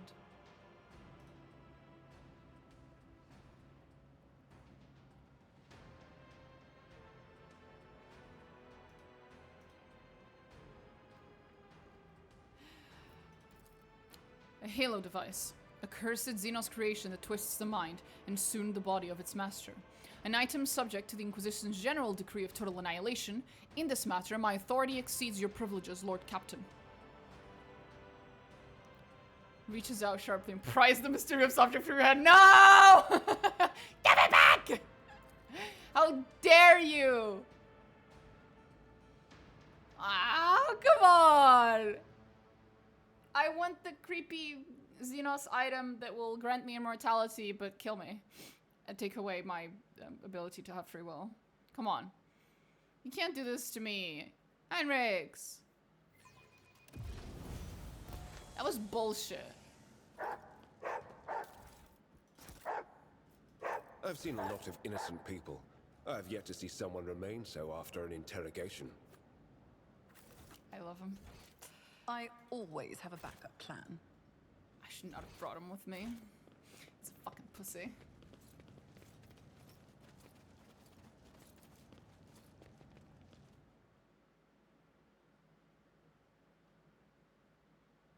I'm just gonna leave him on the ship and then I'm gonna come back and I'm gonna try to do this without him.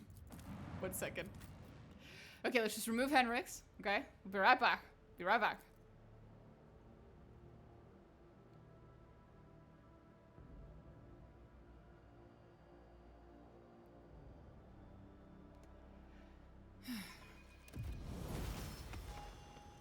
Here we go.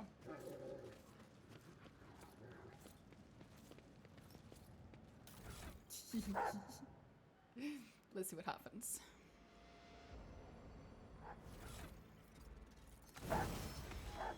Okay, same thing as before. Get rid of it, Elantok. This creation is the fruit of ancient and twisted minds that tempt the weak with the promise of eternal youth and life unending. You've seen the price it exacts with your own eyes. Does it show?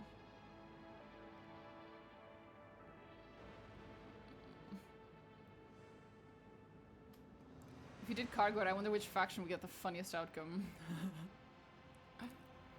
I have seen similar devices among the trophies of the Cabal. I do not know who created them, but it's hard to deny their devious ingenuity. In exchange for immortality, they turned their prey into something similar to what inhabited these chambers until recently. Did I hear that right? Did you just say immortality? Immortality at a price far worse than death. Cast out the thoughts I am now reading on your face. If one could call it that. Would you like to become a bloated husk like the one we encountered? I doubt it.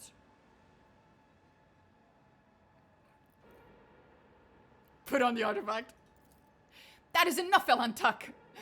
Iliad swiftly knocks the device out of your hands. It tumbles away into the darkness until a distant thud announces that it has fallen into the wreckage. I will not allow you to destroy yourself.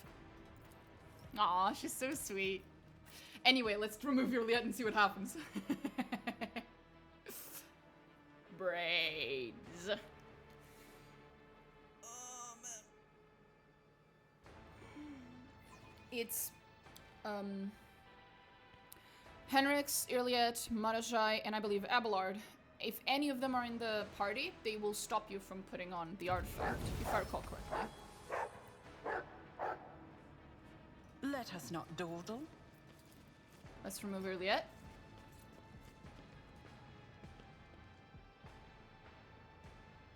I just want to see the Marajai one, that's all. Because she takes precedence over him. Now, we remove Iliad.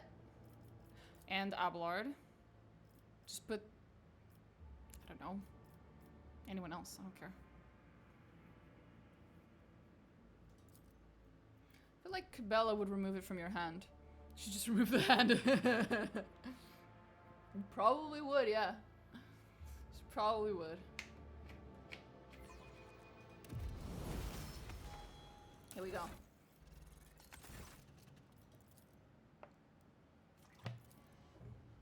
Put on the artifact. The Drukhari's movement is almost too swift to be registered by the eye. Marajai slaps the device out of your hand with a perfunctory swing.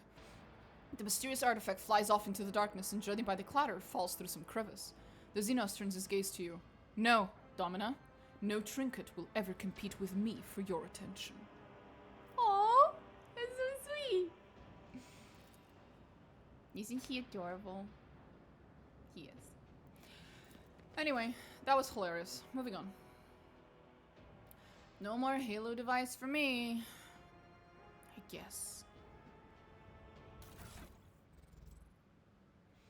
Sad.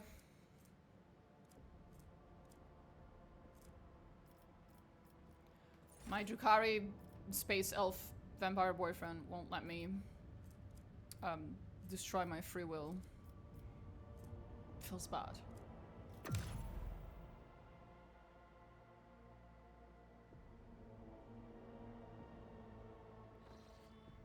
Surprised Salman didn't say anything. He probably didn't recognize it. The other people recognize it as for what it is, but he doesn't. Most of them don't. Henrix recognizes it because he's part of the Inquisition, so he's seen it before. The Xenos recognize it because, again, Marajai says he's already seen it, and Irliet seems to also be aware of what it is, but that's about it. Those were for the tax collectors. Used to dealing with mindless automatons. He couldn't even tell the difference, really.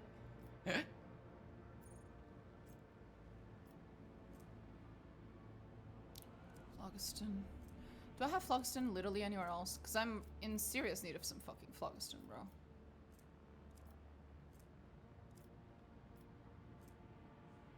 Ah. No, all good. Except for Dorgonos, it's still fucked. Feels bad. Is it this one? No. Is it this one? Yeah.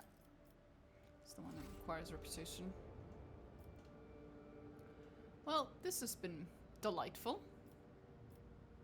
That's a main quest. God, there's so much stuff.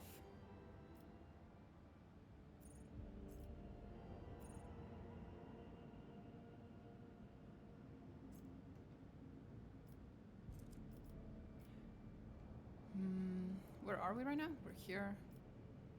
Guess we could just go up.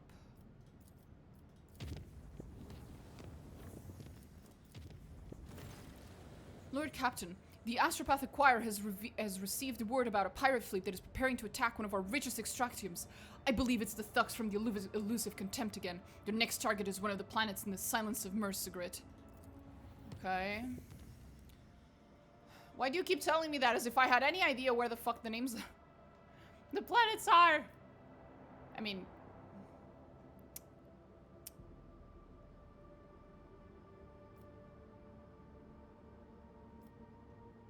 I don't remember. Oh, there it is. Oh, it's actually not that far. Actually, it is a little.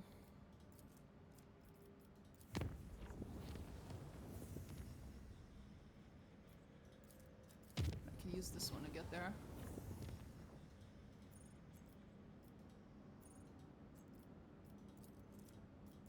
There we go.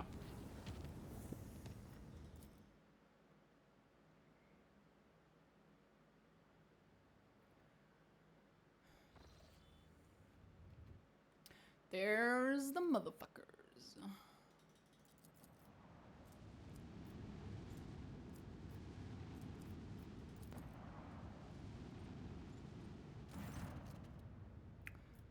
Time for you to get fucked. Playtime is over. He's sure he's going to come out on top. After Rogue Trader's death, the Homeland's protector will become his playground. Well, he's blah blah blah blah blah blah. Let's just fuck shit up. Let's fuck some shit up.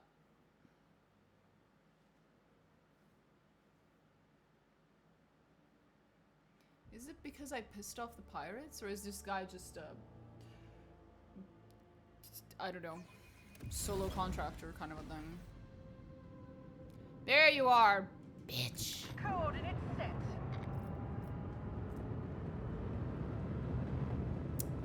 Uh-huh.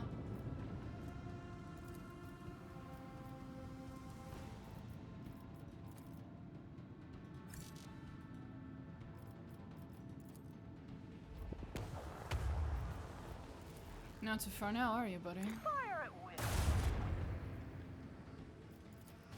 Lance batteries. Volley.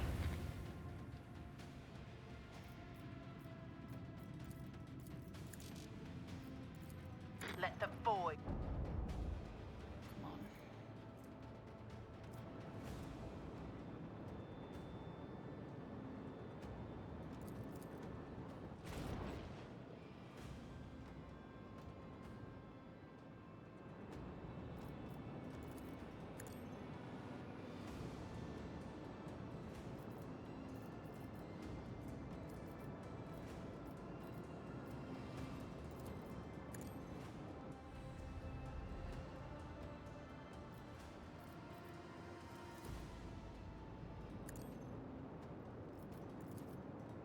make them taste our fury.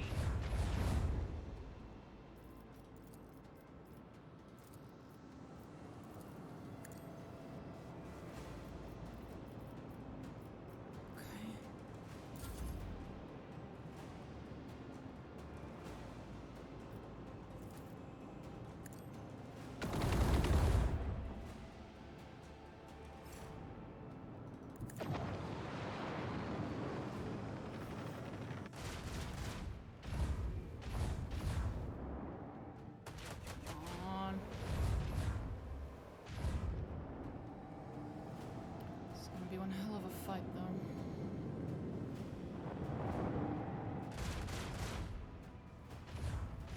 At least they're not all attacking me. They are actually going for my other ships. Rest of my fleet. That's useful. If nothing else, they could be meat shields for me.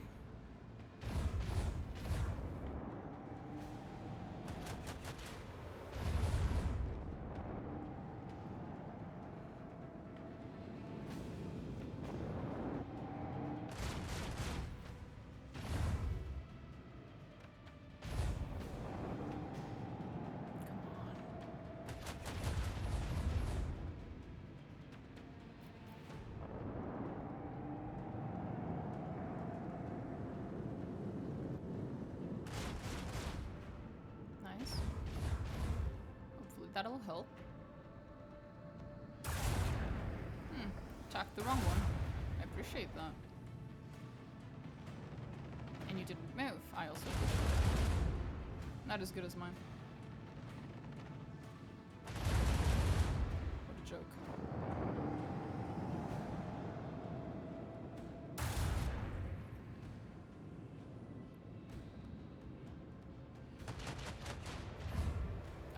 Weird camera angles, but okay.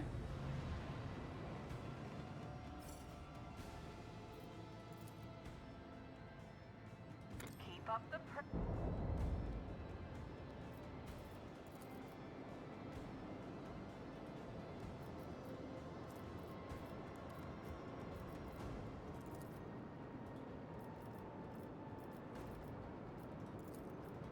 macro cannon.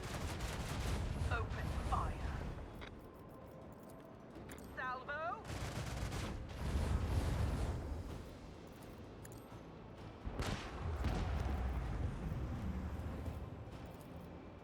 With the force of a supernova. Fire at will.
All hands, prepare for acceleration.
opening.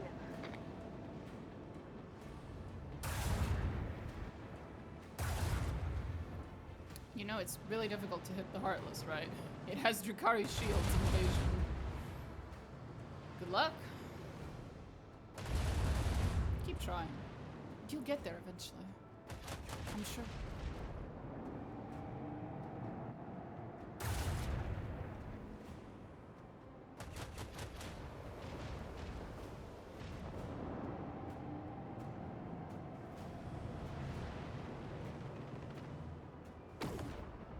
Turn to ashes. Ooh. That was hilarious.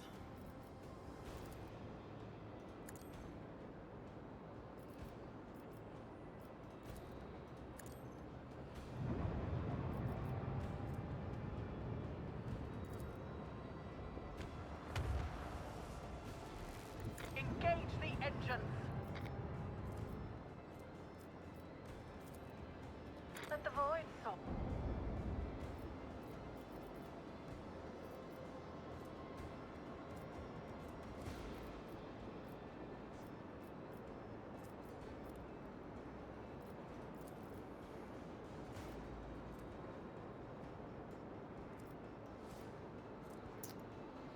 Nothing I can do. We'll have to wait.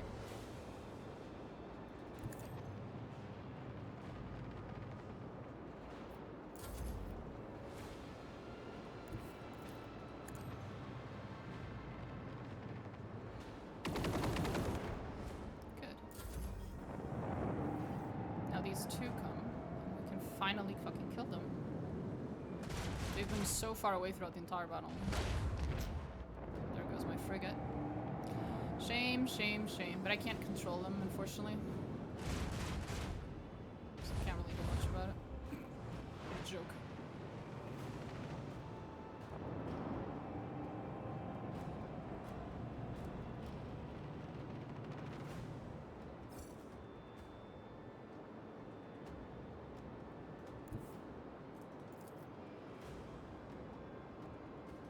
With the force of a supernova.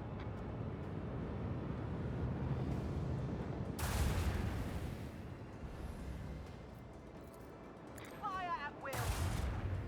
Should be enough. Yep. There we go. Salvo.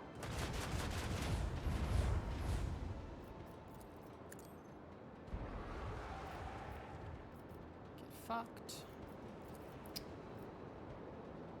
There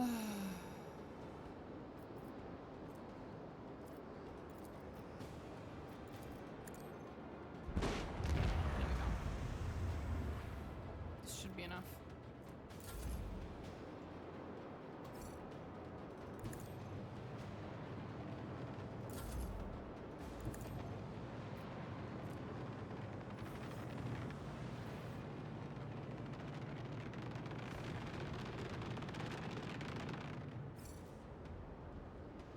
We won.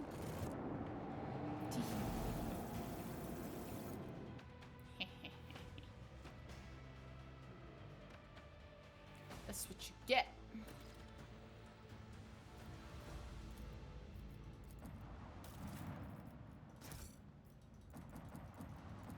Hell yeah. We got rid of that motherfucker. She did do a number on me. I'll give her that.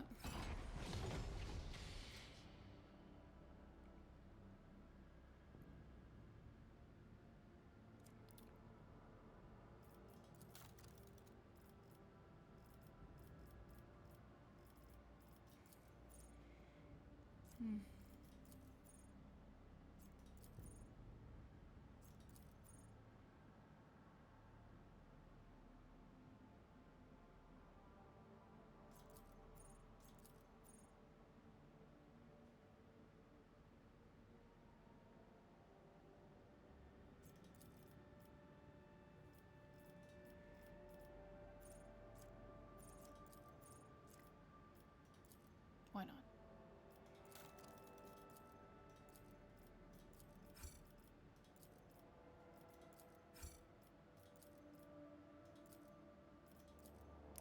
Everything else is just fine and upgraded.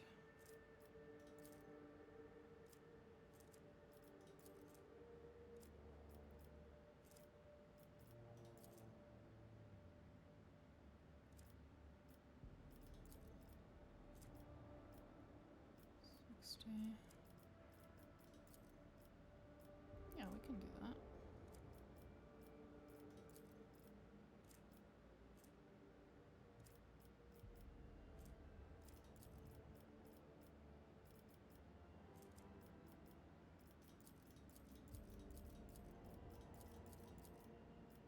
Oh.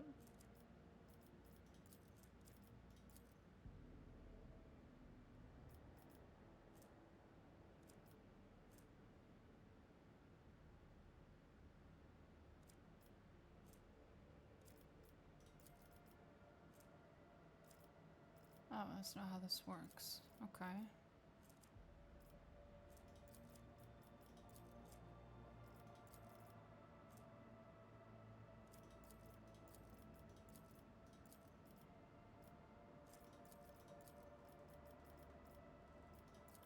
And me. There we go. Cool.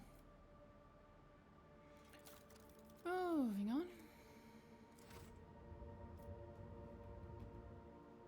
That was fun.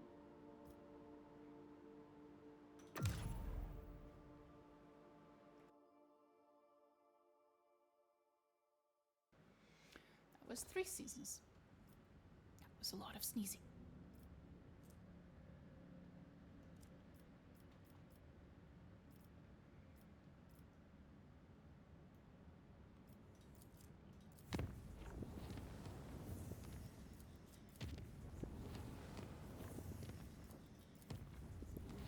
So, what am I about to run into? God knows.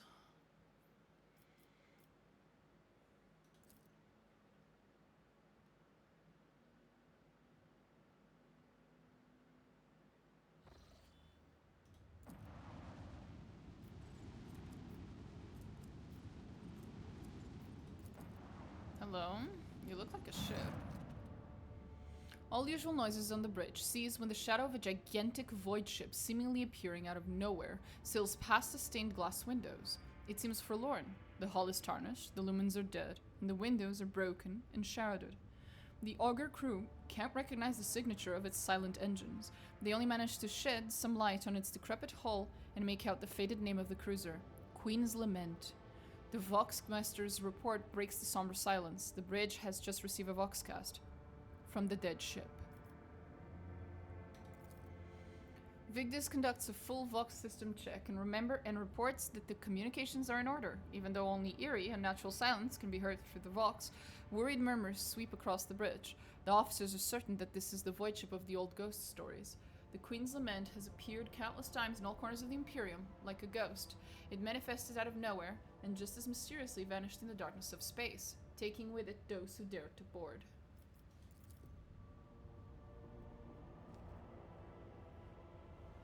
Bruh.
Oh boy.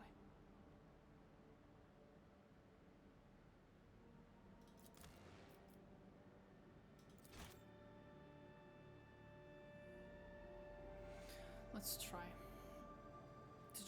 save beforehand and see if I can pass that Lore Imperium skill check. See if that helps. Because otherwise I'm pretty sure this is just going to get me fucked up. Regardless of what I do. But, we'll try. We'll see. Hello, Mr. Artificial Object, spaceship, ghost thing.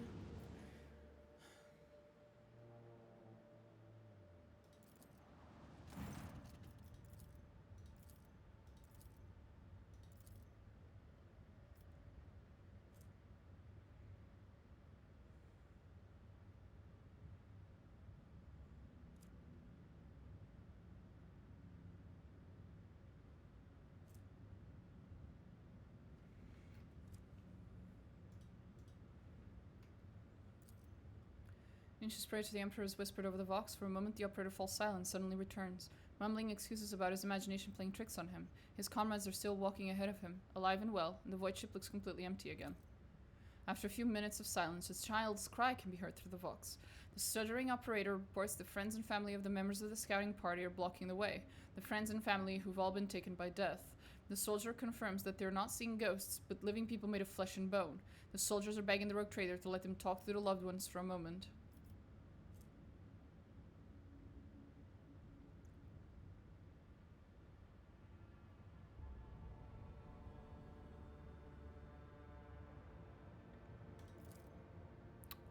Fuck's sake.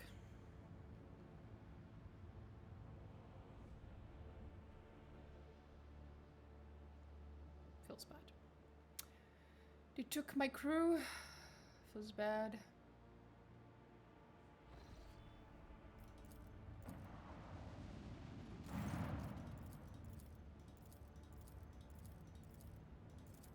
And it failed again. 60%. Why are you failing?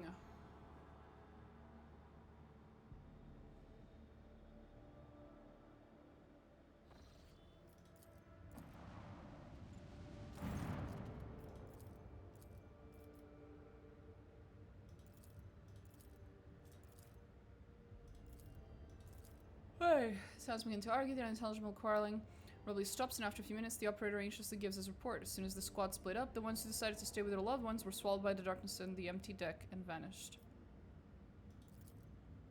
Half an hour later, the Vox comes to life once again. The operator flatly reports that the scouting party has reached the bridge. The cogitators are broken, so extracting any data from them seems impossible. The scouts have found a strange object, hi Orbital, in the captain's chair. They can't describe it, only saying that this shouldn't be here. In his usual flat voice, devoid of emotion, the operator completes his report. The way to the bridge took 16 hours and 41 minutes. The soldiers are exhausted and would like to rest for some time. Don't think that's a good idea.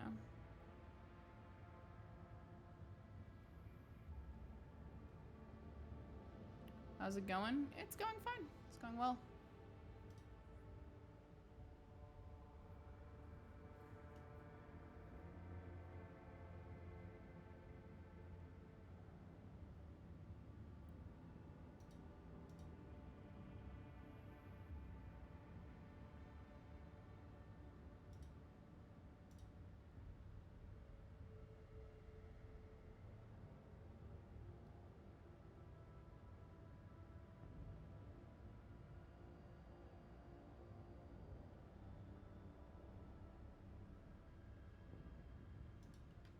Okay. Hopefully the fun continues. Aye aye. Order the squad to retrieve the unknown object and withdraw immediately. The Voxcast stops abruptly, and a few minutes later, the scouting party's shuttle leaves the Queen's Lament. The void ship itself dissolves in the darkness of space. The shuttle arrives, carrying a single passenger. The operator clutching a strange parcel.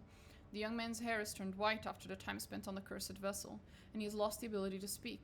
His story and rumors of what happened to the other scouts will live on for many years in hushed whispers across every deck of the Rogue Trader's void ship. Unholy relics. That wasn't super worth it, but it was very funny. I did manage to traumatize half my fucking crew with it, but I count that as a win. Anyway, let's see what's here.